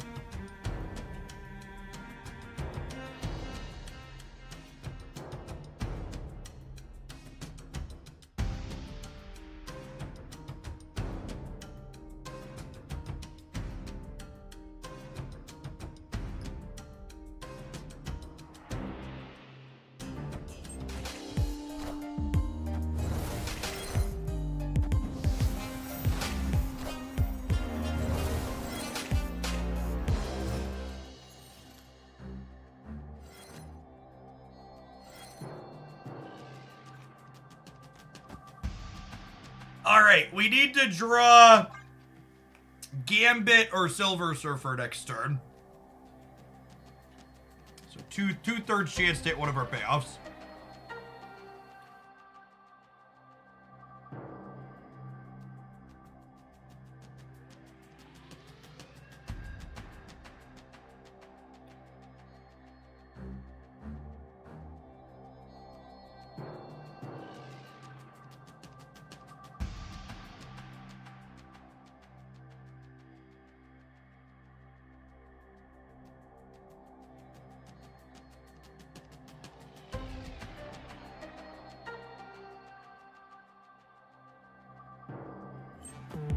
Having a lot of trouble with my account.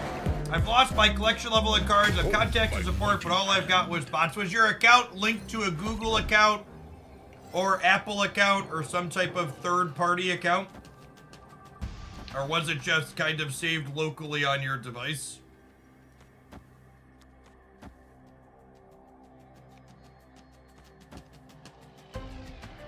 It's a combo. Opponent snapped. I would love to play for all of it. Let's do it.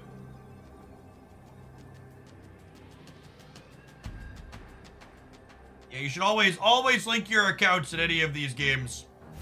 For spending money and time, even just time.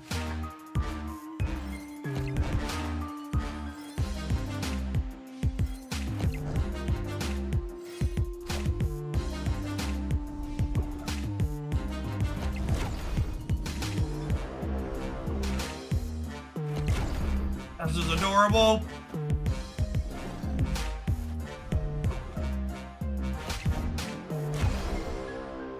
All right, bud, let me show you how it's done.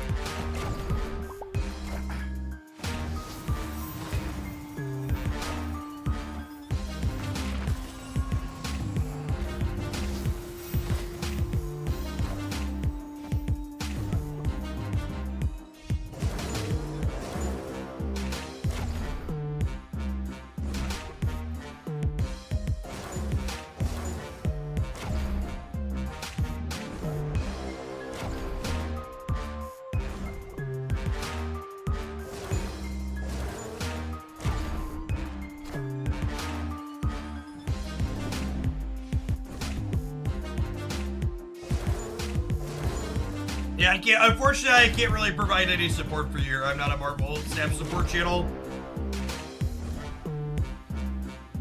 Hopefully, hope you're able to get your stuff back, but if it's not linked to your, it sounds like there's a chance you were never linked to your account to begin with on your first install. If linking it now doesn't work. Victory.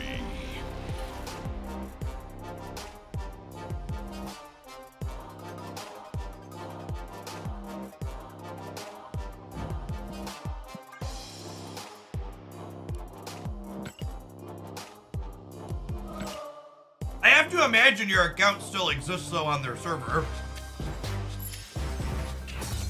I don't know how getting access to it worked though. You'd have to go through their channels. I have heard some horror stories about Marvel Snap's outsourced generic support stuff. But the Discord's usually pretty helpful. Alright, gamers. Looks like it's about time for an ad roll. I'm gonna scarf down my leftover burrito for some lunch. We're gonna play some more of this when we get back. We'll see you in 120 seconds.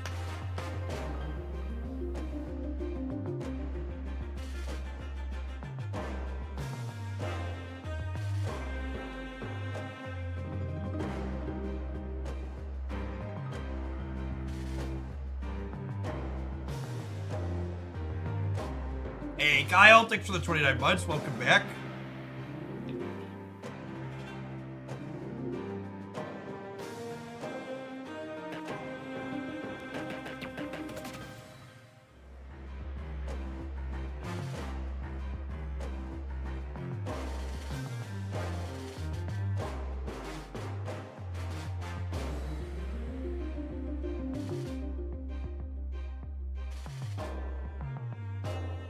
Speedwagon, thanks for the 26 months. Looking forward to the new season. Yeah, it should be a great week for Snap. We got drops kicking off again tomorrow with some X-Men 97 variants, 2 sweet card releases, an OTA on Thursday, metagames in a good spot as is. There's a lot to like.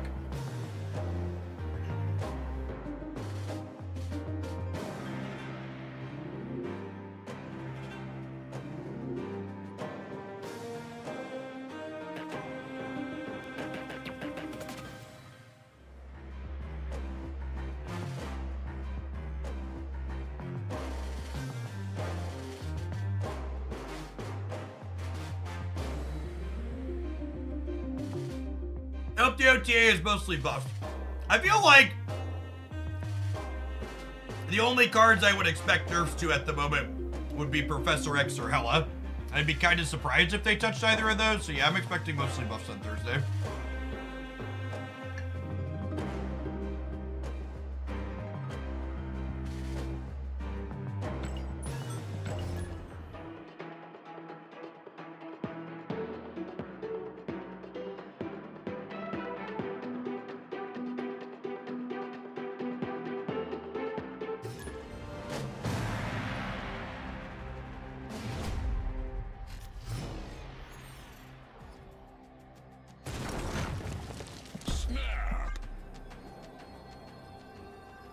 Yes, Nocturne and Blink releasing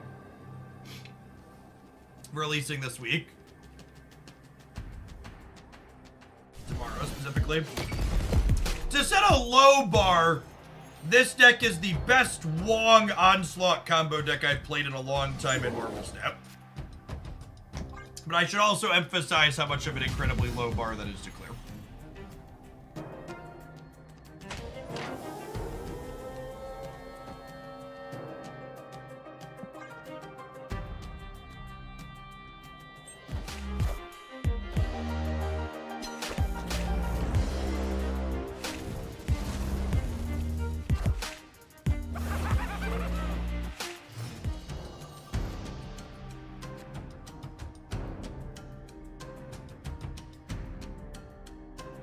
We've been winning a number of games and we've got tech carded. Yes, we have beaten a number of people trying to kick our sandcastle around.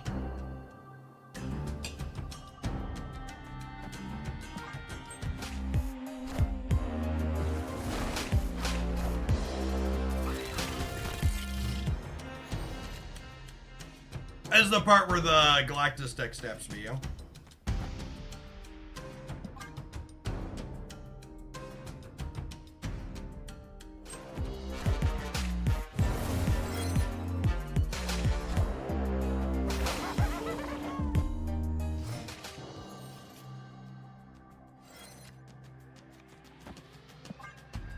Flutter's probably a terrible matchup for us. Galactus definitely is, but even generic Clutter's probably not good.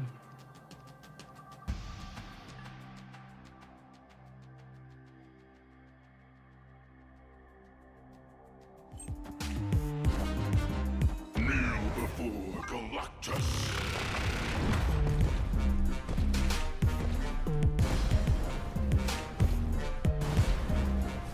Thank you for the year and a half. Welcome back.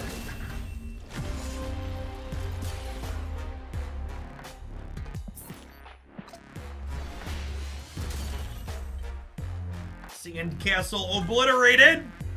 I would like to blame that game on Violet in chat for pointing out that we had been beating people kicking our sandcastle. Because that deck is 1000% a sandcastle kick we can't ever keep up with.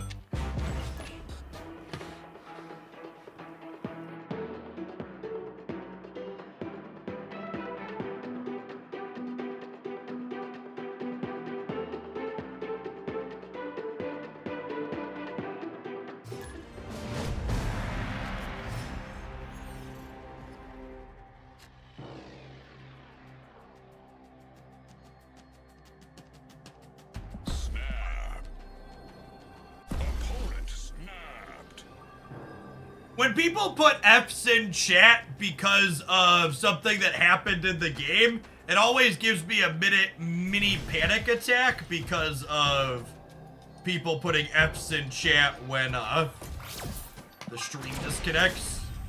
This immediately makes me like check my stats, like, oh shit, did something die?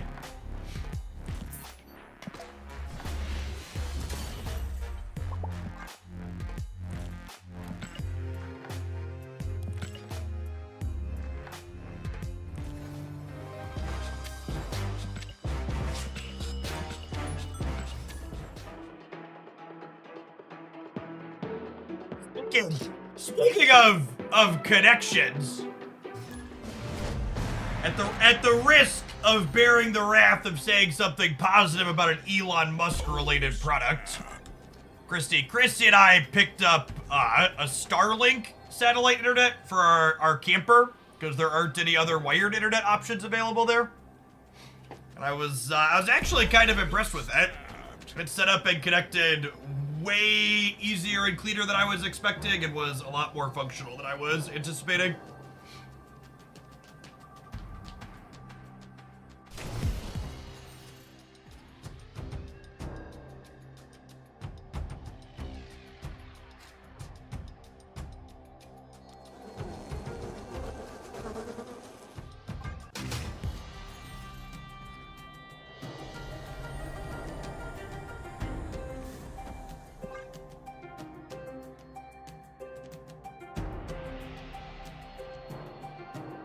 Starlink is the satellite pollution of space launches. Is the point of camping to get away from tech? No, we have a glamper. Park model RV with a full porch attached to the side of it. It's way closer to a vacation home than a active, dedicated nature thing.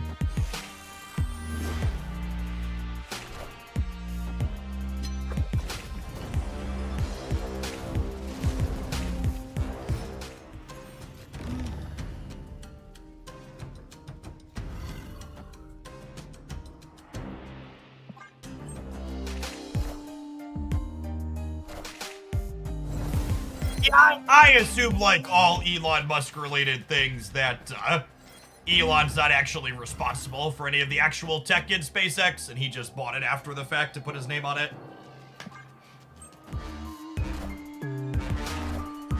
Behold my mighty hand.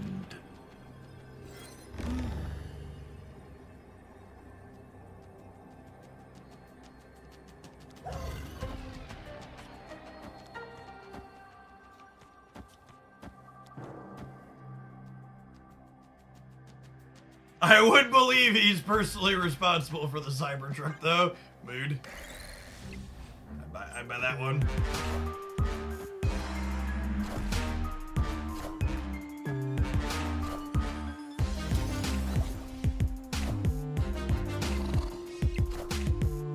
I have it on decent authority that the Rivals codes are going to go out tomorrow on the 7th. Sweet. I think we're good here, yeah?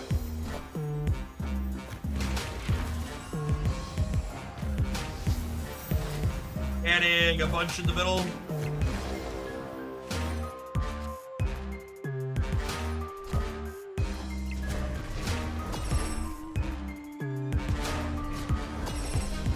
From what I understand, people who actually run stuff at Elon's company have to actively manage him and steer him away from important stuff. Well, yeah, because when he's left to his own devices to do what he thinks is important, the result is Twitter.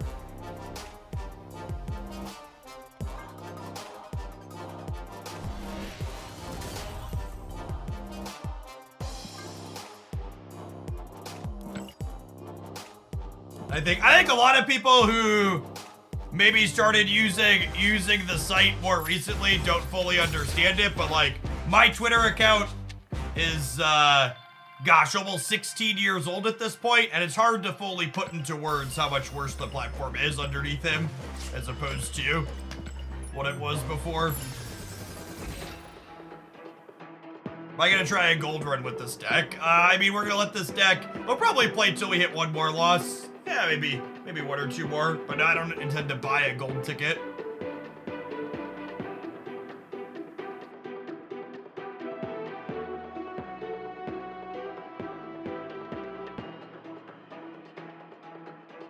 While I don't know that you necessarily intend it to be malicious, I think it's in bad taste to make a joke about using a dead name with regards to Twitter versus X. Let's not do that in my chat. Thanks. To give one really pointed example, there are so many pornography-related spam bots on Twitter, I cannot safely scroll my mentions on Stream Live anymore. Just to give one of many very pointed examples of how the site has been made very functionally worse.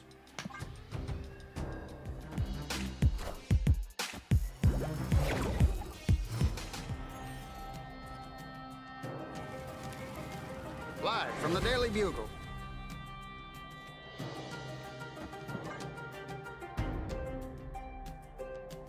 Need someone to tag me in some of these posts so I know which ones to block.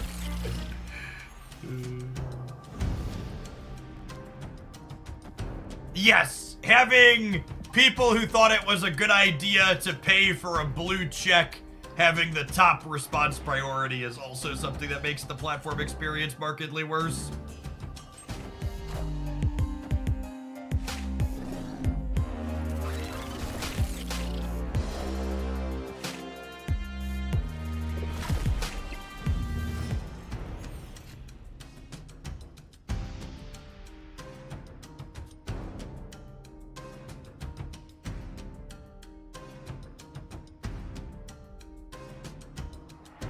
Like they're gonna Professor X me in the middle. There's nothing I can really do about it, yeah?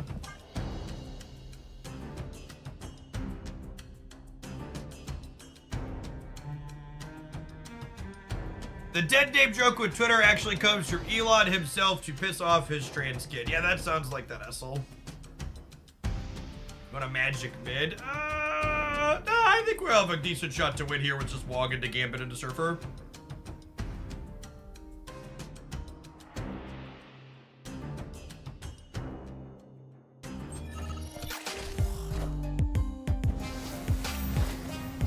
Can Warhead kill Professor X? No.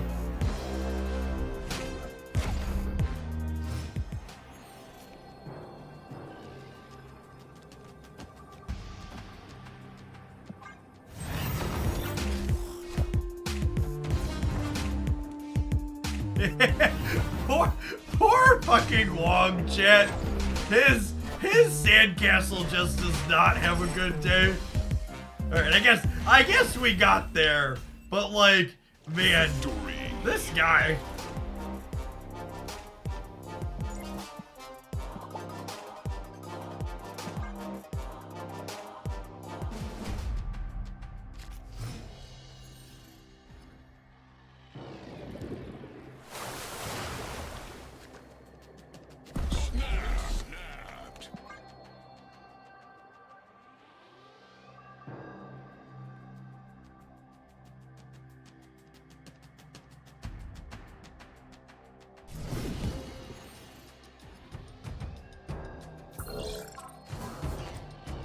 Oh no, not again, the story of Wong.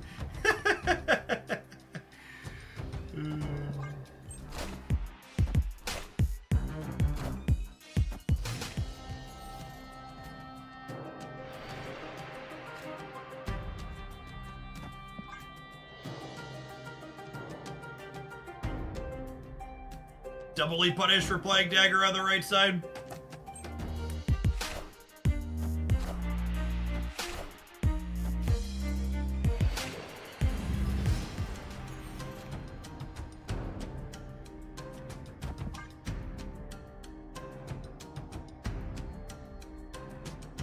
Alright, they're not gonna have Professor X this game or Mobius, and we're gonna get to curve Sarah into Onslaught. It's gonna be glorious. I believe, chat, I believe.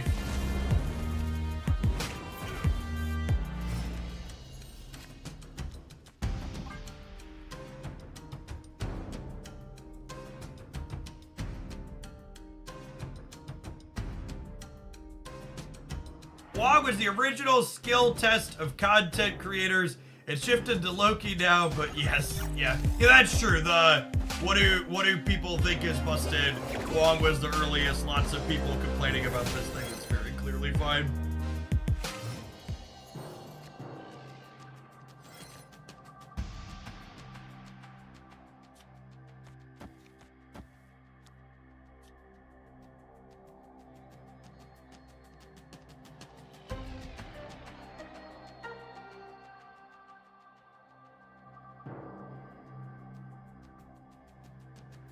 So it's Brood Wave into Surfer Absorbing Man, but there's some question about where do I deploy the things I'm deploying.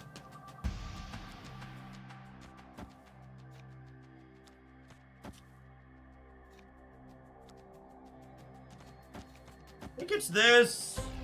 And then we like Surfer Absorbing Man.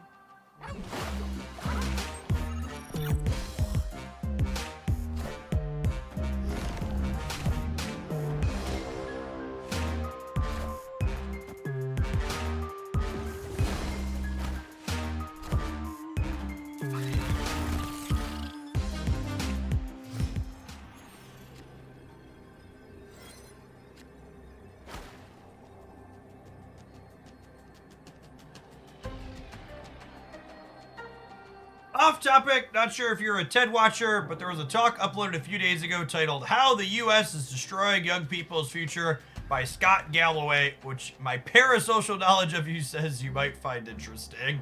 I mean, that sounds like a self-filleting, hearing someone talk about something that I already understand and know to be true. Guess which lane the Alioth is? Oh god, if their last unknown card is Alioth. Who's Scott Galloway for the uninformed? Not for me, obviously. I clearly know who Scott Galloway is, but for everybody else at home, are you sure who Scott Galloway is?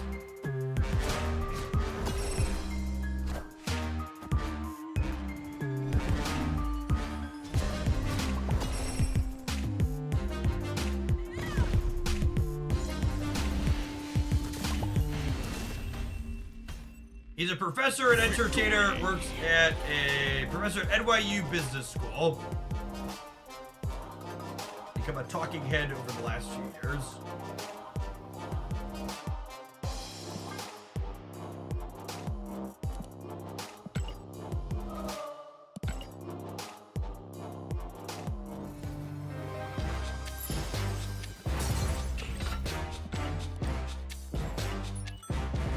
Alright, let's try to get one more in. That deck's been solid. I don't know, I think I actually disagree with your point, Kyle. I think there's a good chance that completely left alone, this deck bigger fishes most of the other linear decks in the game. And it's also been surprisingly resilient, being able to win with the Surfer backup plan through a lot of disruption to our linear game plan.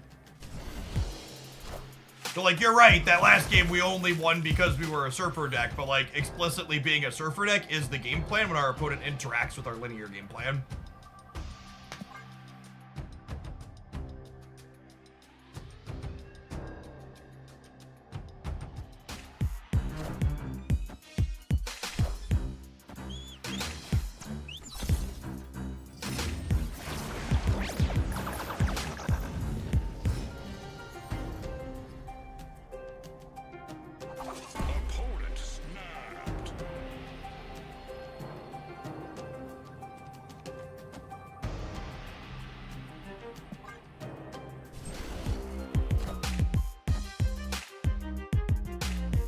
We're looking for Mystique and Absorbing Man. Maybe an Onslaught. Got a lot of good draws here.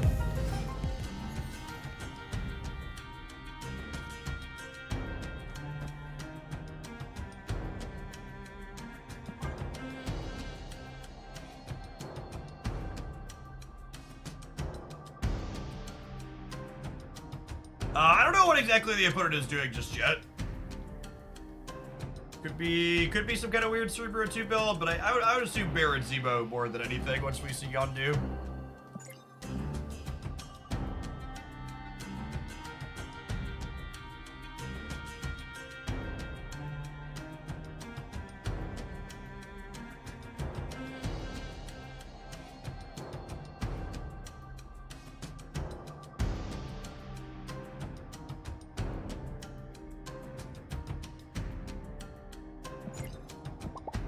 Yeah, they could just be bounce playing Yondu too. There's a lot of people that think that card counts as disruption. Oh shit, not a 2-cost magic. Unlucky.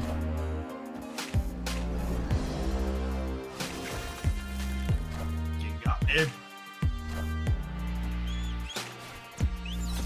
Losing Mystique is sad. Yeah. Lose Brood there.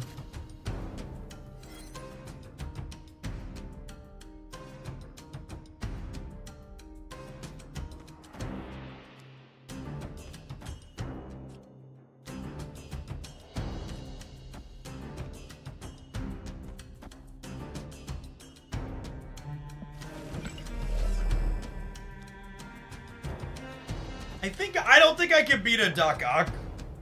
So I think we're just hoping they don't have that.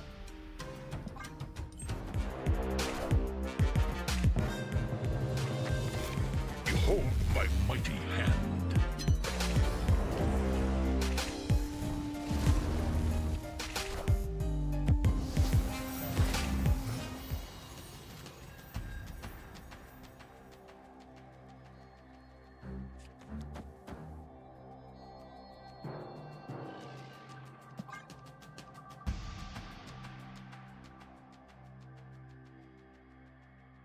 Let's plays around a rug pull to the best of our abilities.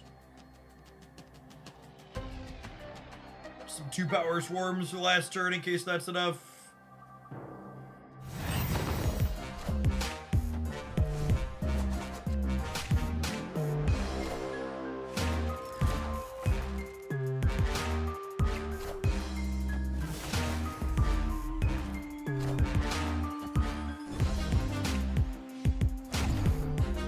Wave is unfortunate.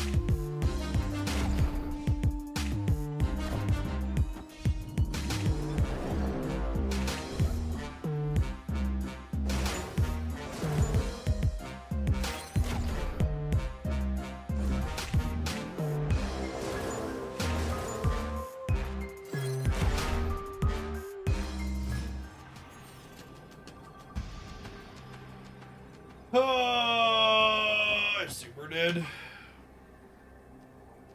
Oh.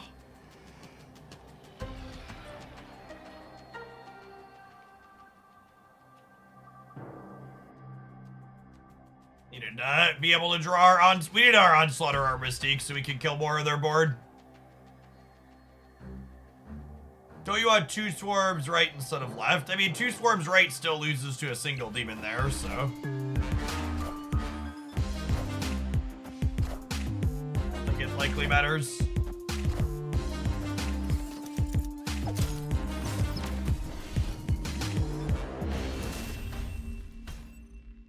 Crunchy Casino, thanks for the half a year, welcome back.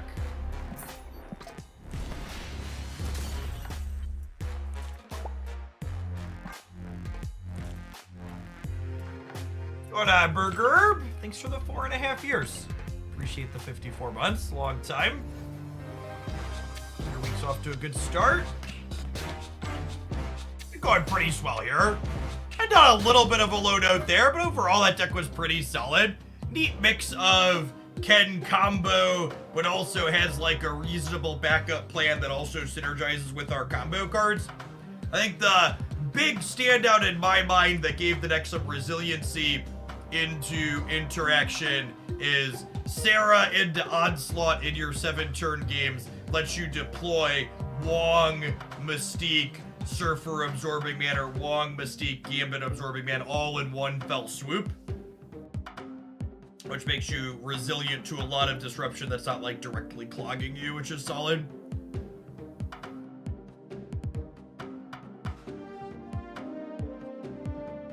Selena Valentino in. Yeah, we have 25 hours to get a Valentino in. Not really concerned with it.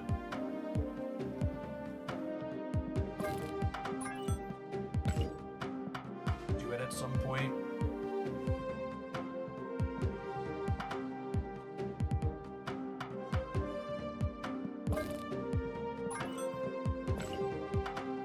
Next out.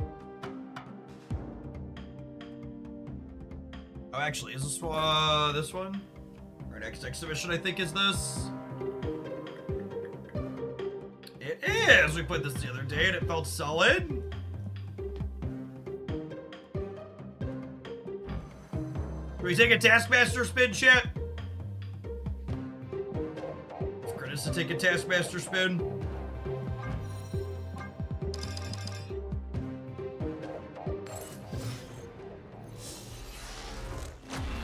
Infinity.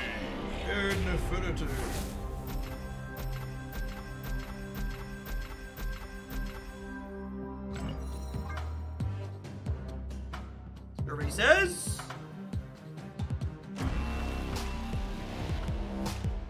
Not bad. Not bad.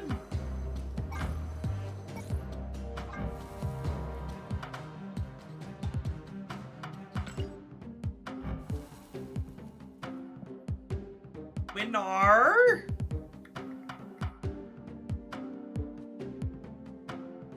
Can't end on a win. I don't know that I have any others I'm super into at the moment. I think I'm running out boosters for most things. J-Mac, thank you for the 11 months. Welcome back. We're so I've never split Pixies yet. Now, I'm not spewing, chat. It cost me like $15 to do a split. I'm not doing another one. Be happy. Be happy I took that one. Stop it. Literally go broke. Probably shouldn't even be doing single ones to begin with. It was there and I had credits.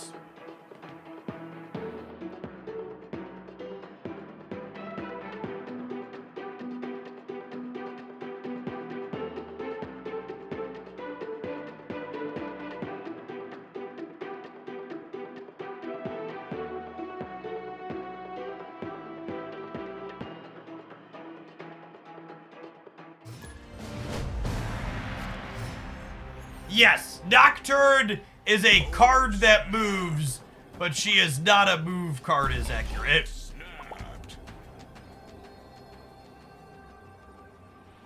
a real statement. Nocturne's probably playable, which is the #1 sign she's not a move card.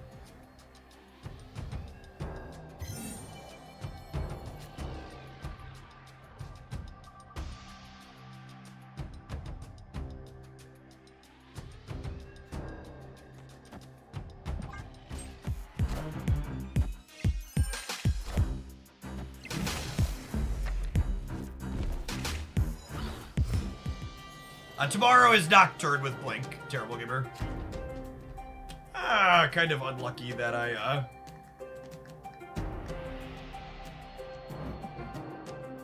gonna pass and just play She-Hulk into killed here.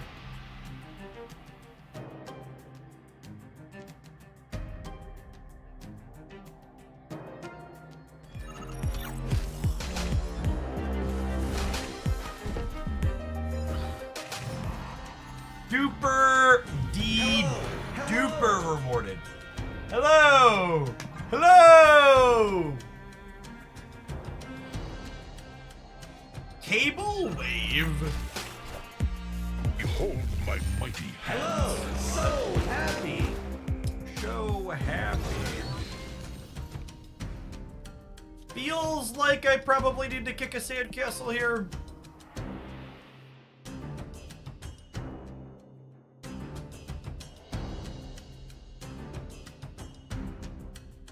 They could be waving into Onslaught Sarah.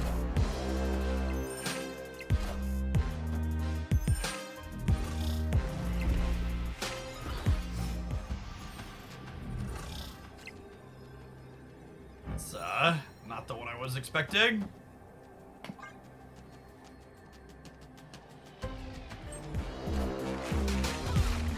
Cable Darkhawk is a combo for sure.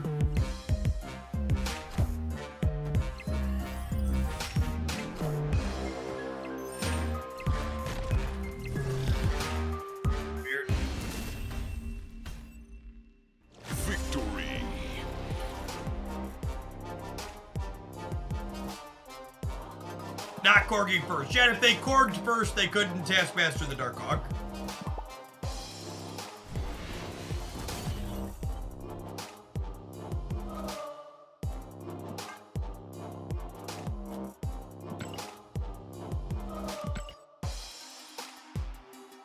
Of all the decks in Marvel Snap, that was certainly one of them.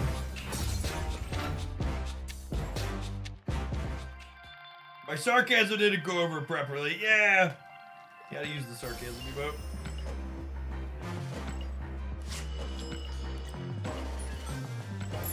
Oh, shit. Usually it doesn't hit me too bad. I finished my lunch and I am tired. Apologies for putting that energy out there, but man. My stomach is full. Is ready for a nap.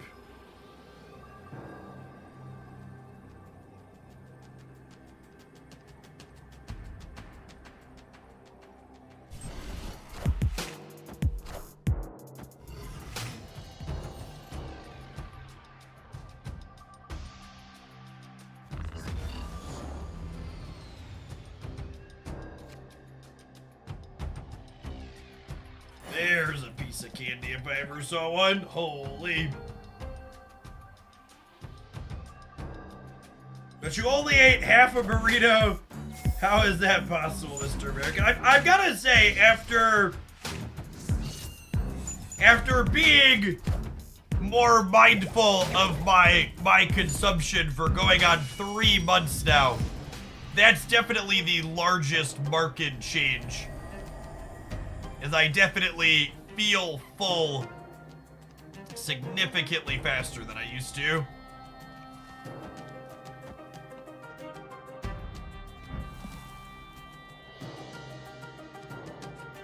Yeah, what cost Taskmaster's not bad.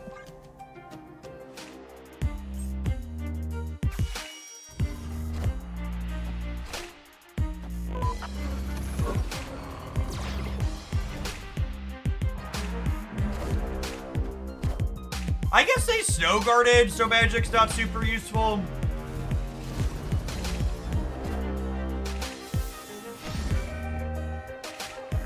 The key is to eat your way through it.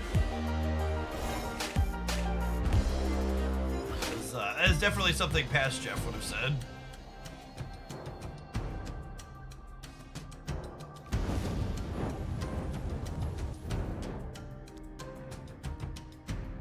So I can Mobius here, and then I can pass into Shuri, She-Hulk, Taskmaster. Fuck you and your sandcastle kicking ways. Nobody fucking loves you, Mobius. You stupid, shitty card. Heh. Heh.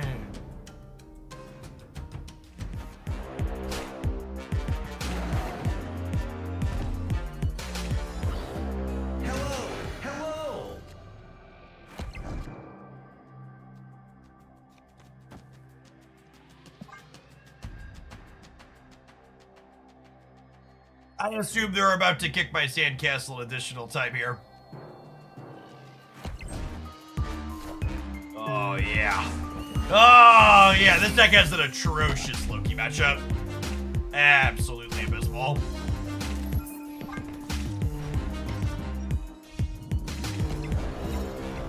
Hello. The other one to the next one.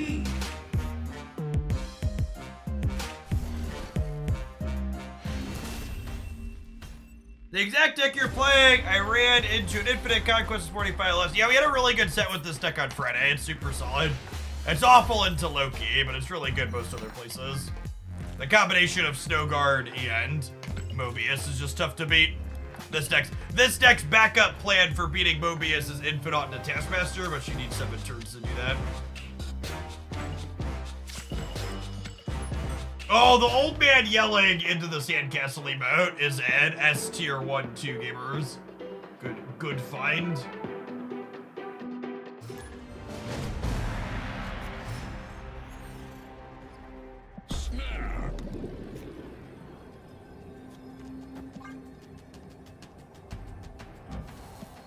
Good looking Marvel Snap card, shit.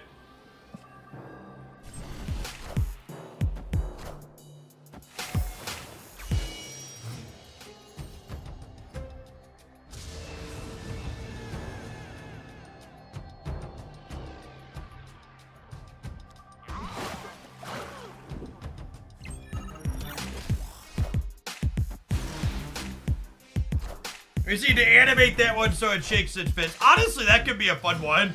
I actually didn't... So Twitch greatly increased the number of animated emotes you could have. So I actually have like 40 unused animated emote slots because you used to only have 5. Now you get lots of them. Do you know what the X-Men drops look like tomorrow? Yeah, Bishop and Mr. Sinister.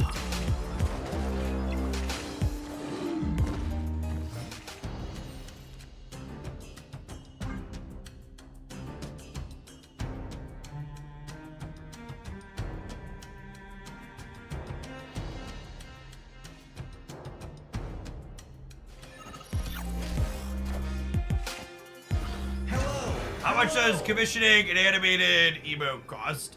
Usually somewhere between 30 and 50, depending on what's involved.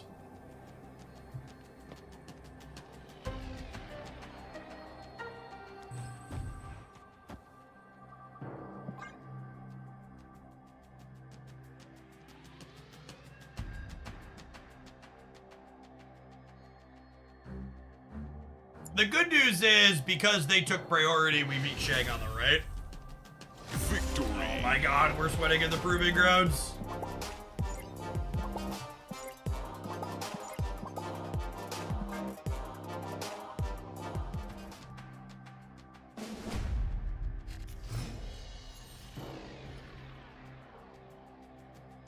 Oh, snap. Oh, snap.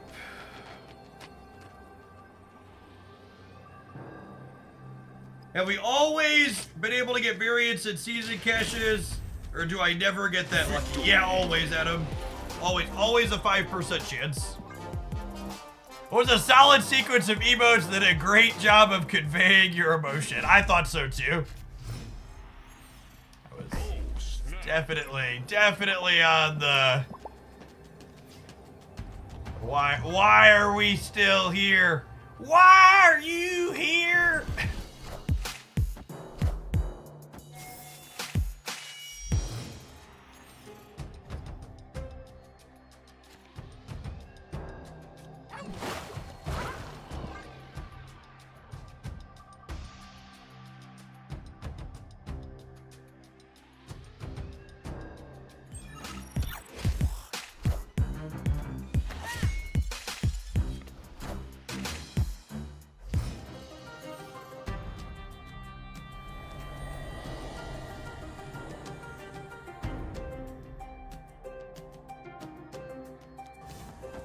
God givers.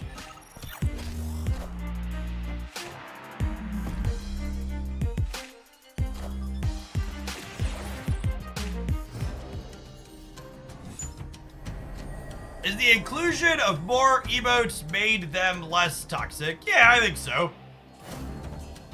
I forget who exactly in chat said it, but it feels like the new emotes have more specific meanings that they convey, whereas like the original 6 emotes are all just like varying flavors of fuck you.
Ladies, get my beautiful ladies over there, chat.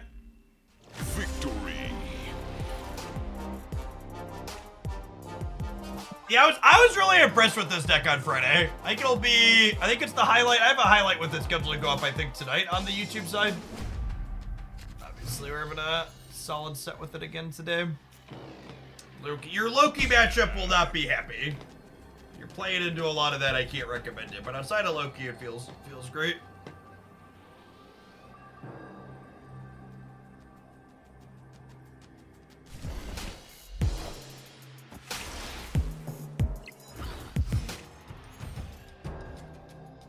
I was the second to the Spectrum deck. I think it's fine. They don't interact with your Limbo. It probably varies a little bit depending on if they're playing the good build of Spectrum or not. The good builds of Spectrum play Mobius, but that's definitely the less common build. A lot of people haven't figured that out yet.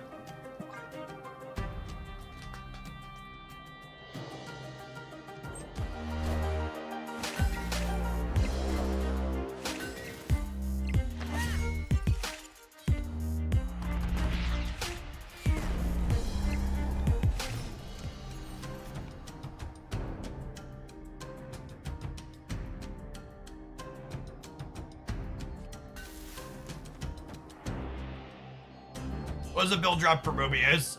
You drop, Man Thing. Punisher. Punisher's great. Don't cut Punisher. What a wonky fucking timeline we live in. Punisher's great. Don't cut Punisher. Holy Marvel snappers. A twisted and strange place I've woken up in.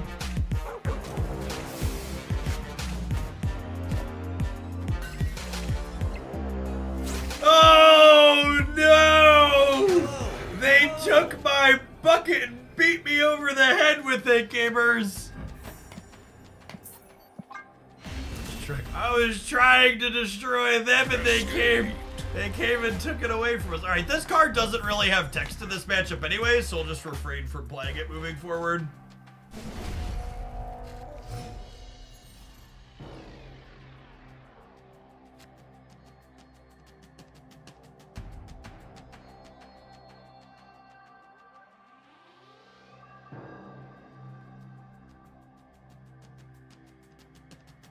Snap. Opponent snapped.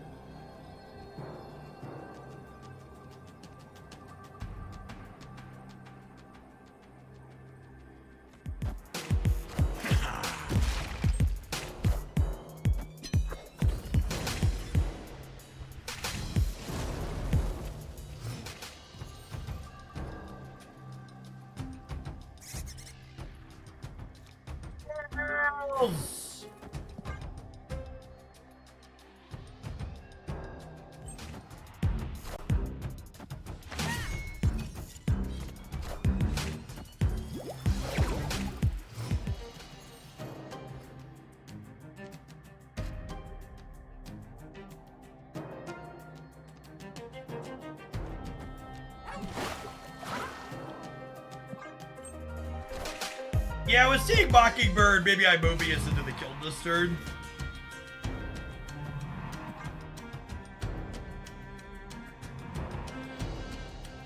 No problem, Kitsu. Thanks for supporting the content by checking out the sponsor last week.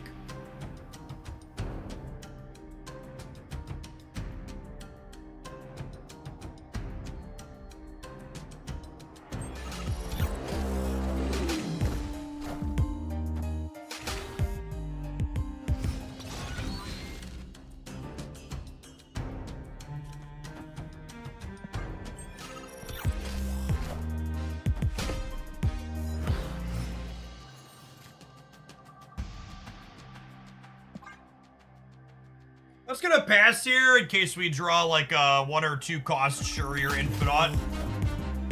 We are the future.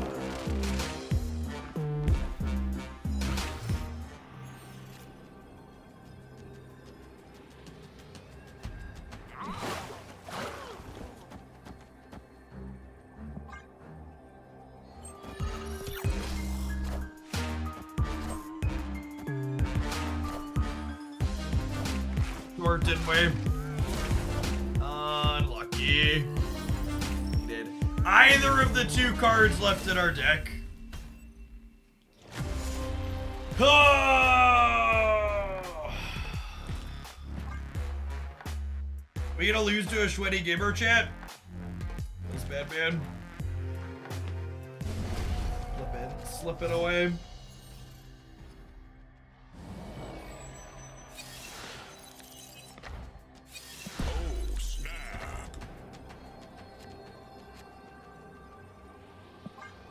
Yeah, Magneto combined with bad luck, yeah.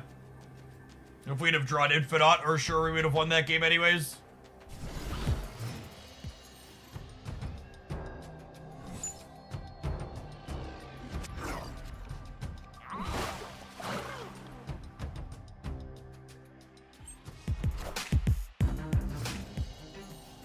Okoye diff. I mean, Okoye is still not a particularly playable card. Ooh, wave into Sarah means I can pass on. Three. Or sorry, pass on 5 and play Infinite and She-Hulk on 6.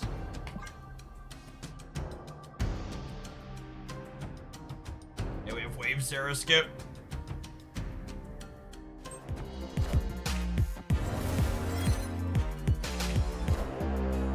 Alright, chat, pray for my sandcastle. Pray for my sandcastle, please. Please. Please.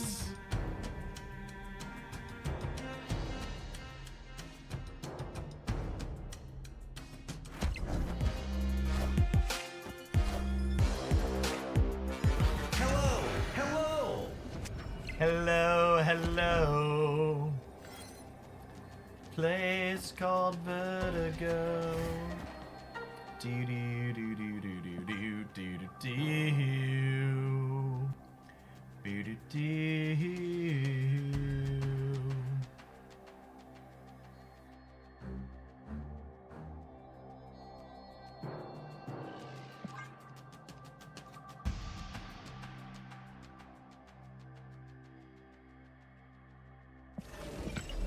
You should secrets around Warhead. Yeah, that's free.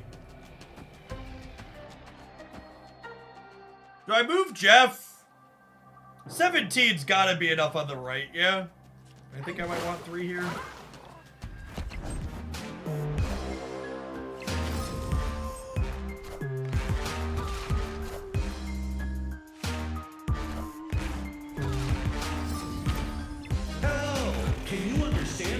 Can you understand me, sweaty gamer? Why? Why must you sweat in the proving grounds?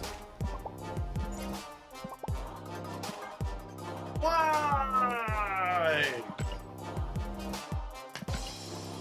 People ask why to a lot of questions, chat. Like, why must you run adverts? Capitalism is the answer. See you in 120 seconds. Thanks for hanging out. Don't go anywhere.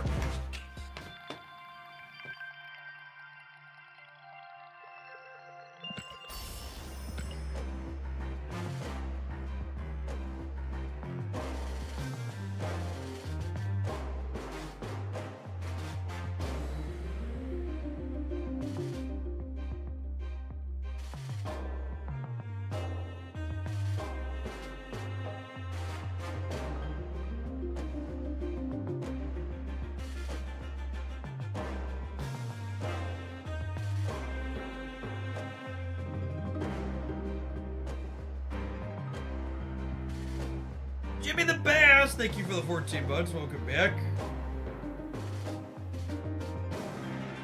Oh, we have a sweating emote, Chip. Got an animated sweating emote at that. I'm gonna stand up for a bit, try and break this sleepy feeling. My tummy is too full to pedal. Oh look, we can have a little private adverts for the subscribers, chat. That's one of my favorite Into the Ham shirts. It's great. I love their nature scenes, and the blues and the greens are nice and vibrant on this one. Man tits sold separately. You'll have to provide those for yourself. The shirts you can get at my link though. I sub for the private ads, exactly. It's exclusive content.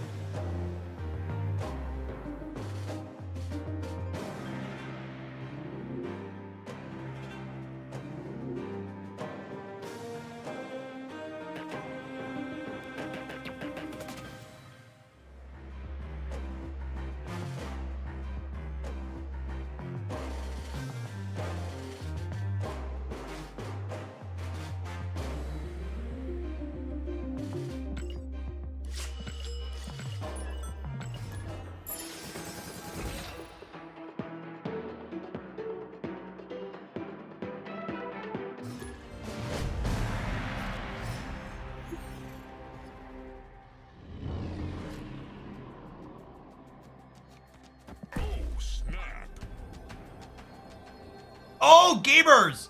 If you didn't check out the cache data mines that I've got reviewed pinned, Hope Summers is finally coming to a Spotlight cache, and she has a variant that's not shit. I'm excited.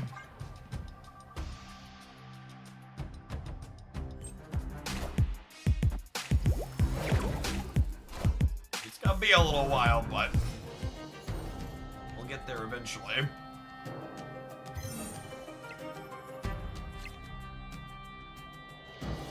Das a piece of candy, yeah?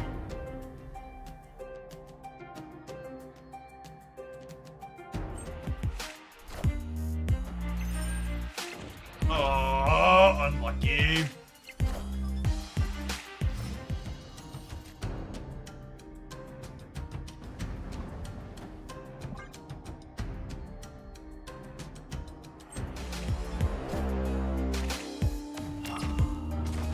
Hand art Hope has grown on me, much like the size of her hands on the variant has grown on her, I would assume. Oh, man. If Mobius can get pulled down here, that would be so good. Unfortunately, there's a good chance we get ruined by this Grand Central. Hello, so happy. They took our She-Hulk, so we're actually just dead. That's so unlucky. Fucking rude variants. Escaped.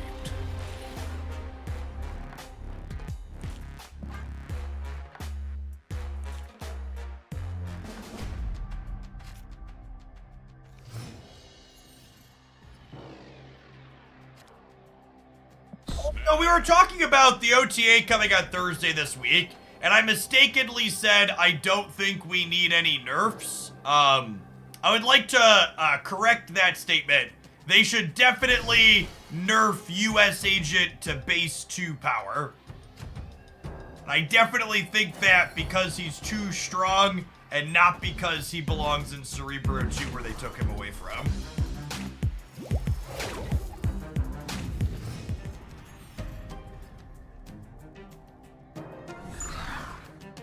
Just so we're clear.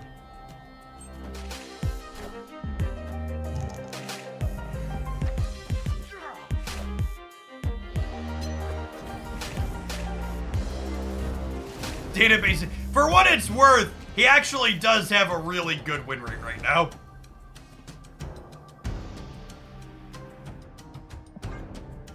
Yes, he has really good stats.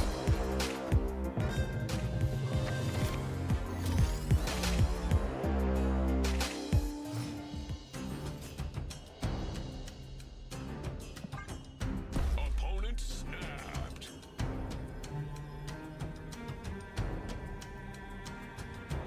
The 2-7 has good stats, shocking. It's unfair to call it a strict 2-7. It's a 2-7 with the requirement you have to be able and willing to play it on the last turn of the game, which is not free.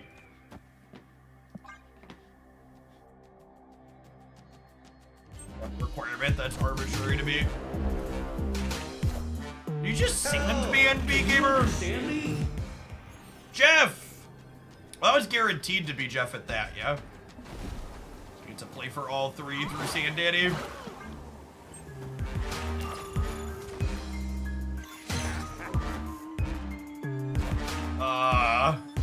Okay.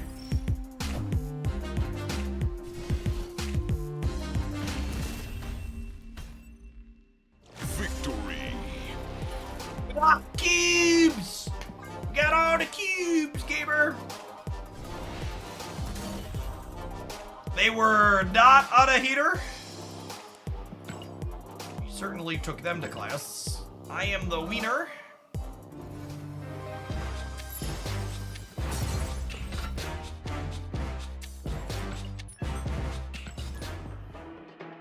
Drax?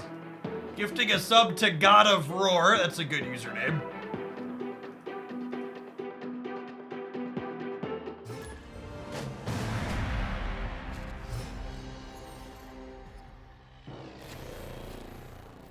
Snap.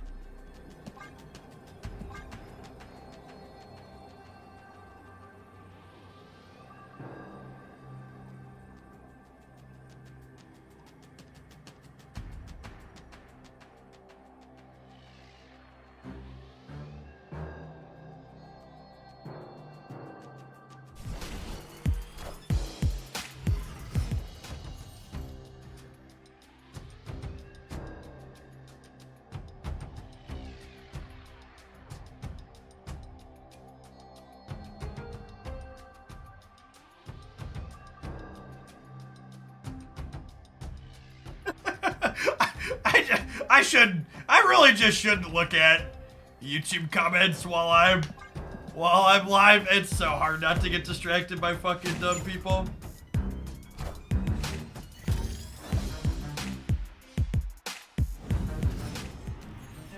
Got a comment from someone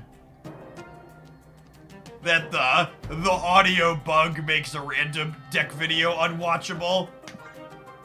I get that the audio bug is like marginally annoying, but calling it unwatchable because of a low, subtle thing that's basically the equivalent of white noise in the background that you periodically hear is, I actually don't think YouTube supports member-only comments, but I also moderate YouTube comments to the same degree that I moderate Twitch chat, so like, when a person leaves a comment like that, I'll tell them they're stupid, and then they'll never post a comment again, because I'll just ban them.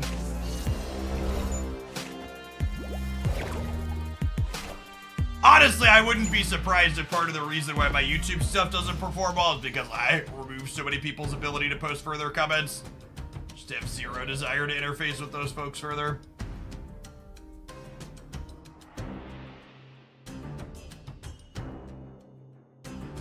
Do you see the Helldiver 2 bandwagon got Sony to backtrack their PSN account requirement? And I think that secondary accounts, like requiring PSN, is really stupid, and it's a good thing that Sony walked that back. And I truly, entirely look forward to all those very logically consistent people rallying against the next game that also requires a third-party account. Because very clearly all of those people just hate third-party accounts and everything and weren't just railing against Helldivers because some random shitter on Twitter told them they should be mad about it.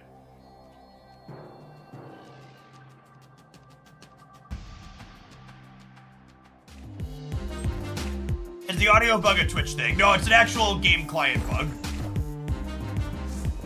Oh, damn, we would have won with Infinite outright, Sedge. When you play Hood out, the staticky sound it generates for a moment when it creates the demon sticks with the client until you restart the client.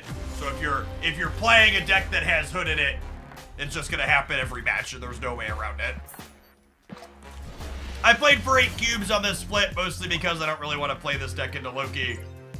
It's a premium sandcastle kicker into what we're doing. Yeah, we were talking about it in the subs Discord server. I will be shocked if even half of the people who left negative reviews for Helldivers 2 end up reversing them now that they changed course. I would expect most of them probably don't even play the game anymore.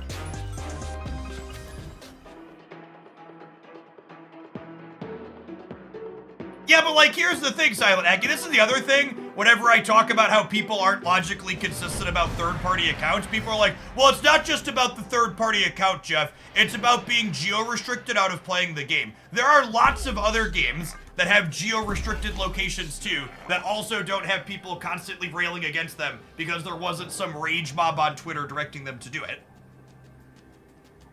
Like, I want to be really clear that geo-restricted locations and secondary or third-dary accounts or whatever you want to call it to play online games, those are both fucking stupid. But what also is assuredly fucking stupid is how many people decide to only care about stuff because someone farming them for rage engagement on social media told them they should care.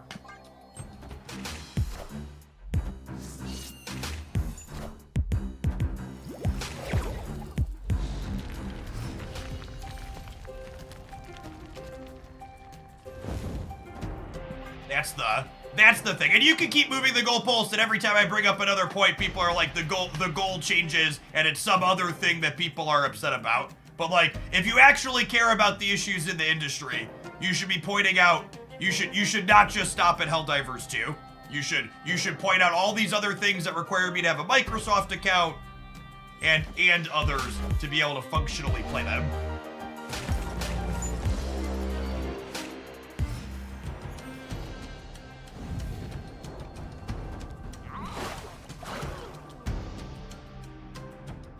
So for the people that, again, like, it's funny how many people just don't understand the whole story, and they all, like, all their information about the situation is, like, from people farming rage engagement. So people are like, well, the PSN requirement should have been there from the start. Is like, well, it was there from the start. They just had server issues, and they had to choose between turning the servers off and having them be unstable. So they chose to disable the requirement to allow the servers to have breathing room when it launched more popular than they were expecting.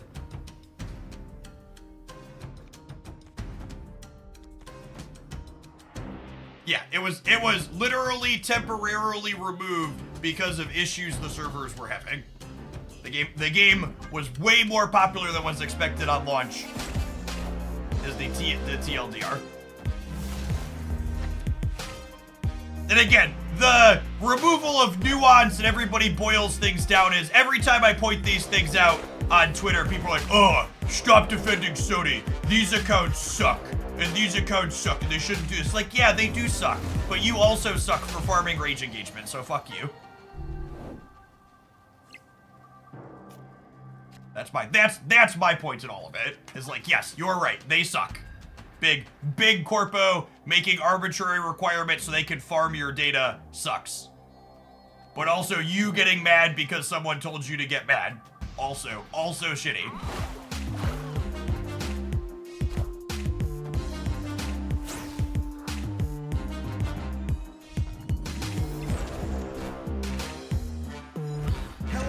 Hello. One energy taskmaster.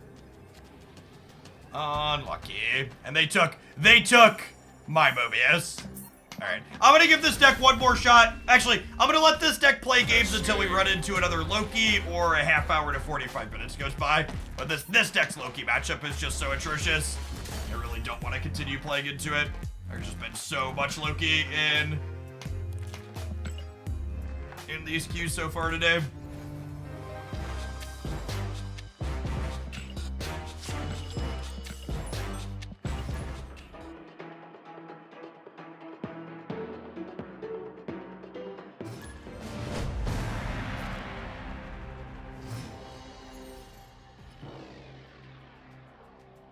Found the one Rogue believer left. Rogue's still very common inside of Loki, because you gotta remember, Loki isn't a very good deck if it doesn't have a pile of tech cards to kick your sandcastles over.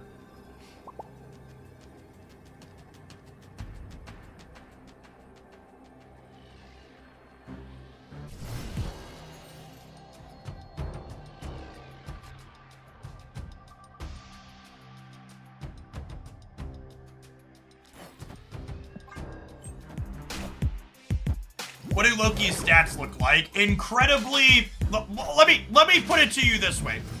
Every single time in the last 2 months or so that I've put Loki in one of my best decks video, it's always been in the most popular category, and I've always had to include the quantifier. I'm only putting this deck here because it's popular. Its performance metrics aren't good enough to be considered a top performer otherwise. Every single time, without fail, no matter how you slice the data. It's just not a top performer.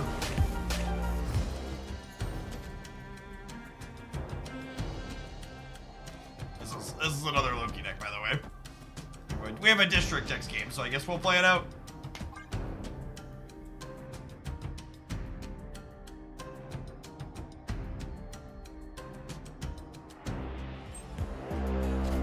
Let's go depth to try and finish the Valentino weekend missions. There's a few Valentina decks in my best decks round up from Friday. For reference, I am making a point to always ensure that my best decks video have weekend deck recommendations in them moving forward. So if we hit a week where the new card release isn't good in any good decks, I put a separate category at the end of the video that's weekend mission decks. As an FYI.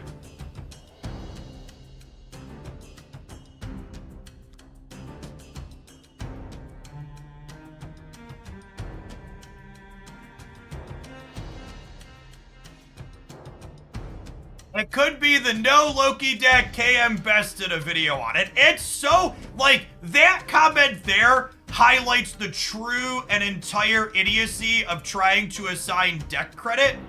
The no Loki deck is something we literally built on stream that then KM and what's his name both directed that we built it, but then it still gets directed around and shuffled to somebody else. It's also in the best decks video I just linked at the very start.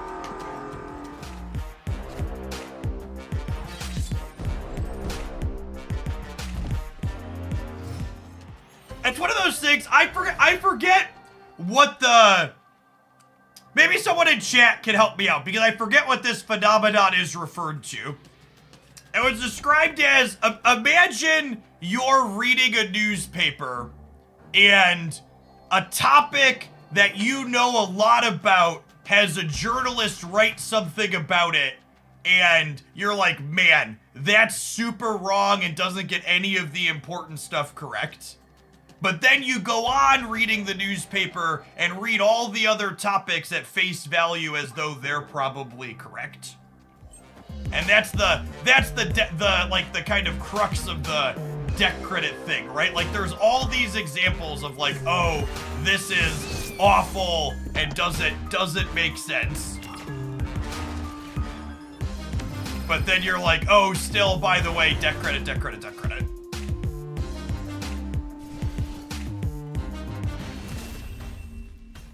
Are you still planning to do data back videos whether the new card is worth it or are they not worth the effort or headache? No, unfortunately, the 6 days later, should you buy the card based on performance metrics just didn't perform well because people want literally what 100%. I think I did 2 or 3 videos where I did that last minute summary of the card. Is it performing good, bad, or otherwise? They all just had a pile of comments of people who are like, I really liked this data-driven approach to whether or not the new card is good, but you should do it like 4 days sooner. Which is just like the biggest eye roll, heavy sigh, like. Time. You need a time machine. Why didn't you just give me this? Why didn't you just give me all this data before the data existed?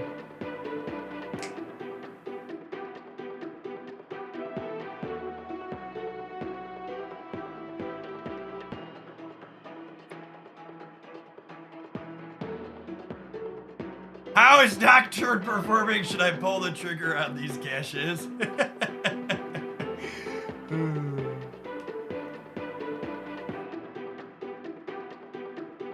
Oh, actually, I just noticed, speaking of Loki, we've been, our last viewer deck submission of the day is actually paying us to be the bad guy. We get to experience how broken Loki is firsthand. Snap. Opponent snapped.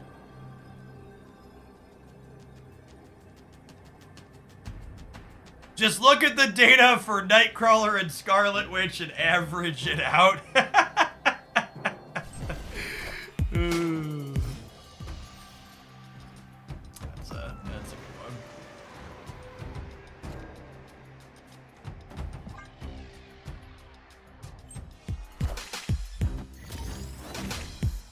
Going on, hey dear. Thank you for the quarter of a year. Welcome back.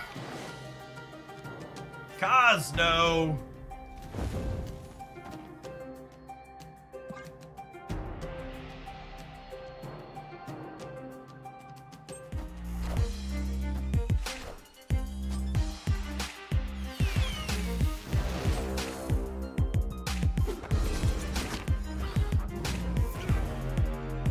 I don't know that we're gonna be able to out-linear this opponent, eh? Although Mobius should help.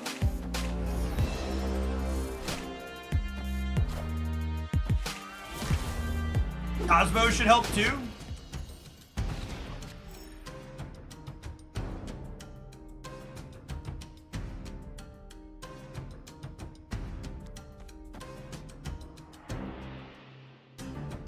I do this, next turn She-Hulk costs 3 and I have 7 energy and I can Cosmo here.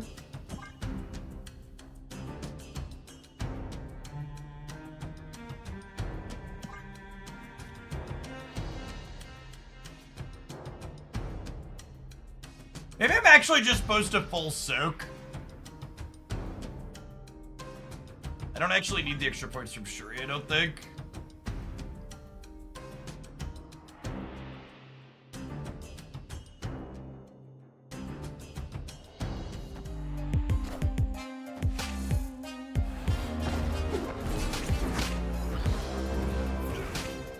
Hello, hello. Hello, hello.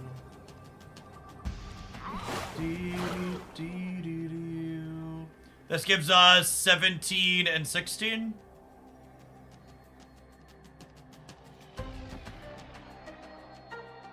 This gives us 17 and 17.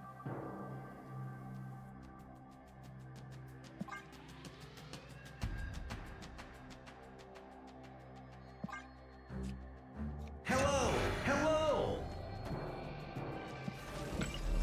Hello, hello. That's just more ideal. This is probably more ideal. This is 20 and 27.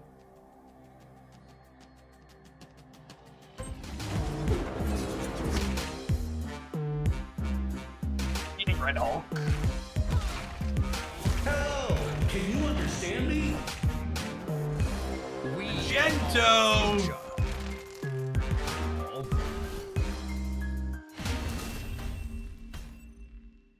Victory.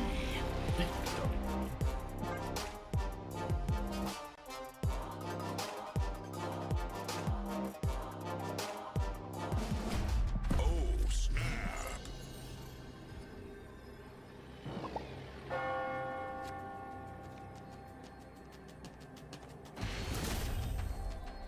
Victory.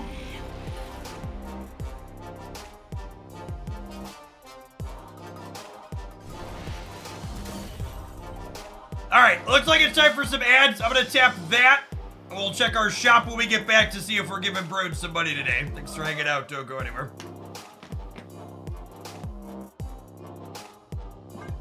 I skipped almost an entire Vibranium track, chat. It felt a little weird, but it also felt right. BRB gamers. BRB.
There's a $100 bundle with the Shadow King coming.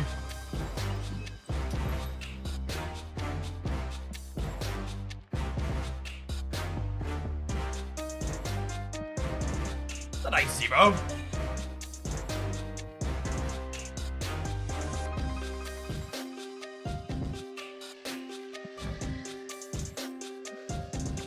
That's a good one.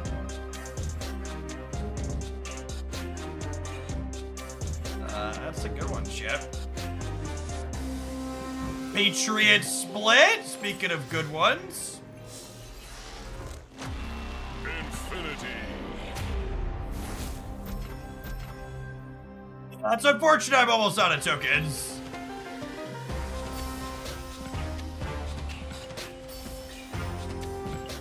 I just don't think I play Blade enough to be able to justify it. Like, I think this is best in slot.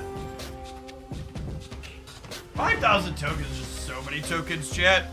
It has to be for a card that I'm gonna play a good bit.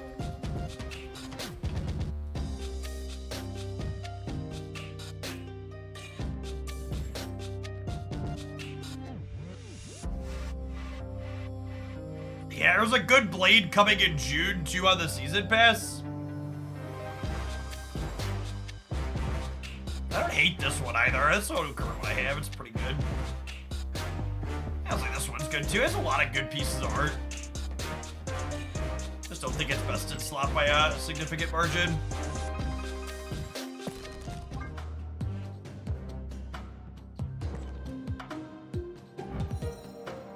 Alright, hit me, dealer.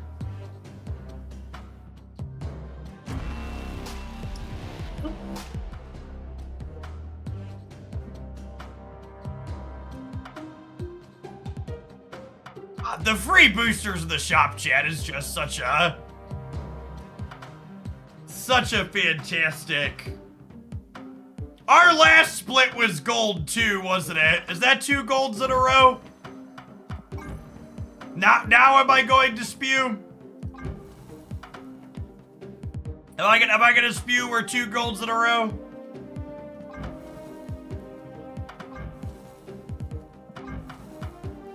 I like the best. What's this one? It is 2 gold crackles in a row. Alright, we're on a streak. God damn it, chat.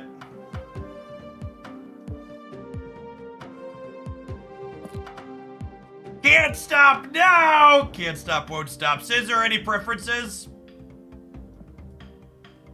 Any preferences, Scissor?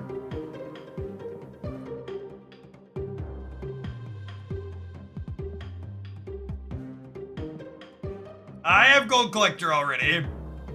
We're still missing Mirage. I have Moon Knight's a fine one. There's Scarlet Witch. Punisher's a little bit too far off. I'm only 2 splits deep on him.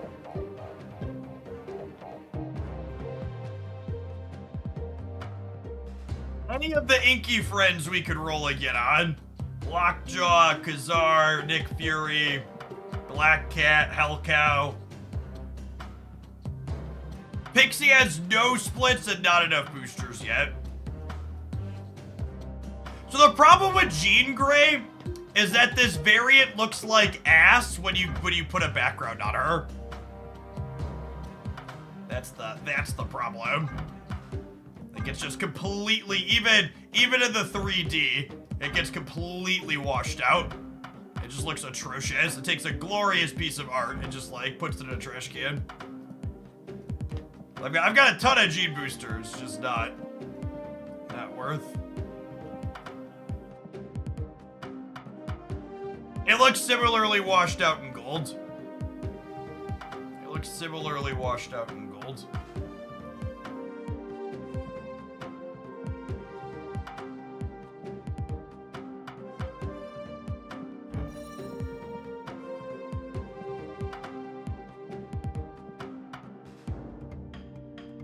I'm gonna... What are we gonna do? Let's do Teenage Warhead. I like this art. All right, can we hit the 3P? We're on the 2X. Infinity.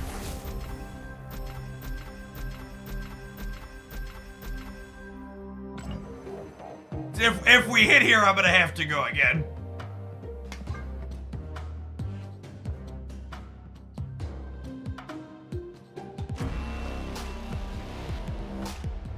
My wallet is safe. I think that's an upgrade. I think I'll take a purple tone over a red. Do I? Nah, the red's probably better, actually. Wrong lever!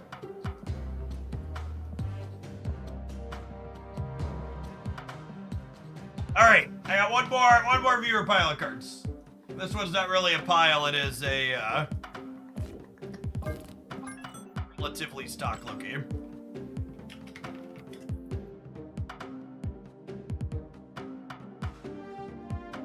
No, I only count gold as hits at this point, because that's what I'm chasing.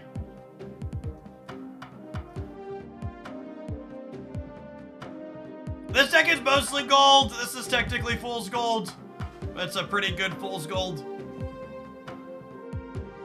We run Valentina over Cable. So, by the metrics, Cable has a better performance inside of this deck than Valentina does, because the information he provides is useful when you're Lokiing the card away anyways.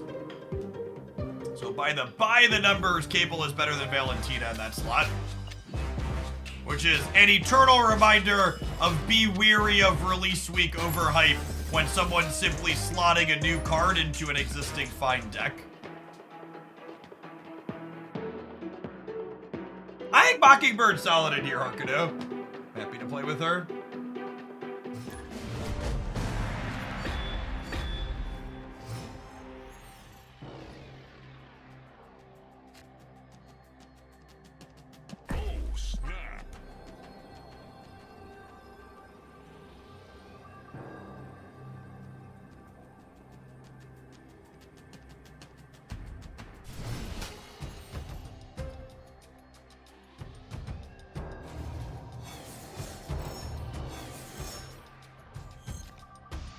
Valentina has felt like a miss, and I regret picking her up. I think Valentina is definitely a miss inside of Loki. I think she's a very good playable 2 energy card inside of other decks that want a playable 2 energy card.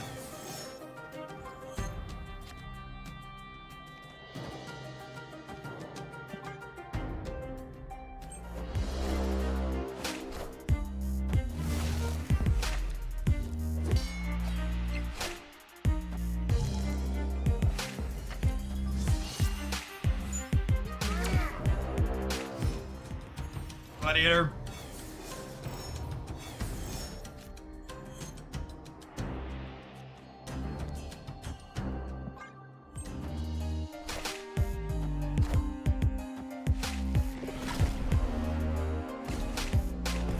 I think Valentina easily slots into any Luke Cage deck. I agree with that take. I think Valentina is an easier auto-include with Luke Cage stuff than it is with others.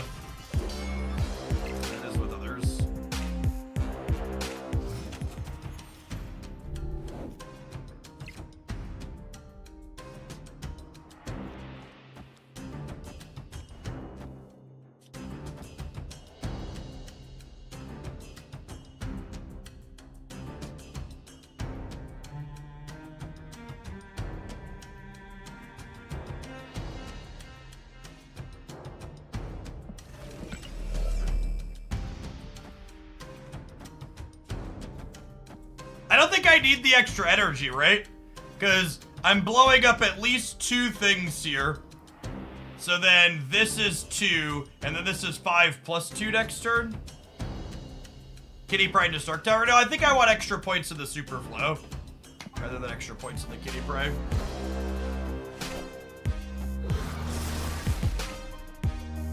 I definitely need to change my underwear. I wanted to know if I should play Kitty out with Loki or keep her in my hand for the extra Loki card. I think the answer to that is, it depends. Which I know is not the cookie cutter, always, never answer you're looking for, but it's the accurate answer.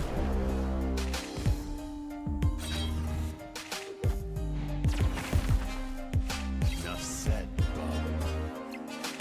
all systems go.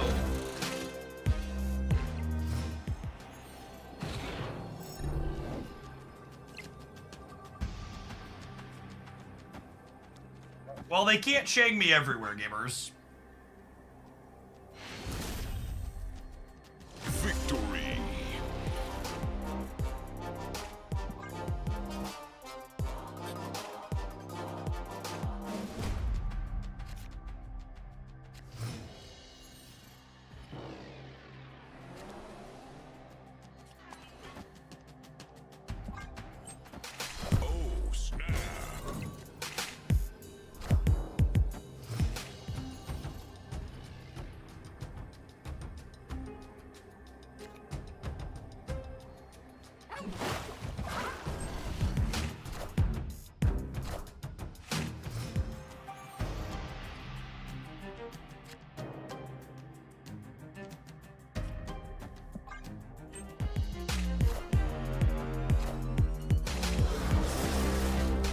What a game!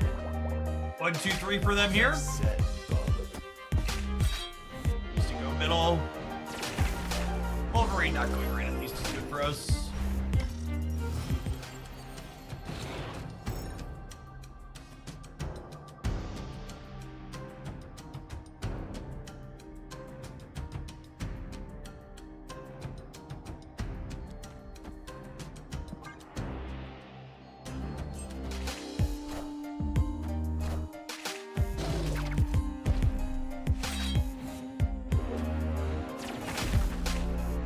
Definitely need to change my underwear.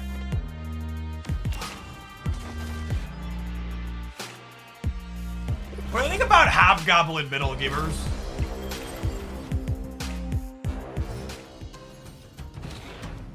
It's either Hobgoblin middle or Loki Quinjet. Could just be this. This play tilts people more, so it's probably the line.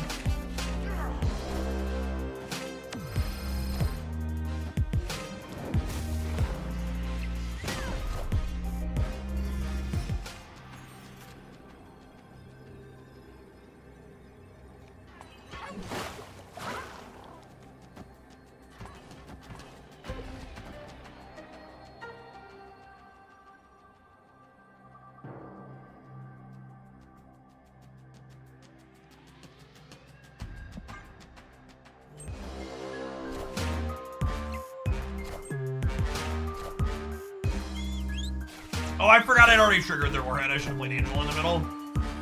Better, but... Thanks for putting Shag in your destroy deck, bud. Appreciate you. Wouldn't be able to win this game of Marvel Snap without your immense deck building prowess.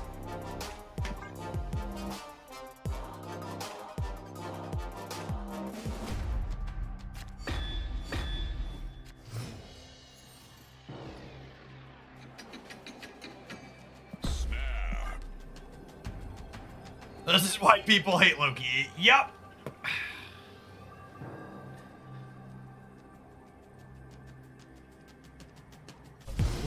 Loki kicking their castle with their own cards that don't belong in their deck makes them big mad. How long will drops last? Drops last for a week typically.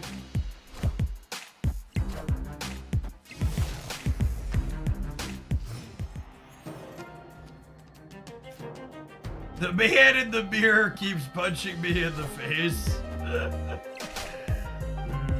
Ooh.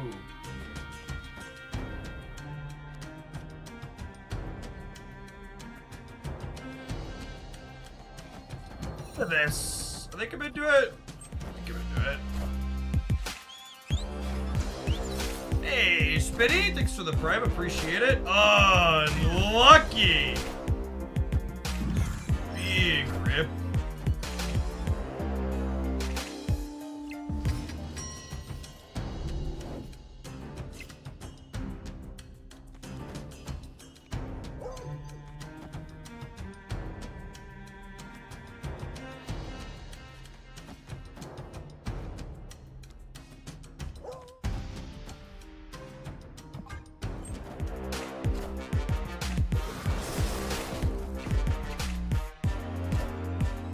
My understanding is you're guaranteed to get both of the X-Men 97 variants for 6 hours of watching.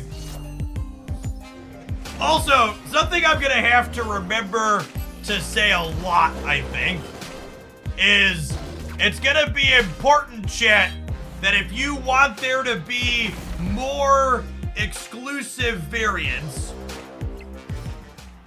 like X-Men 97 stuff, as opposed to just the random chaff we usually get, make sure you're tuning in during drops this time through. Second Dinner tends to be very data-driven in their approach to things, and I'm certain that if metrics are meaningfully better for 97 focused variants, we'll get other themed variants as opposed to mystery stuff in the future.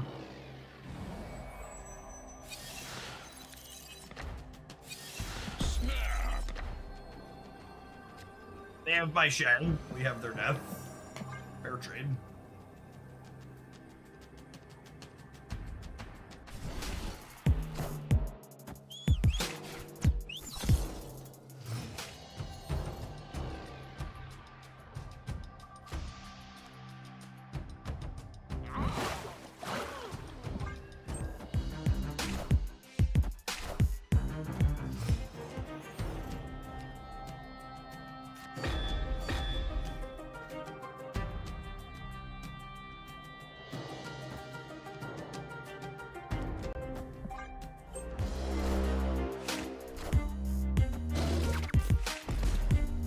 What a game!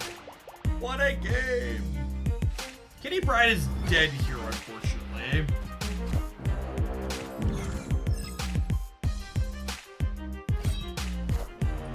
Expansion roll. Thanks for the raid. Hope you had a good stream.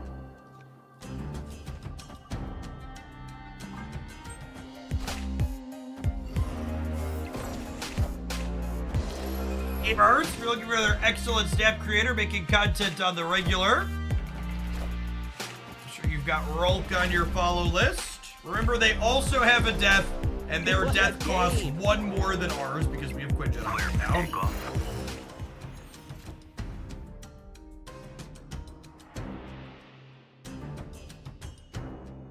We also know they have our Shang.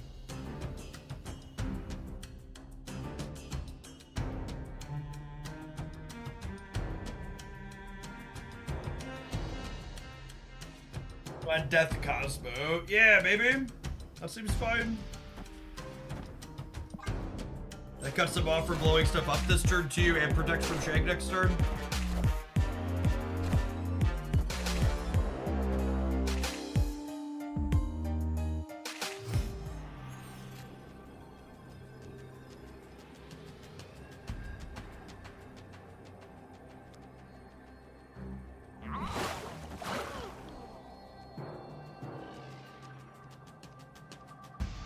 They've already killed Annie, so I think we're good to go here.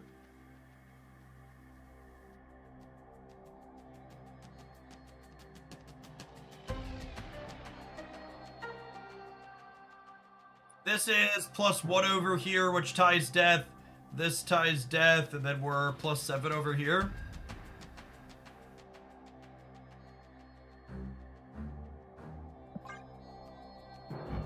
You can Angela Drax. Yeah, I guess that's a little better, huh? Yeah, that's fair. That beats death in the middle.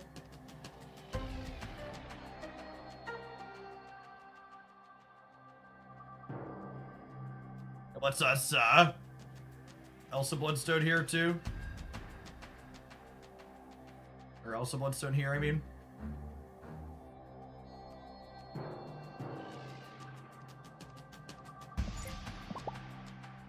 Before, has there been a better emote in Marvel Snap? Exposes Drax to Shang. Yeah, I think if they're shagging though, we're winning, right? Because their death costs 3, they can't death and Shang. They actually just walked away after getting Cosmoed. What a sweaty gamer nerd. Oh, gamers. Victory.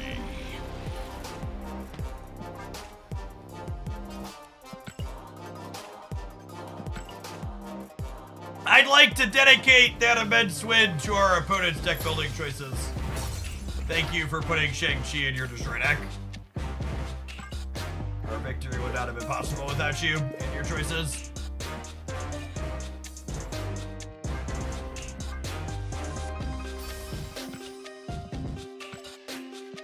It's so refreshing that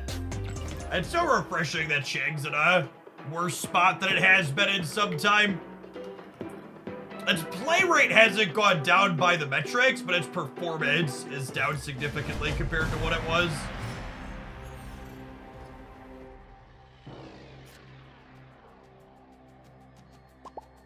I honestly can't believe it's still this high. 41% in the top half. And 40% here. For reference, this popularity metric was similar, but before the Zabu change, the average cubes here was like over 0.12. It was really, really high. Sorry, opponent. Apologies.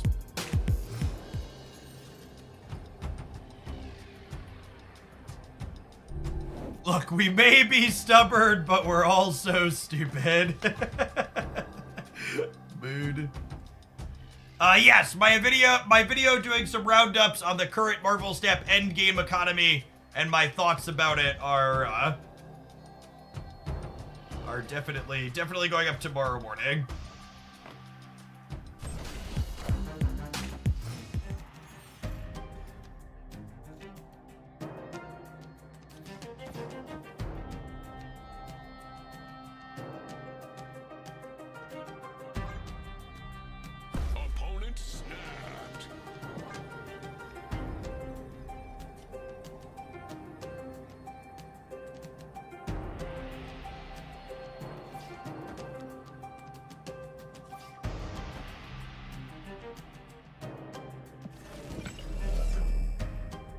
I'm gonna leave. These locations suck for us.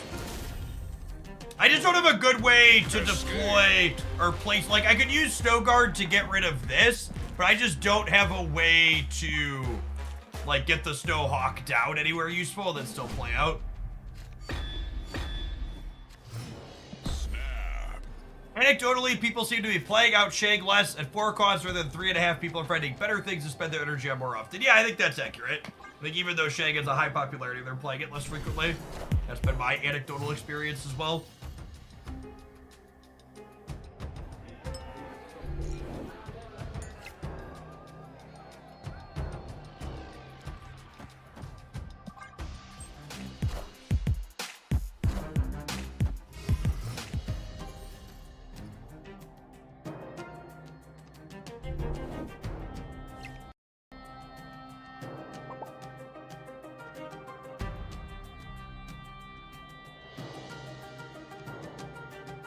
Just hear me talking in the background, or is my thing broken? I don't think you did. I don't know where this is playing though.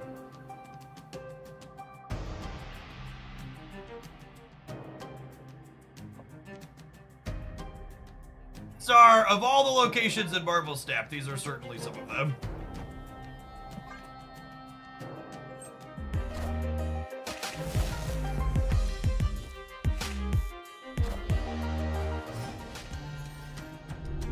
I think they need to change Snow Guard's bear. No, I think Snow Guard's bear is fine. Opponent snapped.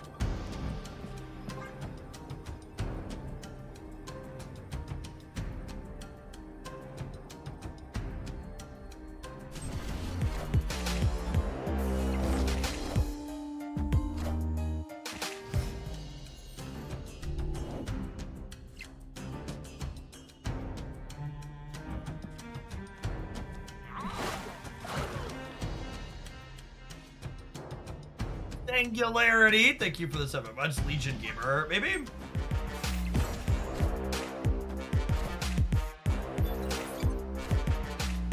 I am Iron Man.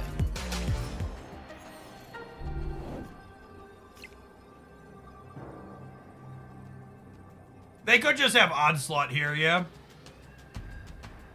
Could boost Jeff up. Why do I need to boost Jeff up? He's winning this lane on his own.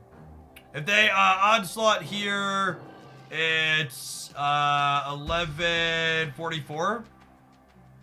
I think we're dead. We're dead either way. I want to play 4 to 10.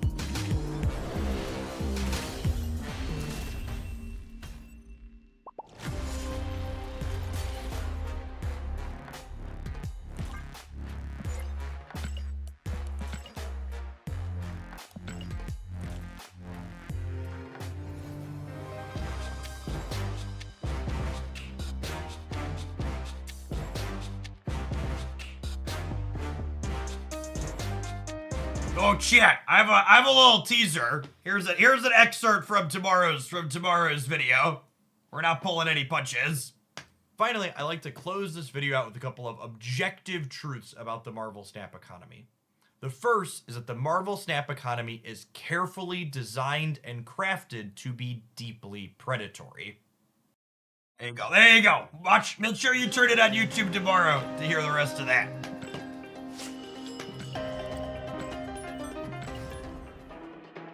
Oh, baby. Ow, baby.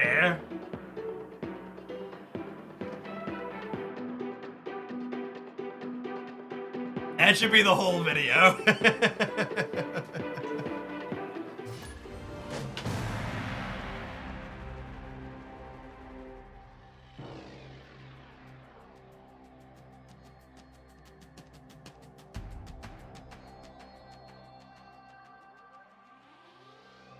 What? You mean they want my money?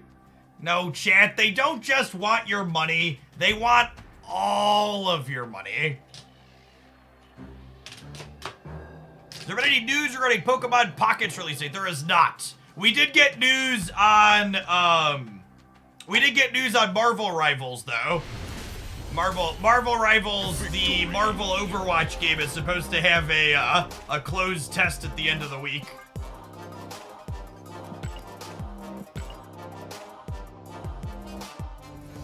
Stop, too.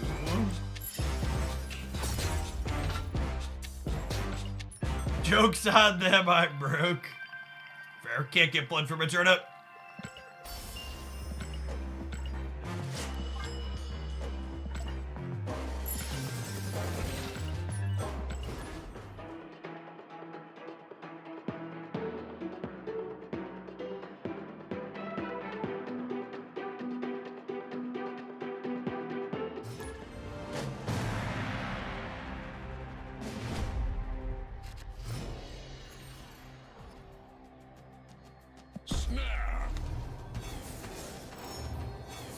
Some people are whales, others are turnips.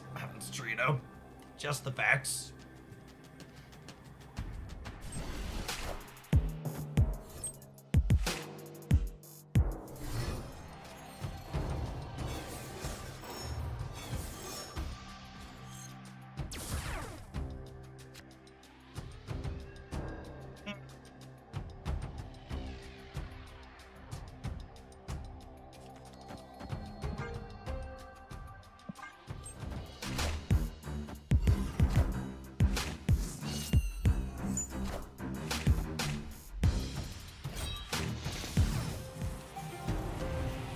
I feel so dolphin-like, I just have no purpose. Boo this. Boo this gamer! Boo! Boo!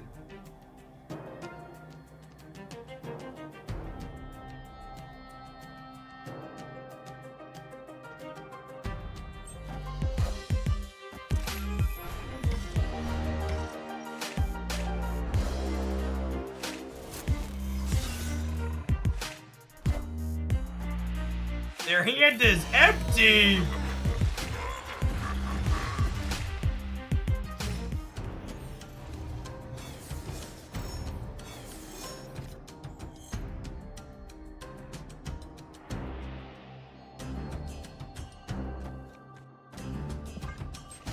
Alright, let's draw their hella chat. Unlucky.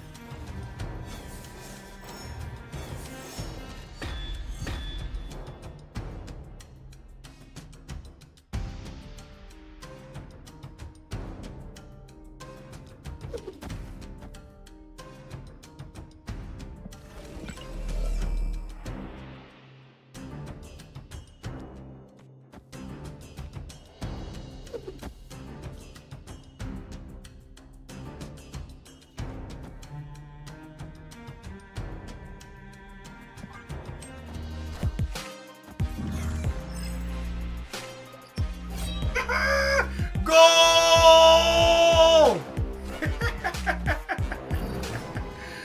Oh, baby. Get fucking wrecked, buddy boy. Oh, buddy old pal.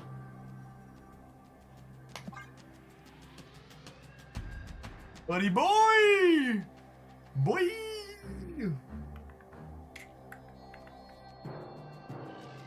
Do that. We'll do the Hulk shuffle here. We can easily lose a New York coin flip here, chat.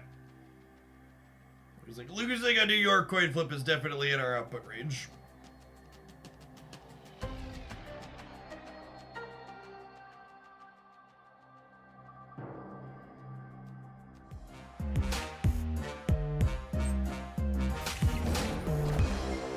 Wakanda forever!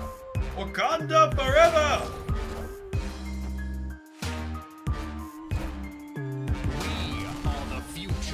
Are you the future, Magento? Or are you crushed? Victory! Puny Magento!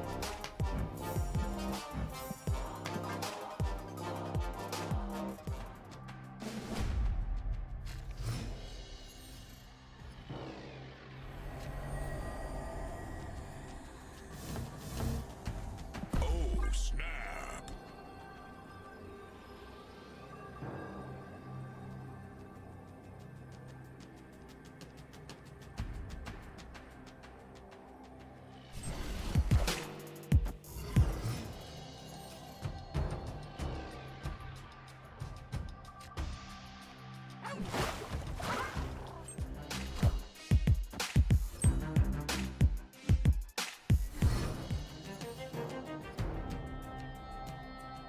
Need to pay more attention to my game audio. I hadn't noticed the hood static issue yet. That can't possibly be true. I was told from a very important source that the hood's audio makes the game unplayable. It makes the content unwatchable. It's got to be very apparent and in your face.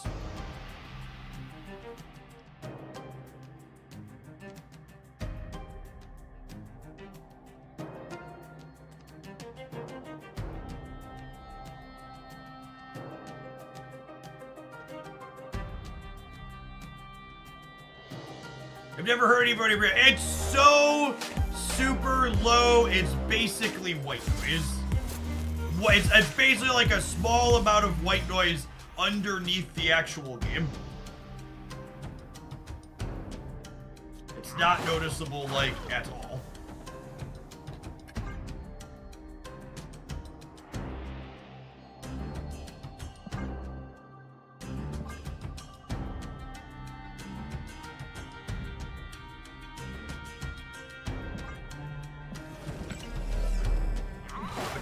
Left.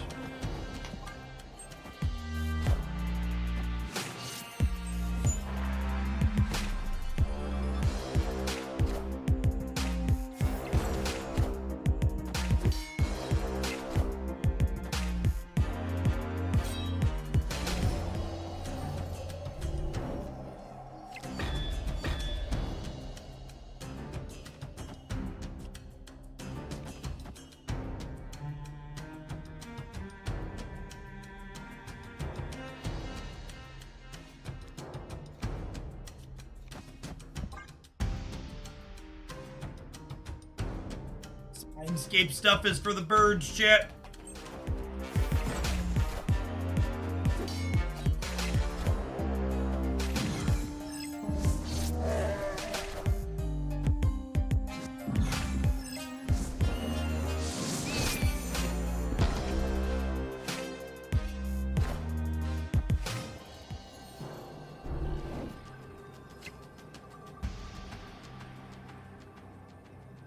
Wait, did they just play Giganto into Vormir without having destroyed anything in it yet? Is that what just happened there?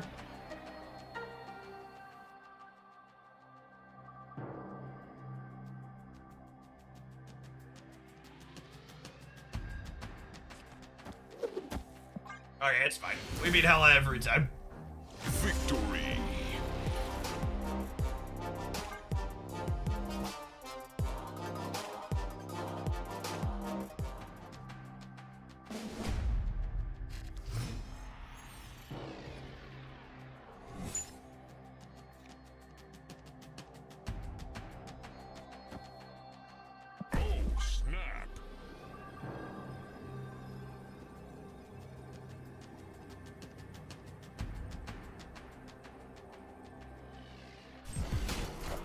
Like Kitty into Quinjet Kitty into Angela Kitty.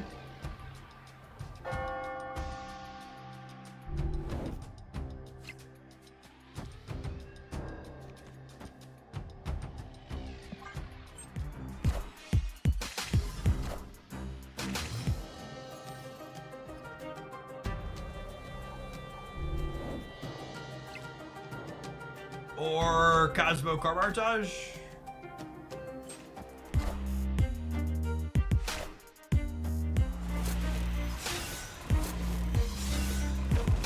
Marvel snaps a skill-based game, doo-da, doo-da. Marvel snaps a skill-based game, oh, the doo-da day. Doo-doo-doo-doo-doo, doo-doo-doo-doo-doo. Bum bum bum bum bum bum bum bum ba-da-da-dum.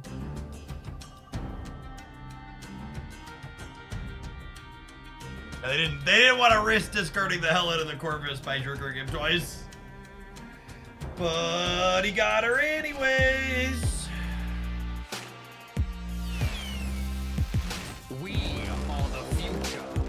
Oh no! Wow, what a lucker.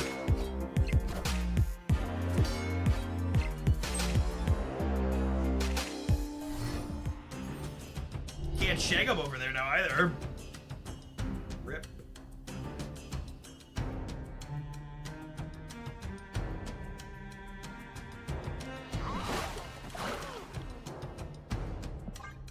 I'm gonna get 2 4 energy cards from my Coulson here, because they can play them each for 3.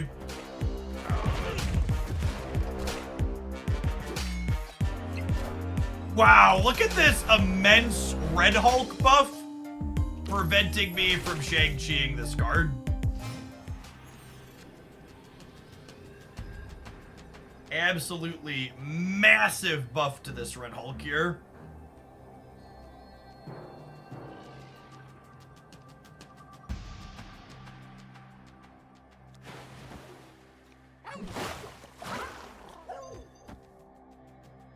Eight, 14, 19.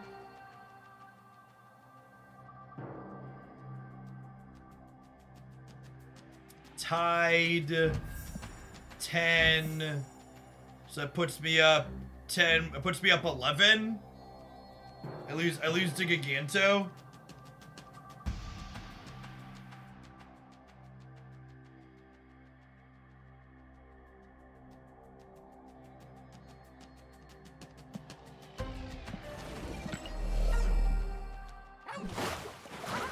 You think it comes down to breakers? It might not come down to breakers, though, if I play like this, right? This just loses to anything big here. Right? Because this is only 8, 12, 17. I think the correct answer is to leave. Escape.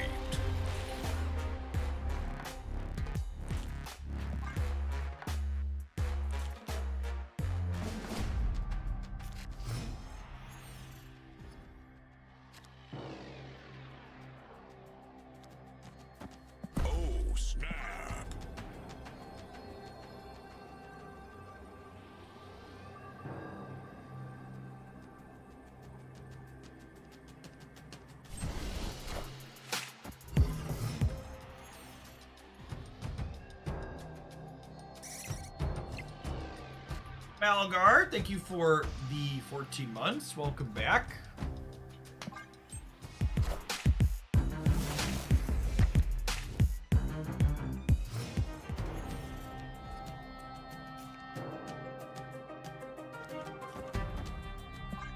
Yeah, Angela, pump it up. And we'll go like Coulson, Kitty, next turn, unless we draw Elsa.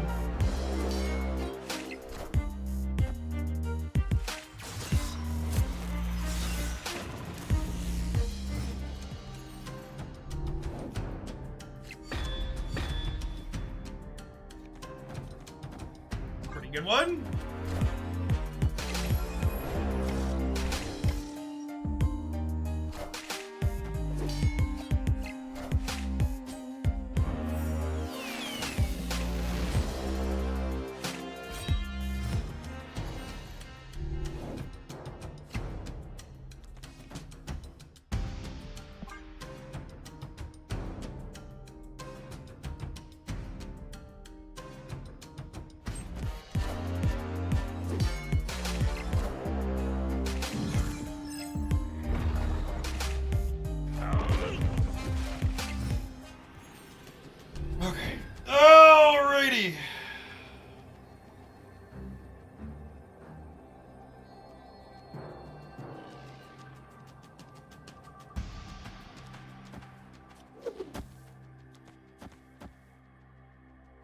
This +7, +1, +8, +7, plus a little bit.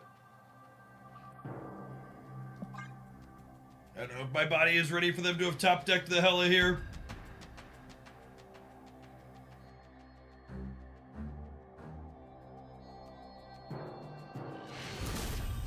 Unironically, chat, I think Leech could probably be like a 2-2 or a 3-3. He's definitely way too much energy at 5-3. Like unironically, I think a cheaper Leech is the hero we need. It's fuck hella. Yeah. Yes, I think Leech's effect is wonderful. It's just way too much energy.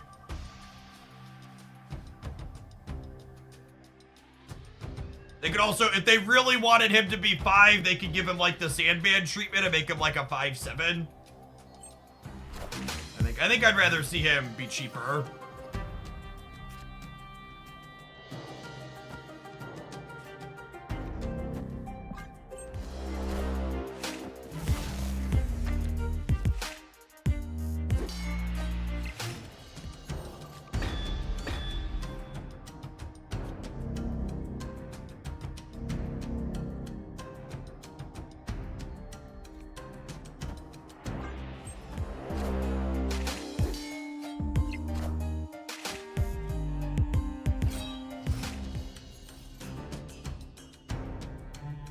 How does the vibranium shot work? You keep spending money until you're out of money. Like I think the current track is you can spend, it's like $150 deep or so. It just keeps going as you keep putting money into the machine.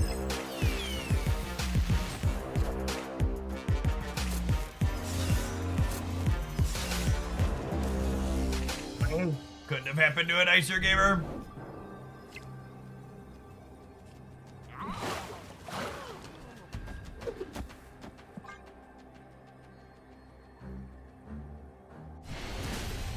So long! Hello?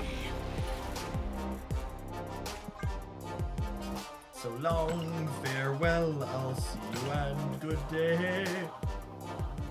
Kicked themselves in the sandcastle. Yep.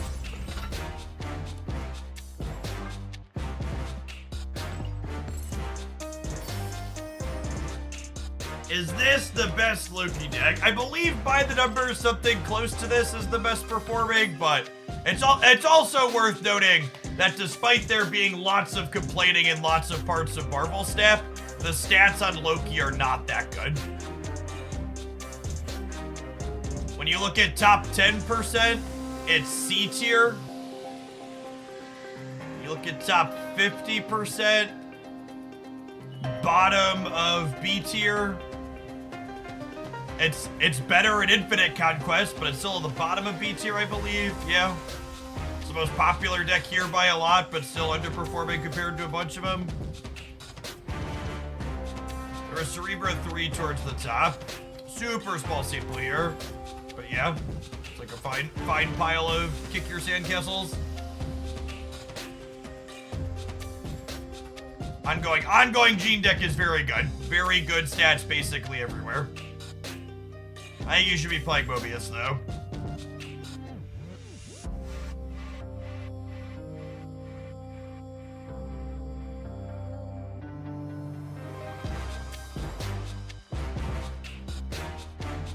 Yeah, builds. When we filter here, 200 plus games.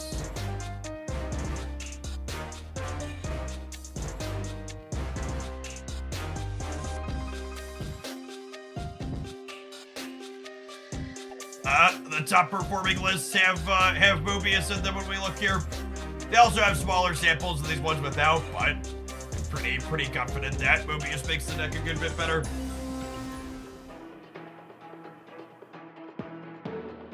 I mean, ongoing Gene gets hosed by discard, sure. That deck's not super popular though. I can see that being a tough matchup for it though. Neither the Gene deck nor discard are popular decks.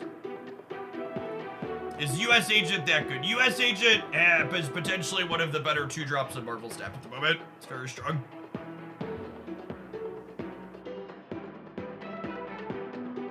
Gene, Cosmo, Rex, MODOK. So the traditional discard decks aren't all in on MODOKing, and a lot of the times the traditional discard decks can afford to MODOK on turn 6, and you can set up like Swarm or like Blade plus MODOK. So you're right. Specifically MODOK on 5, Gene Cosmo is good against it.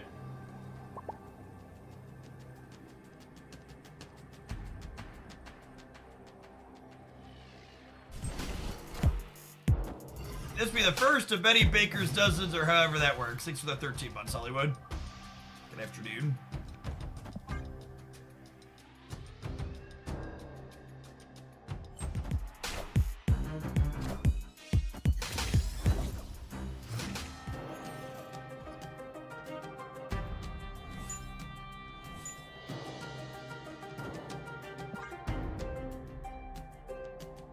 Gene deck. Yeah, if you've been living under a rock for a little bit, the Gene Gray Spectrum deck is currently one of the best. Oh, you're saying the opponent. Yeah, the opponent is playing the Gene deck, actually, speaking of.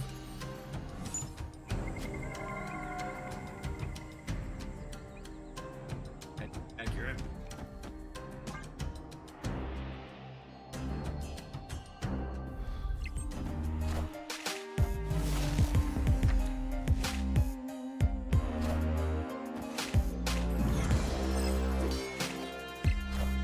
Iron Man is not a typical card that I can say.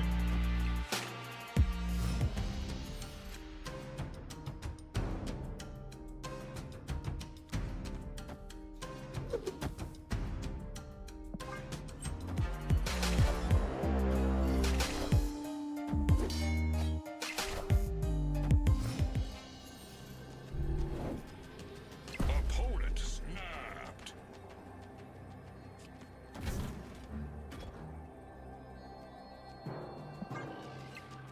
Opening Spectrum, yeah. Knowledge is power. I am Iron Man. I am Iron Man. Victory.